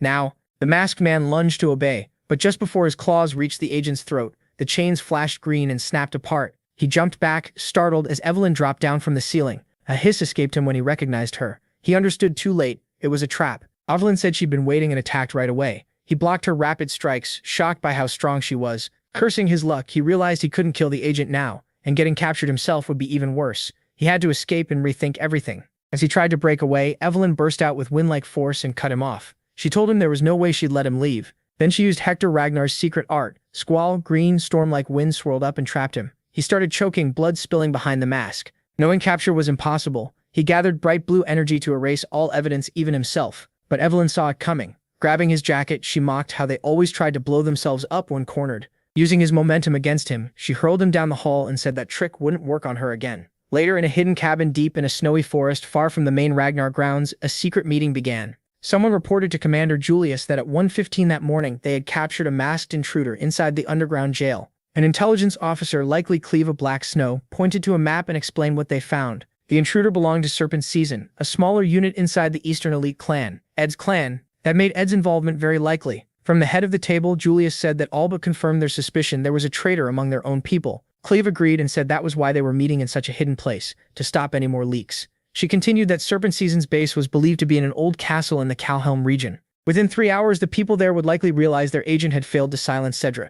Once that happened, they'd destroy the evidence and flee. So the mission was simple: hit the base before then, capture everyone possible, and take their information. That was the purpose of this new operation. Cleve finished by giving her name and rank, Cleve of Black Snow. Theo focused on that rank, surprised to finally meet one of Black Snow's top agents in person. Julius cleared his throat and added one more thing. This mission would also be the protagonist's test to become an official mid-level swordsman. Both Cleve and Evelyn were caught off guard. MC wondered if he was really ready for that. Julius let out a sigh and said he was qualified, but it wouldn't be easy. In their line of work, maybe that meant it wouldn't be some clean, simple win. Julius explained that promotion tests usually grow harder with each rank, but using a mission that could spark a war as a mid-level test was far from normal. Leaning forward, Julius said he knew Theo had told Evelyn to watch the prison because he expected someone would come to kill the captive. Evelyn gave a small cough in confirmation. Julius went on. Since he had set this in motion, he would see it through to the end. He apologized for acting on his own. Julius accepted the apology, but warned the protagonist that being an heir didn't give him the right to act alone. Since this had gone so far, he had to see the mission through without mistakes. Then Julius grabbed his shirt and shook him, ordering him to earn his mid-level swordsman rank and prove he could handle missions on his own. MC steadied himself and answered, "Understood. Yes, sir." A small smile crossed his face as he realized everything was now centered on him. Then the familiar blue screen appeared. Scenario Quest 4, Dark Ties of the Previous Life. Goal: this is your chance to cut off the rotten ties from your past and stop their hidden plan. Theo stared at it, again wondering what unseen bond kept dragging him and these people together across different times. Cleve noticed and asked if something was wrong. He looked at her, his expression hardening. No, nothing was wrong. He would finish this mission no matter what. Julius slammed both hands on the table, clearly pleased. It was time to wipe out the family's hidden snakes. At the old Calhoun castle, Cleve told Theo and Evelyn that only the three of them would handle this mission since there might be a traitor among their allies. The target was Serpent Season, a group of assassins. She explained that the protagonist and Evelyn should have the edge in a direct sword fight, but the enemy outnumbered them and likely knew the place much better. So whatever happened, they couldn't relax for even a second. MC gave a quick nod. Inside, two Serpent Season members were sorting papers and getting ready to leave. One said they were almost done destroying the documents and would head out as soon as their partner returned. The other replied that it had been less than 2 hours, so he should be back soon. Then someone tossed in a small round object. It burst and filled the room with smoke. Before the assassins could react, Cleve cut through it with quick exact strikes and one let out a sharp cry when her blade hit. A second later, he dropped, cursing his luck. As the smoke thinned, Cleve checked the area and declared the upper level secure. She ordered Evelyn to assist. Together they would lock down the main floor, while Theo went to the basement. He was struck by how fast Cleve had dropped 3 enemies. He answered at once, "Yes, ma'am." Without wasting time, he jumped down to the lower level. If the map from the briefing was right, the basement stairs should be straight ahead. As Theo descended, his senses sharpened. Tiny needles shot from the walls, nearly impossible to spot, but he dodged them and kept moving. They only struck the stone behind him. He landed softly. Right away, the protagonist used hatchling synchro to scan the area. The system confirmed his guess. There were traps and enemies were waiting to ambush him. He didn't slow down. Pulling swords from storage through the system, he activated Thunder Dragon breathing. Black lightning wrapped around him as he used his dragon mark. The strike shot forward and hit the hidden assassins before they could spring their trap. One of them, completely caught off guard, could only blurt out a confused "how." Dark energy swallowed him as Theo pushed ahead. The way was open now, but the heavy defenses told MC something important was hidden deeper in the basement. Sweat ran down his face. When he turned the corner, he stepped into a room stained red. A man in red priest robes stood before an altar made of blood and bones. The priest turned, sniffed, and looked disgusted. He mocked Theo's impure presence and asked if he really had to interrupt their holy prayers with violence, calling him an impatient follower. His eyes widened in shock. The Holy Demon Church. He knew them from his past life, a dangerous cult that preached the end of the world and the coming of a savior. They fooled people who didn't know better. And worse, they were the hidden force behind the great war that would destroy everything. The blood priest smiled, noticing Theo recognized him. The protagonist said nothing. Instead, he focused and used hatchling synchro again. This time he read the flow of mana. What he felt was cold and wrong. A twisted energy pouring from the priest's open mind gate, unlike any power MC had known. Was this the grace the blood priests always talked about? The priest gave a sad little chuckle, seeing he still didn't believe. That was fine, he said. Theo would have the honor of becoming a sacrifice for the one true God. A surge of bloody energy rushed at the protagonist. He moved to block, his sword slamming into the priest's outstretched hand. The impact shook him. The hand felt hard as stone, not flesh. Sparks flew as MC blocked the next blows. That strange power shoved him backward. He dodged and struck back, but his blade barely cut the priest's hand. The flesh was unnaturally tough, and the wound was already healing. He frowned, blood rising in his mouth. This man was supposed to be only a blood priest, one of the Holy Demon Church's lowest ranks. Yet he was this strong. Worse, the protagonist couldn't use Triple Dragon's Claw here. The blast might bury both of them. Simple magic wasn't working either. He had to find another answer, and his thoughts turned to what OSA and Julius had taught him. Julius taught that swordsmanship began with crushing power, like death itself. OSA showed him that a sword could also bring life, like a flower blooming. So violence held both life and death. Julius had once asked if those ideas were truly opposites. The priest raised his hands and began chanting, saying Theo was wasting a precious life. He called on his god to accept MC as a sacrifice, and the floor cracked under the growing power. But then he understood. Life and death weren't enemies. They were part of the same cycle. Death ended life, and new life grew from what death left behind. Not two forces, but one. If he could gather that wasted power and stop it from spreading out, if he could fuse destruction and life into a single flash, the priest sneered and called him a fool, saying his sword could never harm him. Theo rushed in anyway and unleashed a new move, Dragon Flash, a strike mixing dark destruction with bright life. It hit the priest's hand. At first he only noticed it was louder than before, then his eyes flew open. This attack wasn't just stronger, it felt alive, boring through his defense, before bursting outward in black and white energy and tearing him apart. As his body faded, the priest whispered that the protagonist had gained knowledge through killing. He called the protagonist a source of evil and said he couldn't be allowed to ruin the Lord's world. While the priest vanished, MC rushed forward and placed a hand on his head. He used hatchling synchro one more time, trying to read the priest's memories and learn where the Holy Demon Church's strange power came from. Energy flooded into him, twisting his senses and dragging his mind away. He felt like he was floating in a vast space full of stars. This was nothing like the other times he had read memories. It was as if he'd been pulled somewhere else. A huge presence pressed down on him. His system glitched, showing broken text from his current quest before flashing a red warning. Warning, you have encountered an enemy far stronger than you. Run away. Then he saw it. A giant, unclear being whose voice rang straight through his soul, asking, "Who are you? What are you? To disturb my peaceful sleep." The empty dark around him filled with countless sharp blue-green eyes, like the dying memories of the blood priest scattered through stardust. Theo stared up at the massive thing. Was this what the holy demon church worshipped? As the pressure kept rising, the voice spoke into his mind again, demanding, "Tell me, who are you?" Cold fear ran through him, along with a terrible realization. The cult's talk of divine favor wasn't madness. The source of their power was horrifyingly real. Then the largest eye seemed to recognize him. He saw his own reflection in it, as the voice, old and tired, said, "Oh, it's you." The protagonist Ragnar. Startled, the protagonist stepped back. This thing knew his name. "I have been looking for you," the being declared, its thin dark arms reaching toward him and toward the glowing screen nearby. Then it called him something awful, the blight of this world. Theo braced himself as the dark void twisted into a crushing spiral and rushed at him. Right before it swallowed him, a warm golden light burst out and forced the darkness back. Then it took shape as a massive golden dragon. "Lodbrok," MC shouted in relief. Her worried voice answered at once with her usual nickname for him. "Oh, significant other." Still stunned, he asked how Lodbrok had appeared here in dragon form. She turned to his spirit and warned him that the nameless sovereign was far beyond what he could handle right now. Even if he were as strong as Siegfried, she said she still couldn't promise a win. The protagonist had no reply. The sovereign's power was beyond anything he could understand. Lodbrok simply told him to leave this to her. A strong force suddenly shoved Theo out of that empty space, dragging his mind back to reality. As he was pulled away, he called Lodbrok's name one last time. He hit the basement floor with a gasp. The shift was harsh and sudden. He was back in his body, and when he touched his face, he felt the blood left from the fight with the priest. His thoughts were still spinning. What had he just seen? Had Lodbrok really been facing a monster like that alone for centuries? He could barely imagine how hard that had been. Then a weak voice pulled his attention away. Nearby, the blood priest knelt as his body flickered and faded. He stared at MC in disbelief, crying out that someone without faith had been allowed to see the Lord. The priest had devoted his whole life to that being, and had never witnessed it so directly. In pain and confusion, he demanded to know how MC had done it. Before he got an answer, the priest vanished completely. He only watched. A god like that was nothing he wanted. Still, the encounter had revealed something important. The being the holy demon church worshipped, the source of its power, was the nameless sovereign Lodbrok had warned him about. He remembered her grave warning. For 1,000 years she had been trapped guarding the world from that thing's influence. Then came the part he couldn't forget. Without her heart, her strength was fading, and she had less than 3 years left.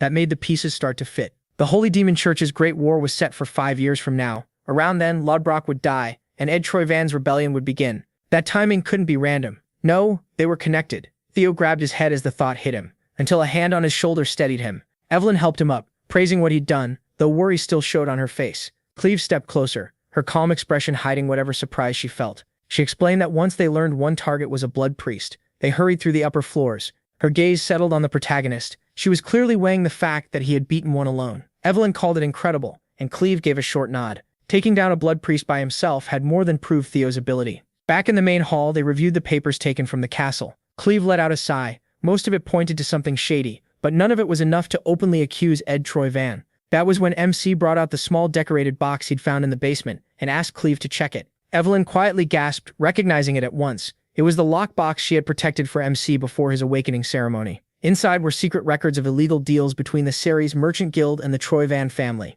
Evelyn wondered why he hadn't used this sooner, while Cleve, now seeing how far ahead he'd planned, opened the ledger. Her eyes narrowed as she flipped through it. Several entries clearly showed trades tied directly to Ed Troyvan, each marked with his official seal. Snapping the book shut, Cleve praised Theo's work. With this, she said, they could finally prove Ed Troyvan was planning betrayal and that the Holy Demon Church was involved. They had enough evidence now. Then she gave the next order. They would strike the Ceres Merchant Guild immediately. The protagonist's eyes turned cold. Just wait, Ed, he thought. Now it's your turn. Elsewhere, in an office at the Ragnar clan's main building, Julius Ragnar slammed the first report onto his desk, furious. He barked that he'd known all along Ed Troyvan would betray them someday. Across from him, Robert Ragnar, the Black Dragon, sipped tea without a hint of concern. He told Julius not to rush, saying Ed was still only a suspect for now. Julius gave a mocking laugh and asked if Robert took him for an idiot. Robert calmly pointed out that the very fact he, the head of Black Snow, was sharing information this secret meant it was already far beyond a simple hunch. Guessing was a waste of time.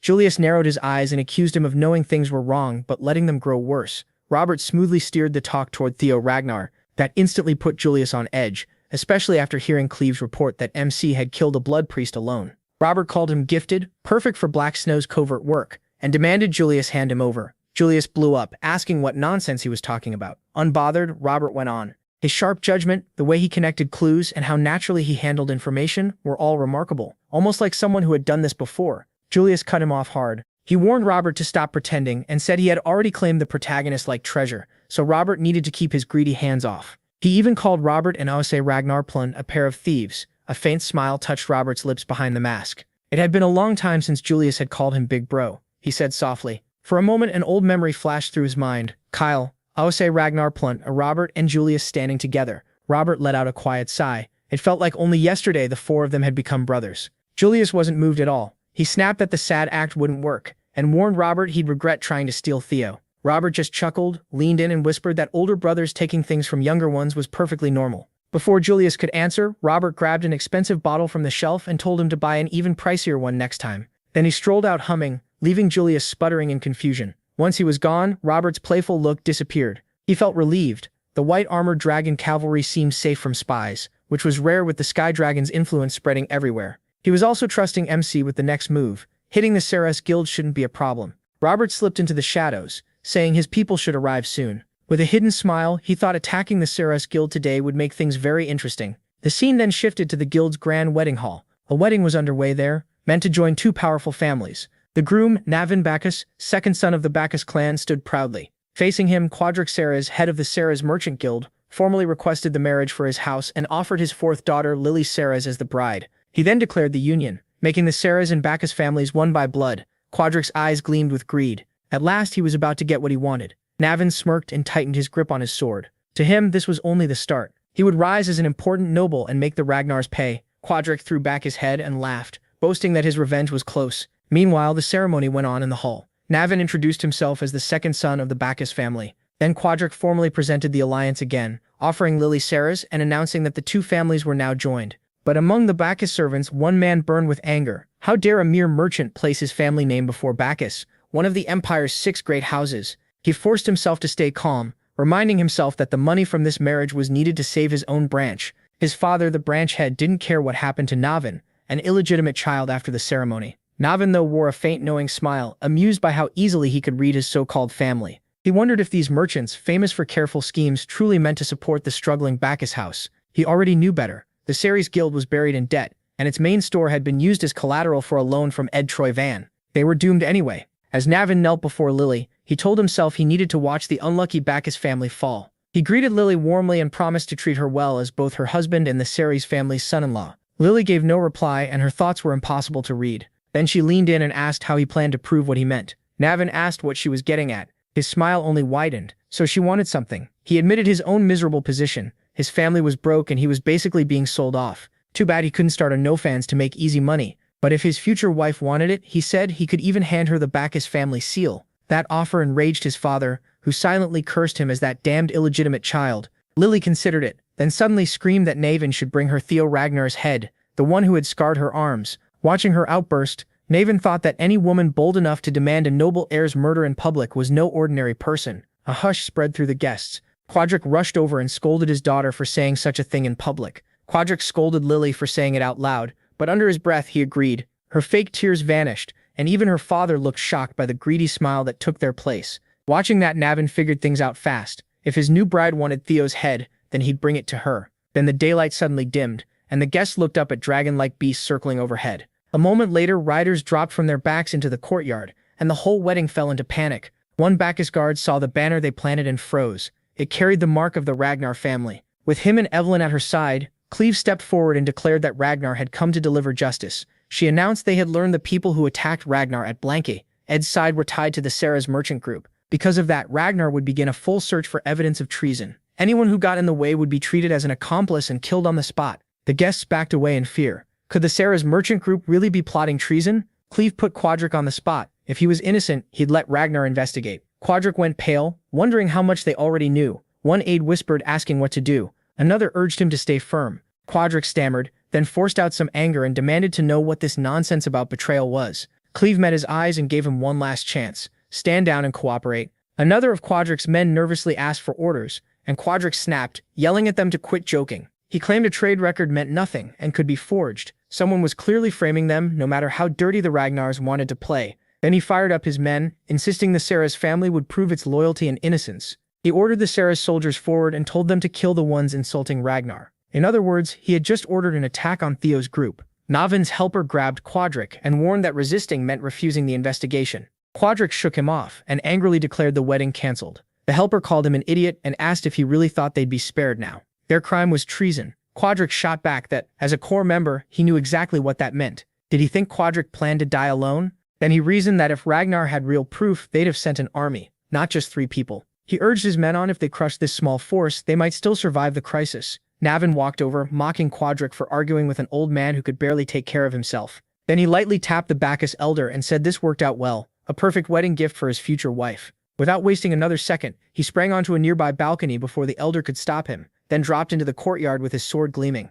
The elder cursed the foolish illegitimate son, but once Navin drew his blade, Bacchus was involved too, so he had no choice but to order his men to support Sarah's side. Spears flew at the 3 Ragnars as they readied themselves. Cleve gave them one last warning: move aside or die as traitors. The Sarah's and Bacchus soldiers hesitated, drenched in sweat, then charged anyway. Theo, Evelyn, and Cleve met them head-on. Navin watched the chaos with a faint smile, thinking Ragnar people really did love killing. Then the 3 warriors turned alert when he spoke. He moved so fast they barely saw him before he cut into their attack. Navin greeted the Ragnar trio, especially the protagonist, and said he never expected to say this when they first met. The protagonist was stunned. It was Navin Bacchus, the ghost sword, the man he remembered from the Great War for causing Ragnar endless trouble alongside Sarah's and Ed. Grinning, Navin announced that he was here to take Theo's head. He lunged, his blade flashing straight for MC's neck. MC barely got his sword up in time, but his mind was already racing. If he used what he knew from his past life, this fight could make him much stronger. He said he'd handle Navin himself. Evelyn tried to stop him, but Cleve told her to trust him. Cleve reminded her the others were probably destroying evidence, and they were out of time. They had to wrap this up fast. Evelyn hesitated, then agreed. Navin seemed pleased they'd stay out of it. He asked if the protagonist could really handle him, bragging that he was stronger than he looked. The protagonist smiled and said the same could be said for him, then asked one question first. Navin, curious, told him to go ahead. Theo pointed out that raising a sword against Ragnar was open treason. So did that make Navin a traitor? Was he trying to drag the Bacchus family down too? Or was this, MC asked, revenge for Navin's mother? Navin's smile vanished. He said him had just brought up a painful memory, and given him one more reason to cut off his head. Theo stayed calm and told him to hear him out first. Then he made a shocking offer: let me help you get your revenge. At that moment, a message appeared in the protagonist's mind. Secret task: make Ghost Sword Navin your ally. Navin Bacchus is the unofficial strongest swordsman in the family. He was never recognized by Bacchus because even with talent close to Thorkel's, he was still an illegitimate child born in a brothel. His mother was killed because of that talent, leaving him broken with grief. Deep down, he wants revenge on the Bacchus family too. If MC uses this well, Navin can be brought to his side, and MC promises to help destroy Bacchus. Navin grabbed his head and asked how he even knew about his mother. But before anything else, he unleashed a fierce strike, and the protagonist blocked it. Navin said he had no reason to take that offer. Even without joining Theo, the Bacchus family would fall for treason anyway. Mex agreed, but without his help, Bacchus would vanish and Navin would disappear with them. Navin shrugged it off, saying he had no regrets, so dying with that useless family didn't matter. For a moment, he went quiet. Theo said the reason was ether fever, the illness Navin got because his young body couldn't handle his talent. If treated early, it could be cured. Miss that window though, and it becomes incurable, cutting a person's life short. The Bacchus family never treated him in time, so his remaining years were reduced. Navin said he had 5 years at most, then mocked him. Just what you'd expect from a noble young master who dug through someone's past. He raised his sword again, saying none of it changed anything. Bacchus would fall today, and he'd die with them. The protagonist blocked the attack with a smirk and said he could cure the disease. Navin refused to believe it, but the protagonist shoved him back, thinking that in his past life, the cure was discovered only after Navin had already died. That meant Theo was the only one who knew it. Now, he told Navin the cure worked for sure, and that finally shook him. Navin repeated that Bacchus would still be destroyed even without Navin's help. But if Navin stood with him, then after Bacchus fell, he could survive as the man who helped Ragnar. All he asked was that he trust him this once. Back at the Sarah's Guild's main building, cannons were being fired at the 2 women, but they knocked every shot aside with ease. Evelyn complained that this was getting annoying. Cleve agreed, though she wondered whether Theo was finished yet. From a distance, it looked more like he and Navin were talking than fighting. Cleve tossed away a spear and thought this was getting bothersome. She even wondered if she should just kill everyone. Then a memory came back. The Black Dragon had told her not to act on her own. Their priority was judging Theo's potential and recruiting him soon. She asked if that meant simply watching him. He said yes. She hadn't directly seen him capture the priest, so they still needed to confirm it. The Black Pillar's role was to judge the people who would shape Ragnar's future. The protagonist's job in this mission was to secure more proof, so her job was to measure MC's ability. She accepted that, then asked when she was allowed to step in. After thinking it over, he said since this involved the demonic sect, she could interfere at bishop level or higher. Back in the present, Cleve thought the leader would nag her plenty if she waited that long. Still, if the mission dragged on, her break would get pushed back too. Right then, someone burst forward at blazing speed straight at Navin Bacchus. Evelyn panicked, thinking Theo had been beaten, but then she saw him racing right behind him. Seeing that, she froze as Navin tore through the rain of arrows and called out to the two women, asking them to forgive his earlier rudeness because now they were on the same side. At that moment, Theo's hidden quest to make Ghost Sword Navin an ally was complete. The four of them charged the enemy line, and Navin looked way too excited about it. When he leaped into the air, one enemy shouted that they could shoot him down since he couldn't dodge arrows mid-air. But Navin wasn't normal. He vaulted past them, landed on top of one of the weapons, and started smashing the machines and the men using them. The clan leader cursed him, shouting that he dared betray the very family that raised him. The clan head demands to know how Navin can raise his sword against his own blood. The word family sets Navin off, and he lunges at him. With ice-cold eyes, Navin says an illegitimate child never had a family to begin with, then cuts the man clean in two. A few seconds later, the rest are wiped out too. Evelyn is stunned. He really does deserve his name if he can stand on equal footing with young Lord Thorkel. What she can't figure out is how Theo got him on their side. The protagonist shrugs it off, saying he simply offered Navin what he wanted. Then he tells everyone to move. Their next target is Quadric Saris. Back with Quadric, a subordinate reports that their side is collapsing. Quadric already knows, so he orders them to destroy every document. The first ones he wants burned are the records tied to the Edtrovan clan. One of his men hesitates and says they really shouldn't destroy those. He urges Quadric to think straight before more people die for nothing. But Quadric snaps back. If those papers burn, how will they recover their investment? Is he really supposed to throw away all that money over a bunch of nobodies? Then someone steps in and tells Quadric he's too blinded by greed to see ahead. Startled, Quadric realizes who it is and immediately begs for help. Two shadowy figures have arrived. Meanwhile, Theo heads straight for the castle. He takes out the guards at the entrance in an instant, then the door opens on its own. A giant man steps out with his followers, declaring that the time for the faithful to rejoice has come. One fanatic starts chanting. He rants that mortals were blinded by greed and failed to see the greater truth. Quadric cuts in, saying he needs their help right now. As the two cultists approach, he says their timing couldn't be better. His body starts shrinking as the fat burns away, and he rambles that the universe clearly won't let him die for nothing. Since the Holy Demon Church even sent a bishop, he says a little help should be easy. Then he adds that because they're tied to the Edtrovan clan together, they're all in the same boat, and begs them sincerely. One of them says they'll still need Quadric on Judgment Day, so they'll help for now. But first, they want every document linked to Edtrovan. Quadric asks why they want them so badly, saying he hid those papers because they're his money source, and starts babbling about profits again.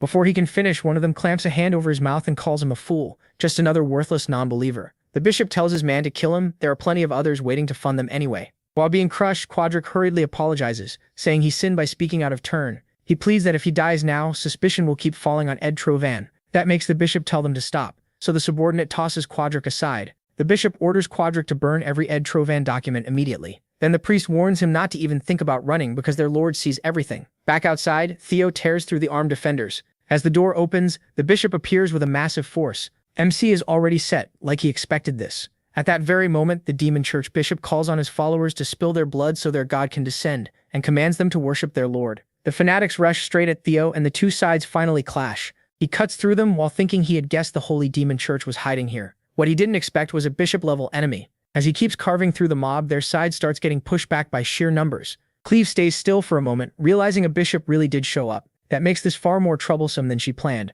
or maybe better. She reaches for her swords and draws both at once. After all, that gives her more than enough reason to step in. Theo stays focused. He says they can't afford to be pushed back now. Then Cleve enters the fight, and with one swing, she cuts down hundreds. She tells Theo she'll handle things from here. Anyone blocking Ragnar will be erased. She plans to wipe them all out. The protagonist stops her at once. They can't forget why they came. They need to secure the documents before anything gets destroyed. Cleve sighs and says she may have expected too much from him. Even so, she keeps cutting through enemies like butter, arguing that since the demon cult already stepped in, they don't need more proof. Theo runs beside her and disagrees. If the enemy is trying to stop them right now, then those documents matter even more than they thought. Cleve gets it and asks what he plans to do. MC says that no matter what, they have to break through here first. As he cuts down more foes, Theo says he has an answer. For the first time, he opens his mind gate and uses hatching synchrony to scan the area. While Cleve keeps slaughtering enemies, he admits he doesn't have hard proof yet. But since the Black Dragon told her to hold back and observe, one cultist makes the mistake of trying something in front of her.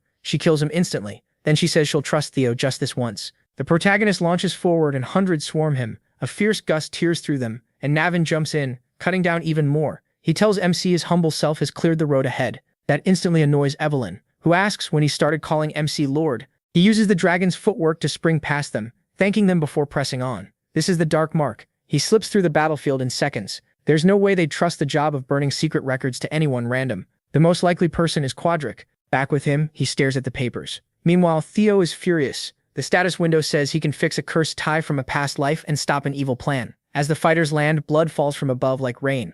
Like a madman, Navin declares himself the Lord's first sword. Navin Bacchus. Evelyn scoffs, saying that joke doesn't suit him at all. Navin answers that, judging by her reaction, she must be the first sword already, so maybe he doesn't need to worry. Still, if it were Cleve, he'd gladly settle for second. As Cleve keeps cutting through enemies like vegetables, Evelyn asks if he really thinks he's above her. Navin rushes in and swings, but instead of striking Evelyn, he cuts down the enemies trying to hit her. Then he levels his sword at her neck. He says they're on the same side for now, so they can settle this here and see who wins. Evelyn shuts it down, saying they're in the middle of a mission and she has no time for childish nonsense. That only irritates her more when Navin mocks her for being afraid to lose. Evelyn charges at him, catching him off guard. He thinks he may have pushed too far, but then realizes she's actually cutting down the enemies behind him while they talk. He jokes that if she's going to be the wife, then he can take the first sword spot. Passing by him, Evelyn says she'll show him exactly why she's the first sword. Even Navin gets fired up and dashes after her. Back to Quadric. He rushes through several hidden passages to the room where the records are kept. When he sees them, he starts to panic,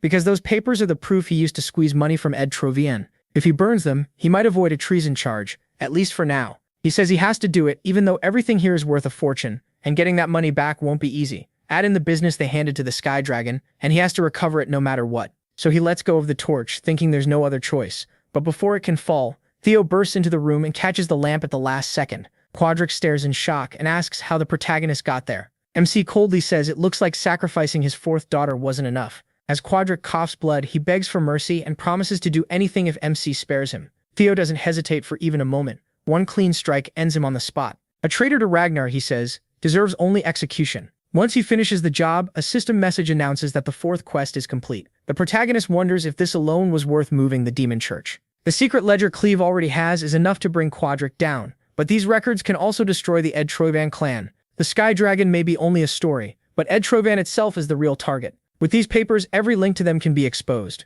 Each document matters, so Theo isn't sure what to grab first. Then while searching, he finds a Rose Palace investigation report. He freezes when he sees the opening line mention the Black. It's a handwritten note from Ed Trovan, and it says they've already obtained 2 relics. The report adds that the remaining relics are in the Rose Palace. Theo's anger explodes. That means the discrimination, the false charges, and the miserable end he and his mother suffered in his past life happened for no good reason. They were simply marked for removal, all because a relic might be there. He tears the paper apart and says reading more won't change anything. What matters now is revenge, and the first step is taking away the relics Ed Trovan worked so hard to collect. A system notice appears saying he has discovered 2 relics of the ancient dragon. By now, night has fallen, and the 2 keep fighting without pause. Evelyn suddenly says she remembers him. Even while charging forward, they keep attacking. She realizes he's the lunatic who placed second in the awakening ceremony 7 years ago and then disappeared. As he keeps cutting enemies down, Navin says he's honored. She remembers someone like him. Still attacking, he asks if she really has time for this. At this rate, he might even take her spot as the top sword. Then he freezes when a fierce wind suddenly forms a tornado. Evelyn used the God Tempest's secret art, Squall Tug. It wipes out hundreds in an instant. She tells him the score is even now. He can only accept that. Then a massive man lunges at him. He slips past it and jumps back. Looking at the stranger who just showed up, he says the 2 of them are insolent for getting in the way of God's plan. Navin tells Evelyn to finish the count with this guy, and she agrees they'll settle their bet on him. The 2 rush him at full power, when suddenly a figure appears right behind him and crushes him to death. It's Evelyn's subordinate, proudly asking how he did and saying his timing was perfect. But both of them are beyond annoyed, demanding to know why he interfered. Meanwhile, he just stands there confused, like a total donkey. A moment later, hundreds of drakes surround the area. As one of the squad leaders, he gives the order, wipe out the Merchant Guild and the Holy Demon forces. While the fighting goes on, from inside the church a voice rings out. It's the bishop, declaring that he longs for the blood-red sky that brings a new sun without end, and that their faith will never break because their sacred guide will lead them to peace. Cleve, meanwhile, is worn out after the fight. She lets out a sigh, saying careful planning just isn't her style, so she went all in this battle. The bishop is now just a wreck, and she says it feels like a huge weight is finally off her chest. Afterward, Evelyn sits with the townspeople and tells them to show their trade association IDs. Once they do, they can leave. She also tells the damage control team to move to another desk. The guy helping her is losing his mind, asking why she even needs all this info. Everything is chaos. Rumors are flying that someone even ate the flying dragon's cargo horse. Another fool asks if they'll get bonus pay for this mission. Their non-stop chatter pounds in her ears, and her temper starts to snap. Finally, she throws the work at them and tells them to handle it themselves. She's bad at paperwork too. Then she goes looking for Black Snow since they dumped the job on her and ran off. Theo reports that the files he turned in were the ones they tried to destroy. They include proof of stolen Ragnar property and information, plus a detailed treason plan. Cleve surprises MC by praising him, even calling him a solid mid-rank swordsman. She says he works like someone who's already been with Black Snow, so maybe joining the Black Dragon wouldn't be a bad idea. Theo reacts awkwardly, so she brushes it off as a joke and tells him not to get worked up. He says he can tell if she's serious. Then she gives him good news. The Sky Dragon operation has started, and that ledger from before was enough to prove their treason. She adds that Black Snow's elite arrest team is already on the way, and they'll likely be taken to the capital. Elsewhere, another masked man appears and says Ed Trovine has been hiding his true power this whole time. As he cuts them down, he says only an idiot shows every card he has. After finishing off the elite force, he congratulates Theo, saying he destroyed everything he spent years building and is tearing it all apart this time. Laughing like a madman, he says fine, if the protagonist wants madness, he'll get it, because the Trovine plan is still in motion. They may have lost the Dragonslayer's sword, but he got this instead, and that's enough. Then he tells his father the time is near, and he'll need to call him forth. At Camellia Palace, packed with people, everyone is busy making clothes and serving customers. The blacksmith is surprised by how much busier the place gets every day. Cecilia greets her mother and asks what's going on with the tailor. Excited, she says they're starting a new business, a luxury brand for high-end fabrics and accessories. Her mother can't help thinking Cecilia looks even prettier now and smiles to herself because it's been so long since she's seen her this happy. Cecilia tells her that she doesn't need to worry about money anymore. Before her mother can speak, Cecilia guesses she came because she needs money, and Elf thinks she caught on way too fast. She admits it, but says that's not the only reason she came. Cecilia asks what happened, but the moment she hears it's about the Rose Palace, fear hits her. Worried, she asks if something happened to her son. Did that wicked Emil Ragnar hurt him again? Seeing her face, Elf realizes how much her daughter has been carrying. She gently holds her head and tells her to calm down. It's the opposite. Then she warns Cecilia not to be shocked, but the news still hits her hard. Back at the Rose Palace, everyone is stunned by what they're seeing. Her standing on top of the gates. The sight alone leaves everyone speechless. Back there, Cecilia drops to the ground, saying she kept thinking about it until her legs gave out. She keeps crying, asking if it's really true, and her mother asks if she's ever known an elf to lie. Through tears, Cecilia says she hid it all this time because she felt like she was living on the edge. There were constant schemes, false charges, and even assassination attempts. She never told anyone, but she nearly died many times, and every time she prayed and begged for her son to be spared. With tears pouring down, she asks if it's finally over. Elf is shaken by her reaction. Then she calms Cecilia down and says it's all over now, she's carried this burden alone for far too long. Shifting to Navin, he tells Theo he's become quite famous. See, making tea, says he took long enough and asks if everything's settled. Navin says he told Black Snow to keep it quiet, but he already knows. The Bacchus clan will be dismantled from the clan head to everyone who signed the merchant receipts. At the very least, they'll all lose their titles. He laughs and says they're getting exactly what they deserve. With that, the Bacchus clan is finished. Theo asks if that's really enough. Navin doesn't get what he means, so the protagonist makes a proposal. Navin is stunned when MC says he should become the next head of the Bacchus clan. He points out that if everyone else loses their title, Navin will be the only one left who can take the seat. Then he says Navin should join him for the coming war against Ed Tromivan. Navin laughs, realizing Theo had been aiming for this from the start. Their power struggle is now out in the open, and war with Ed Tromivan is unavoidable. The Holy Demon Church's link to Ed Tromivan has also been proven through the Sky Dragon Rebellion. That news is posted outside on the notice board, and the people of Ragnar see it as a declaration of war between clans. Since they've been exposed, the Holy Demon Church and Ed Tromivan won't stay quiet. Navin says none of that matters to him. He doesn't have much time left, and he needs something in return. The protagonist laughs, says he already prepared for that, and drops something on the table. It's a device. Theo says it's the cure for his illness, then hands over the formula for treating Aether Fever, with Aether Core as the key ingredient. Even if the public doesn't know yet, Aether Fever is caused by disturbed internal mana flow. The core will steady that flow. Navin says he didn't expect this, and MC is surprised when Navin admits he thought MC would only treat him enough to keep him alive and keep him on a leash. He even says he could just take what he wants and leave, but he answers that he wouldn't mind if Navin did. Right now, Ragnar's obsession with power is causing too many problems. They've both suffered because of that culture. The protagonist says he doesn't want to rule through force, but through trust.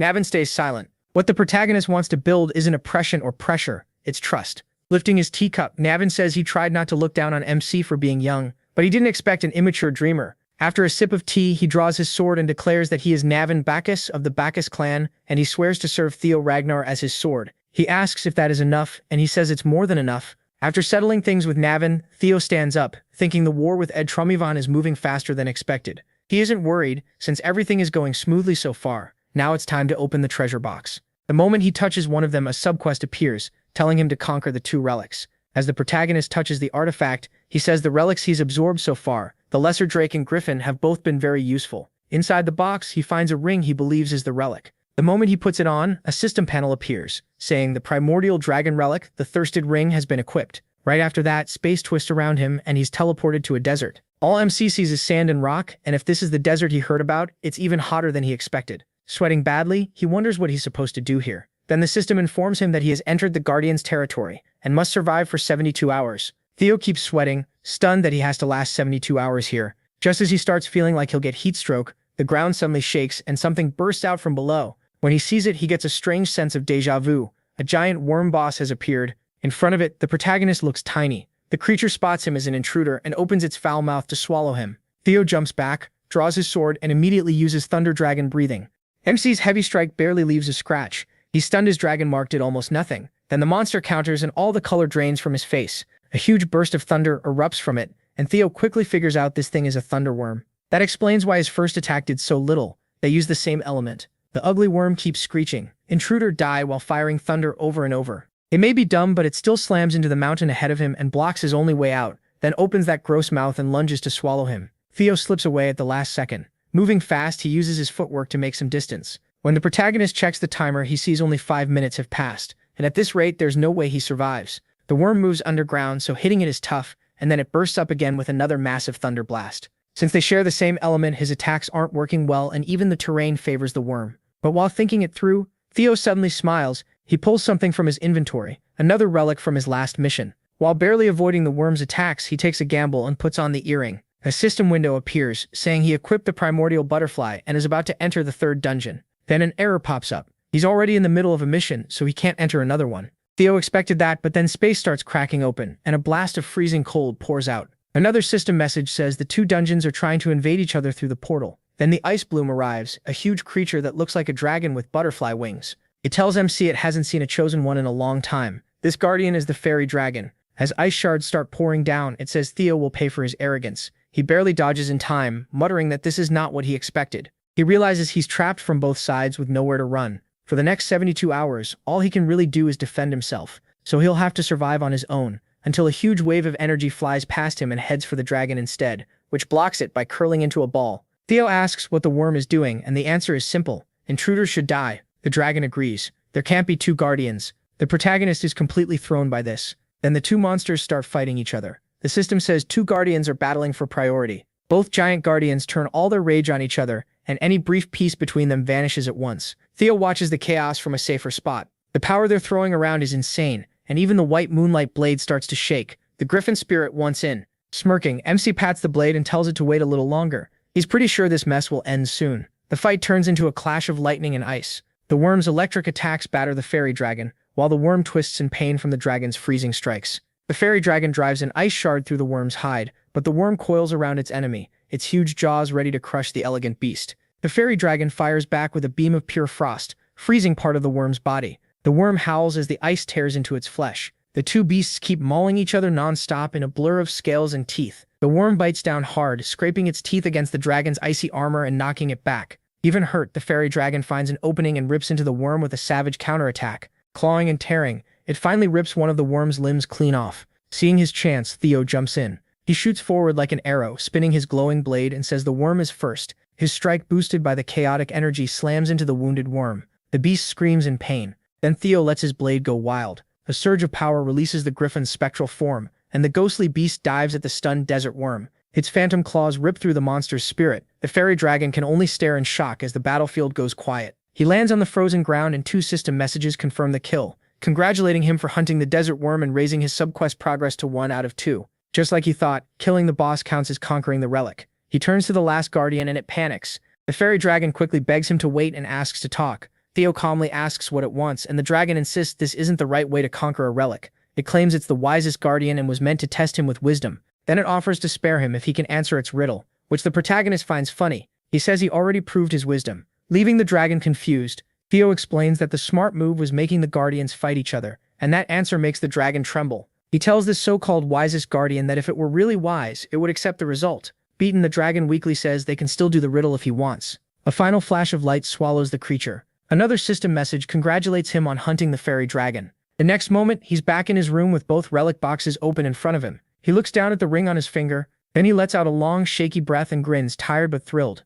He cleared both of them. The system confirms the subquest is complete. But right after that, he feels a sinister energy coming from the white moonlight blade. Something stirs inside it. Calling to the Griffon, a dark spectral eye forms from the shadows, and a voice echoes in his mind, calling him Theo Ragnar. The thing says it wants to eat his heart and lunges with shadowy claws. MC grabs the manifestation on instinct and struggles against its power. He curses himself for forgetting the blade is always hungry for flesh. Then it hits him. Before he returned, the blade must have eaten the Griffon's power. The dark energy swells fast, bursting from his arm. It has devoured both souls and now it's far stronger than before. If this keeps going, Theo will be consumed. The Griffon's voice roars in his head, promising to swallow him whole and chase the moonlight again. Darkness closes in around him like a prison of shadows. His whole world shrinks into a black sphere floating in emptiness, held together by ghostly threads. Then he gasps and snaps back to awareness. He's standing in a colorless, rippling void, wondering where he is. Shadows gather and reveal the guardians he defeated. That's when Theo realizes he's inside the Griffon's stomach. The fairy dragon tells him the Griffon finally swallowed him and warns that the beast will soon devour his heart.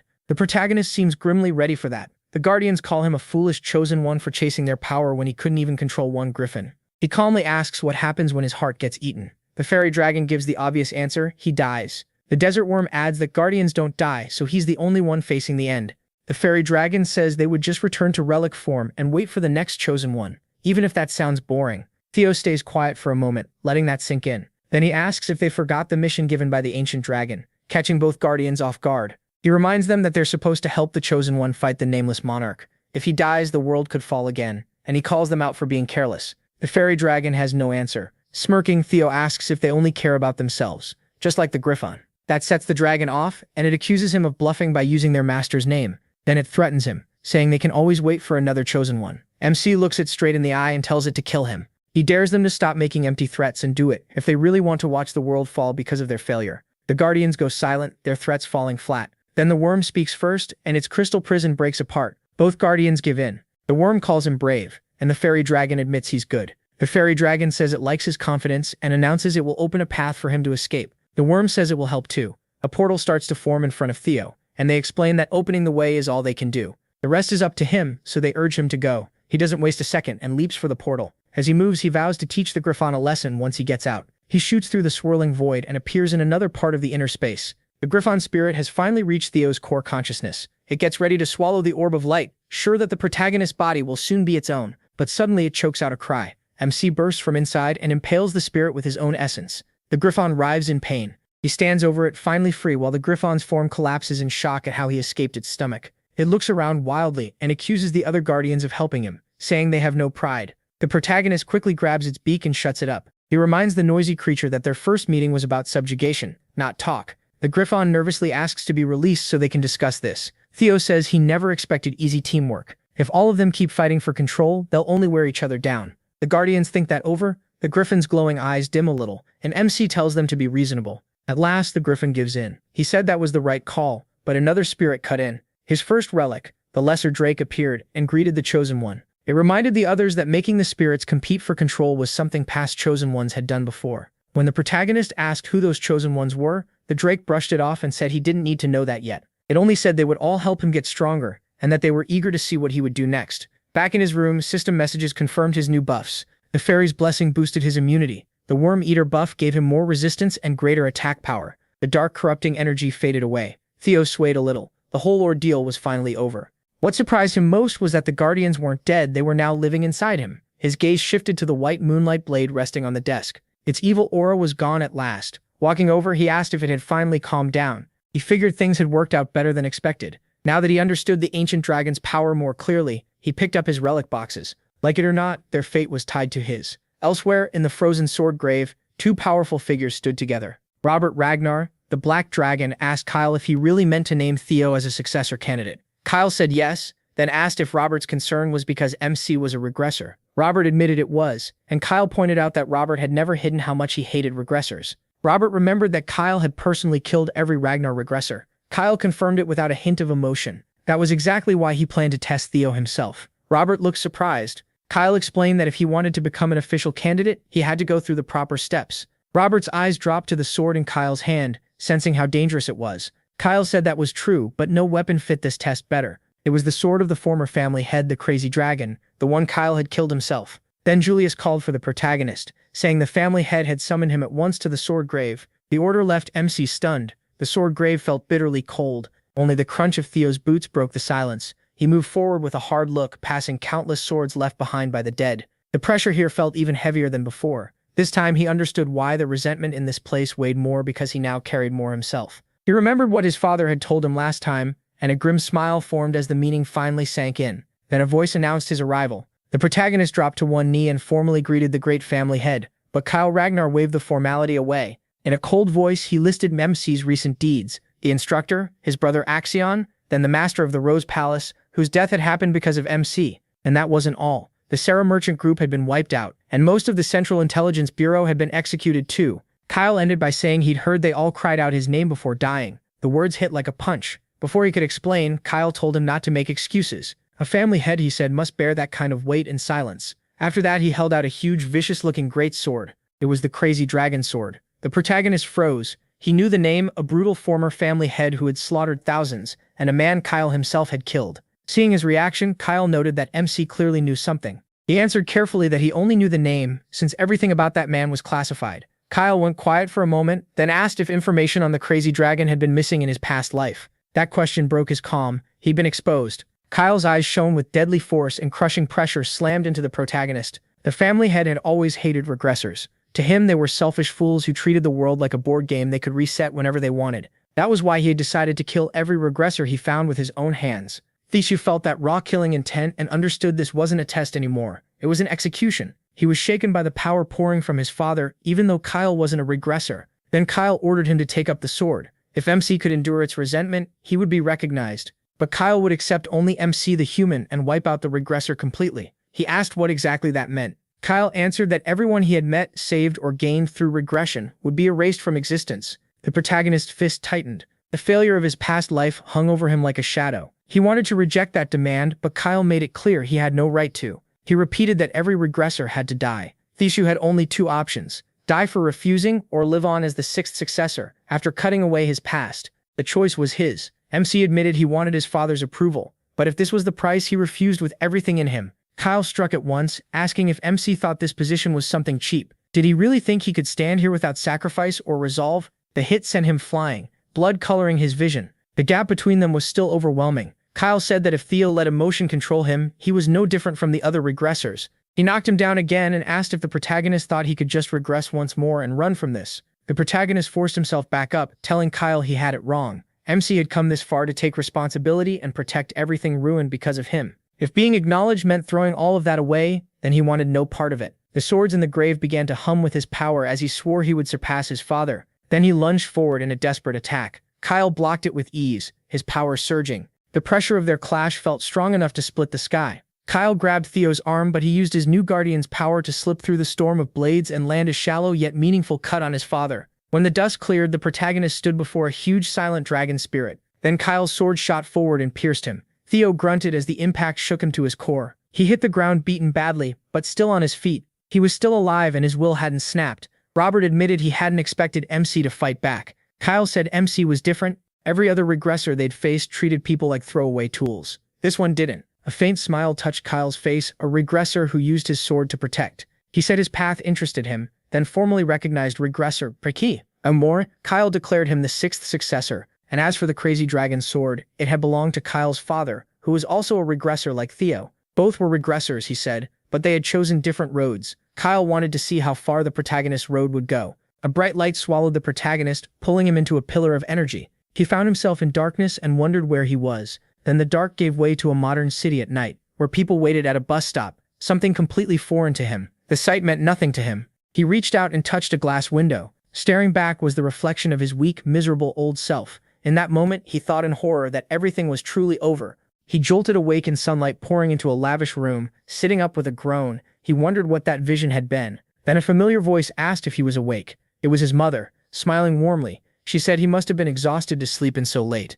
Theo immediately asked if she was okay, which made Cecilia feel that she should be the one asking him that. She explained that the family head had carried him back unconscious the night before, which had shocked her badly. MC suddenly realized the whole thing. Even that life or death choice had been a test. Just then Evelyn came in and asked if the young master was awake. Julius was with her and he congratulated him for passing the family head's test. The protagonist was still trying to take it all in, when Evelyn happily told him everyone outside was already talking about him. Newsboys were shouting that Ragnar's sixth official successor had been announced. The news shook the other successor candidates. One thought the new rivalry sounded fun, while another, a woman standing high above the city under the full moon, looked intrigued. Elsewhere, a shadowy woman in a wide-brimmed hat crushed the paper in her hand. In another frozen wasteland, a warrior in a worn, tattered cloak stood alone. His subordinate Ian ran up, shouting that punk Theo had become the next successor. She complained that she should have brought him into the Black Iron Cavalry. Her captain, Thorkel Ragnar, told her not to blame herself. Keeping his eyes on the distance, the Black Iron Cavalry captain decided it was time to meet this newcomer.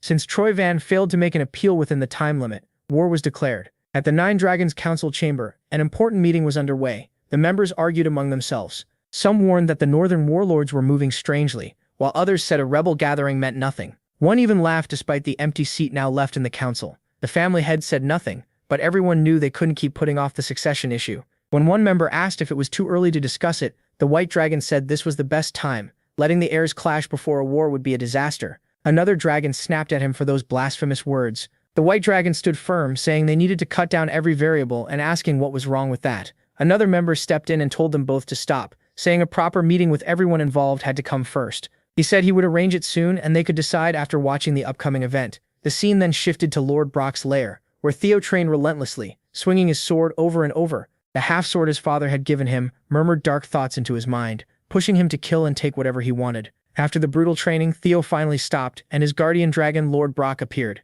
She asked if the Mad Dragon Emperor's grudge was still troubling him. MC looked uneasy and admitted it was. Even after all this time since his father gave him the sword, it still hadn't gone away. Even now the grudge in the sword kept pushing into his mind. He could handle it, but knowing it once belonged to the Mad Dragon Emperor still bothered him. He also said the sword had shown him a glimpse of the Mad Dragon Emperor's world. Lord Brock said she could never forget that name. The Mad Dragon Emperor had once stolen her heart. Theo reminded her she'd said that before, which only made him more unsure why his father gave him that sword. Calling him her contractor, Lord Brock told him not to rush. If he charged ahead again, he could run into something far beyond him, just like last time. She asked if his cut-off arm had fully healed. The protagonist said yes. The high priest treated him right away. When Lord Brock touched the old wound, MC was caught off guard and asked if she was worried about him. After checking, she said it looked fine, then told him to stop staring and leave for the day since someone was waiting for him. Before he left, she snapped that he always trashed her lair. When he asked what she meant, Lord Brock grumbled that one person makes the mess and another has to clean it. He admitted he had no excuse.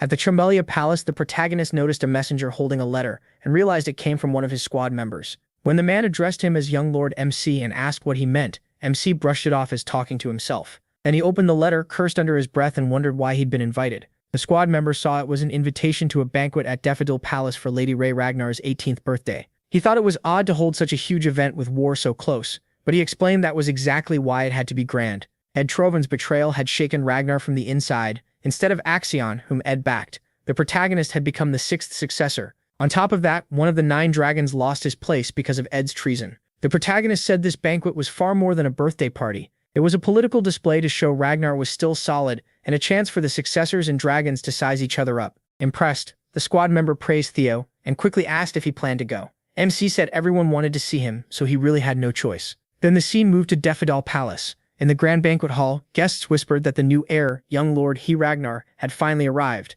Hearing it all, he knew every eye was on him. He understood the birthday party was just an excuse. They were really there to judge the new heir, and if he wanted to stand out, he had to move first. Navin came up behind him and said the protagonist had already stirred the room just by showing up. Calling him his lord, Navin added that he'd been waiting for him. Namsi smiled and joked that he almost didn't recognize Navin. He still had that beard even back at the wedding. Embarrassed, Navin said that day had been far too chaotic. As they spoke, people started whispering again, recognizing Navin as the only survivor of the Bacchus family purge. Some pointed out that Bacchus had once been one of the 6 great pillars, and now its new head was calling the 6th successor his lord. The crowd could hardly believe it. Hearing the talk around them, Navin said everyone was focused on them thanks to his perfect entrance. He answered that they had set the mood just right, and said the real part was about to start. Right then, someone walked up and said this must be Theo Ragnar. The protagonist and Naven both turned in surprise. The man said this was their first meeting and introduced himself as the fifth successor. MC thought he'd shown up sooner than expected. The man gave his name as Thorkill Ragnar, commander of the Black Iron Cavalry, and held out his hand to Theo. Around them, people were stunned. The former top heir and the fast-rising new successor were finally face to face. Thorkill told him to relax, saying he only wanted to see the sixth heir himself and was glad it wasn't the childish Axion. The protagonist thought Thorkill came off polished and respectable, but in the Ragnar family where power meant everything, he doubted anyone could truly welcome a rival. Still, he took the hand and introduced himself as MC Ragnar of the White Dragon Squad. Thorkill laughed, let his heavy aura spill out, and said MC was being too formal. There was no need for all that. Theo could just call him brother. He felt that attitude was much more like a Ragnar, so he released his own aura, catching Thorkill off guard. Then the protagonist smiled sharply and said if Thorkill wanted casual talk, he'd call him brother. Just like that, the two heirs began a quiet clash of power. The Lanka siblings entered the banquet. The brother grumbled about his tight collar and wanted to rip it off, but his sister told him to bear with it, since he was why people called their clan savages. Then someone behind them said it looked like everyone was already here. The siblings lit up when they saw Remington. Remy asked how they'd been, and one of them called him the famous nerd from the West, saying he'd heard Remy was almost as good as the Zenith Dragon. Remy laughed it off and said rumors grow too much. Then he asked if they'd seen Theo, because he wanted to ask about the white armored dragon cavalry. Just then Ray Ragnar stepped up behind him and asked if he was looking for MC. Startled, Remy apologized and said he'd never look for someone else in front of the star of the banquet. Ray said it was fine, she knew exactly what kind of event this was. Then she noticed her wine glass trembling and realized it was from the clash between the two brothers. One of the Lanka siblings asked if that was him, and Remy said nobody else would dare do that here. The two heirs kept pressing their power against each other until Thorkill finally gave in, saying he couldn't match Theo any longer. The protagonist laughed and teased him, asking what he meant. Calling him brother, he said he was the one who let Thorkill win. Thorkill admitted it, saying too much humility could sound insulting, but he meant it. If he were MC's age again, he said, he would have lost for sure. He brushed it off as flattery. Then Thorkill announced that seeing such an impressive younger brother filled him with joy, which caught the protagonist off guard. Thorkill raised his glass and toasted Ragnar's new heir, and the whole hall followed, lifting their glasses to Ragnar. He told MC his first appearance as a successor candidate had gone perfectly. MC thanked him, but inwardly he knew Thorkill had a reason for all this. He had shown his power to protect his own standing while openly acknowledging a rival to win over the room and turn the mood. Naven built to his own advantage. He realized Thorkill Ragnar was far from harmless, no matter how friendly he seemed. Then one of the Lanka siblings reminded him about the promise to become his sword. Behind them, guests whispered in amazement, wondering how the protagonist had gotten so strong at such a young age. Someone even asked if he was still unmarried, and said he wanted to introduce his daughter to him. Meanwhile, on the second floor, one of the elder dragons fumed. He had planned to attack that half-breed's behavior and have him thrown out, calling MC a clueless brat. He raged that MC dared treat the family like his playground. Then he spotted someone outside the hall, Evelyn. Angry at once, he muttered that she had the nerve to come here.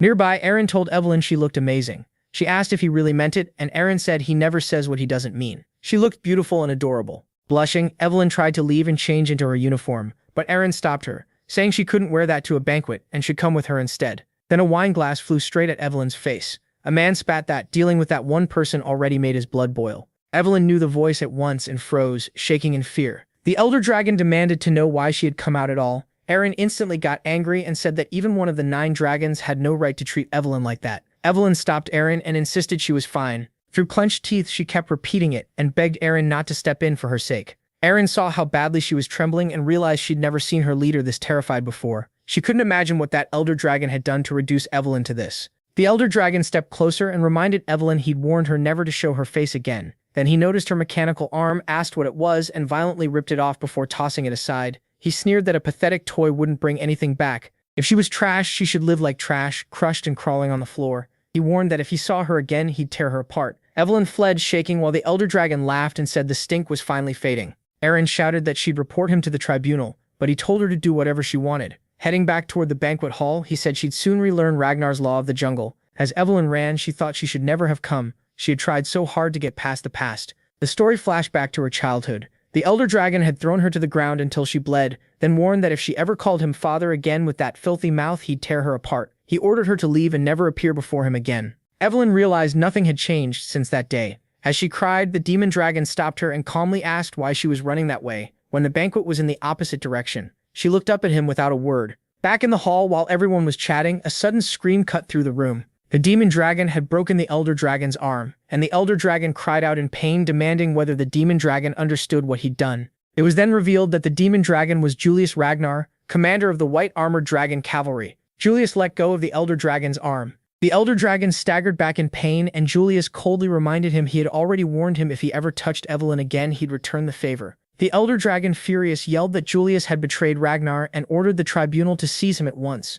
The tribunal quickly closed in on Julius, leaving the banquet guests stunned. Their commander declared that Julius Ragnar was under arrest for injuring the head counselor. He told Julius to come quietly, but Julius only asked what they'd do if he refused. That question alone shook the commander. Julius then reminded everyone that Ragnar law still honored vows sworn on a sword. Years earlier, he had made such an oath before the elders: if any of them ever harmed Evelyn again, he would do the same to them. A crushing aura spread through the hall, and everyone could feel his killing intent. When Theo arrived, he heard that Julius had shattered the elder dragon's arm. Right away, he knew the tribunal couldn't control this. This hadn't happened in his past life, so he wondered what had changed. Then he looked at Evelyn and understood. Evelyn Nereville was Wolfgang Ragnar's illegitimate daughter. To Wolfgang, who cared deeply about pure blood, she was a stain he wanted gone. He had planned to cast her out of Ragnar, but Julius saw her talent and brought her into the white armored dragon cavalry, ruining Wolfgang's plan. Later, after Evelyn became vice commander, Wolfgang feared the truth would come out. Using a small mistake as an excuse, he tried to kill his own daughter. Evelyn survived, but lost her left arm and had to step down. Since then, she'd been running Training Ground 4, and Wolfgang likely hadn't expected to see her here. Theo realized this whole mess had started because of what he changed in the past. Since he had caused it, he knew he had to stop it. As Julius's killing intent kept rising, the elder dragon shouted for everyone to witness Julius insulting the elders who protected Ragnar. He called it treason, using the power of the 9 dragons against his own clan. Enraged, Julius snapped back and demanded how he dared talk about authority. That's when the protagonist stepped between them. He said both of them were too heated, and their clash was turning his sister's happy banquet into a nightmare. Julius calmed down at MC's words, while the elder dragon froze in shock. Then MC proposed they settle it the old Ragnar way, with a duel trial. The elder dragon immediately grew uneasy and called the idea absurd. Julius had attacked him in plain sight, so a trial was pointless because he was obviously guilty. Theo said he understood, but they still needed to stop things from getting worse. Then he politely asked Lady Defedel what she thought. At that moment, the master of Defedel Palace entered the hall, and her icy presence alone made the elder dragon stiffen. It was the ice dragon, Lady Neil Ragnar Ton, Lord of Defedel Palace. She demanded to know why they were causing trouble at her daughter's birthday banquet. The elder dragon tried to point at his injured arm, but Neil cut him off. She said she didn't care about petty squabbles and wanted this settled fast, just as he suggested. Her tone made it clear this was the last bit of patience she had left. The crowd began whispering about the duel trial. Some said the counselors might have a huge advantage, since even retired ones were stronger than a Dragon Gate swordsman. Others replied that only Julius might have a real chance. Hearing that, the elder dragon grew more confident. The duel trial was simple: 3 versus 3, first side to win 2 matches. The last fight would be between the plaintiff and defendant, while the first 2 were handled by chosen representatives. The elder dragon figured Julius only had a one-armed cripple and that annoying man on his side, so he was sure the match wouldn't even reach the final round. He accepted the challenge, declaring that the sword's purity would decide right and wrong. Thorkel thought the protagonist had done even better than expected. With Julius's temper, this could have turned into a disaster. If the protagonist hadn't stepped in, the elder dragon might have destroyed Julius politically. In almost no time, MC found a solution everyone could accept. Thorkel decided this would be worth watching. Later, at the duel ground outside Defedel Palace, the tribunal commander announced that the duel trial would begin under tribunal watch. To keep it fair, magic was banned, and whatever happened in the duel would be protected by Ragnar law. He then had both sides swear there would be no revenge after it ended. Julius and the elder dragon both took the oath. Then the commander called for the first fighter. Ragnar stepped out from Julius's side. One of the Lanka siblings worried about whether Theo could handle this, and Remington agreed, saying his opponent looked dangerous. When asked if the elder dragon's fighter was really that strong, Remington explained that the elder dragon's aide, Gale Sword Beta, was elite, even among top swordsmen, though that was still better than facing the counselors themselves. The elder dragon told Beta not to hold back. Beta asked if that meant killing the protagonist Ragnar, even though the protagonist was now an heir candidate. The elder dragon told him not to worry because anything done in a duel trial was forgiven by law. At the very least, Beta was to take one of Theo's arms. Julius worried MC had been dragged into this because of his own recklessness, and apologized. MC told him not to worry and said he should trust him. Through this duel, he promised to settle their old feud once and for all. Then he raised his sword and took his stance. Beta got ready too. The instant the whistle blew, both of them burst forward at incredible speed. Beta slashed hard, but Theo blocked it easily. Their blades crashed together, and both were pushed back a step. Beta stayed locked in and attacked again. Steel slammed against steel as the real fight began, sparks flying while the crowd held its breath. Beta was stunned. He expected the protagonist to go down fast, yet the protagonist kept matching him blow for blow. Even during the flurry of strikes, Beta couldn't believe what he was seeing. This, he realized, was what an air candidate looked like. Then, trying to get an edge, Beta kicked a small rock at MC's eyes. Theo lifted a hand to block it, and Beta smirked, charging in. Sure, his lack of battle experience had finally shown. He drove his blade toward the protagonist's neck, thinking he'd at least give an air candidate a quick death. The sword flashed for MC's throat, but MC simply shifted aside and dodged with ease. The move was so smooth that Beta felt like he had never taken him seriously. Shocked, he wondered if that opening had been bait all along. While he was still thinking, he was already preparing his next strike. When Theo's sword came down, Beta barely got his own blade up to block. The impact shoved him back and made his arms tremble. Then he realized the protagonist had stopped the strike at the last second. If he hadn't held back, Beta would already be dead. A chill ran through him as he wondered why the protagonist spared him. Before he could recover, something changed. A blood-red aura began wrapping around MC like raging fire, and the half-sword in his hand started whispering into his mind, pushing him to kill everyone who had mocked and humiliated him. Beta noticed his strange state. His posture loosened and his guard opened. For a second, Beta thought it was another trap. Then anger took over and he rushed in again, determined to cut his throat before anything else changed. At the last instant, the protagonist knocked the attack aside. Then he shouted back at the half-sword, refusing its command to kill. His voice shook the arena and the red aura flared harder as he fought to control the cursed blade. Before Beta could make sense of it, the protagonist moved with terrifying accuracy. In one brutal strike, MC severed Beta's arms and legs. The slash also sent a shockwave toward the crowd, and the ice dragon reacted at once, blocking it before anyone got hurt. She then stared at Theo, thinking the boy was truly remarkable to have that kind of raw strength without magic. Beta collapsed on the ground, his limbs gone, twisting in agony, all his confidence replaced by fear and despair. The tribunal commander stood speechless, then after a few seconds cleared his throat and loudly announced that Ragnar had won the first round. The crowd gasped, whispers spreading everywhere, while the protagonist stood in the center with such a frightening aura that even the boldest people fell silent. As the half-sword's pull faded, Theo finally let out a breath and tried to understand what he had just felt. It was different from the usual hateful whispers. This time, it felt like something was guiding him, and when he gave into it, his power reached a whole new level. A faint smile crossed his face. He knew trusting those grudges was dangerous, but if he could control them, he'd become much stronger. The commander then announced the second round and called the next fighters forward. Theo raised his hand and declared a consecutive match. The commander repeated the call, announcing that the defendant had chosen a consecutive match, so MC would fight again in round 2. The elder dragon ground his teeth in rage and swore he would kill him for good. Just then a new fighter entered. The tribunal named him Page Grayson, the Mystique Sword, once a Dragon Gate swordsman. Carrying a huge blade on his shoulder, he faced the protagonist and calmly said he was eager to fight. In the stands, the Lanka siblings leaned in, excited. The brothers stared in awe at how the Mystique Sword could handle a blade that big without using magic. His sister smirked and teased Remington for looking so tense. He admitted he was worried, and when she said Theo probably would not die, Remington answered that was exactly the problem. MC might lose, but if he lived, that would be worse. In the first round, the council only sent a strong swordsman to save face. This time, one of the counselors had entered himself, so this was not about honor anymore, it was an execution. The whole hall went still. The commander was just about to start the match when Theo casually raised his hand and surrendered. The arena was stunned. Even Page Grayson froze, completely caught off guard. With a grin, he pointed out the obvious. A mid-ranked swordsman was never beating a counselor. Anyone could see that without watching the fight. Humiliated and furious, Page Grayson stepped off the field and the commander declared him the winner of round 2. The crowd quickly realized what the protagonist had done. The Elder Council had been baited, and now they looked foolish. People began praising Sir Theo's strategy. With their pride already gone, they wondered how the Elder Dragon could still take round 3, especially this weekend. Inside, the Elder Dragon started to panic. He cursed MC, realizing this may have been planned from the beginning. Fear tightened in his chest. From the stands, Evelyn saw how shaken he looked and gave a faint smile.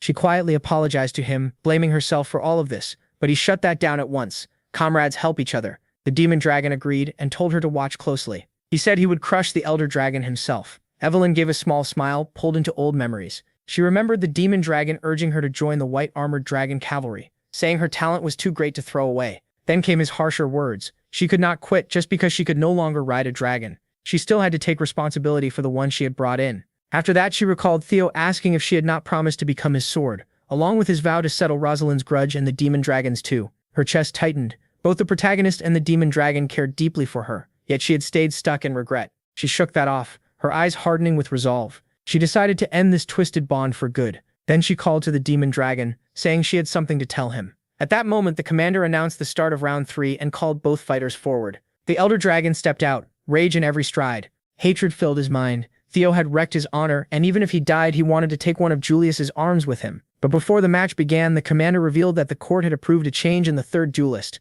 The elder dragon looked up in shock as Evelyn walked forward, rapier in hand. His face twisted as he laughed bitterly, calling it absurd and asking if she meant to beg for mercy. Evelyn calmly took her stance and replied that if anyone should beg, it was him. Then she called him father. The hall exploded in shock. No one could believe it. Whispers raced through the crowd. Was the elder dragon really Evelyn's father? They did not even look alike. Some started guessing she was his illegitimate daughter, and the murmurs only grew. The elder dragon nearly lost control. His fist clenched, his body shook, and fury filled his eyes. He yelled at Evelyn, called her a wench, and demanded to know what nonsense she was saying. Evelyn, still smiling mockingly, tilted her head and said, if he liked being called father that much, she should have done it sooner. Then she added that since he loved bringing up the past, maybe she should share hers. His expression darkened, but she kept going. Evelyn spoke about the years she had tried to bury, how he used to scream at her for calling him father, and beat her nearly to death when she was just a child. Her voice shook, but her stare stayed cold. She revealed he even tried to have her killed after she joined the white-armored dragon cavalry,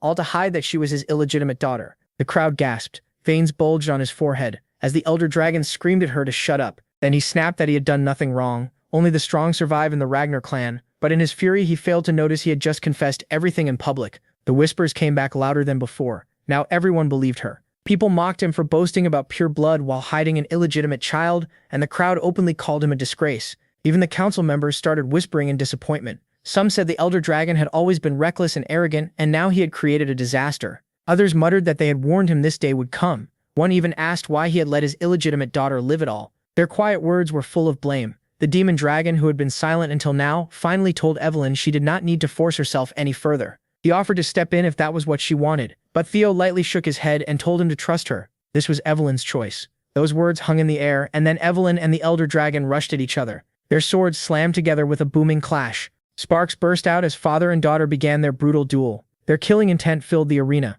Watching closely, the demon dragon suddenly recognized Evelyn's style. It came from the secret manual of the god of tempest. The council noticed too and was stunned. One said it looked like the Wind Baron's swordsmanship. Another wondered how Evelyn had learned such a legendary lost art. As her movements grew cleaner and sharper, the crowd started cheering without meaning to. Her rapier moved like a storm, smooth, fast, and deadly. Soon everyone realized she was not just defending, she was driving the elder dragon back. The crowd could barely believe it. Some wondered how she mastered the Wind Baron's lost style, while others said a swordsman at her level standing up to one of the 9 dragons was unbelievable. Next to her, the elder dragon's technique looked rough and lacking. Hearing the crowd turn in her favor, Theo watched in silence and thought it made perfect sense. Mana is banned in the duel trial, so magical power means nothing here. And without the boost of his pure bloodline, the elder dragon's real skill never would have been enough to make him one of the 9 dragons. The fight kept growing fiercer. Breathing hard, the elder dragon felt his pride being crushed. Furious, he shouted at Evelyn, demanding how she dared oppose him. He lunged again with wild force, slashing hard and snarling that she should think carefully. Did she really believe she could escape him? He swore she would understand only after he beat her.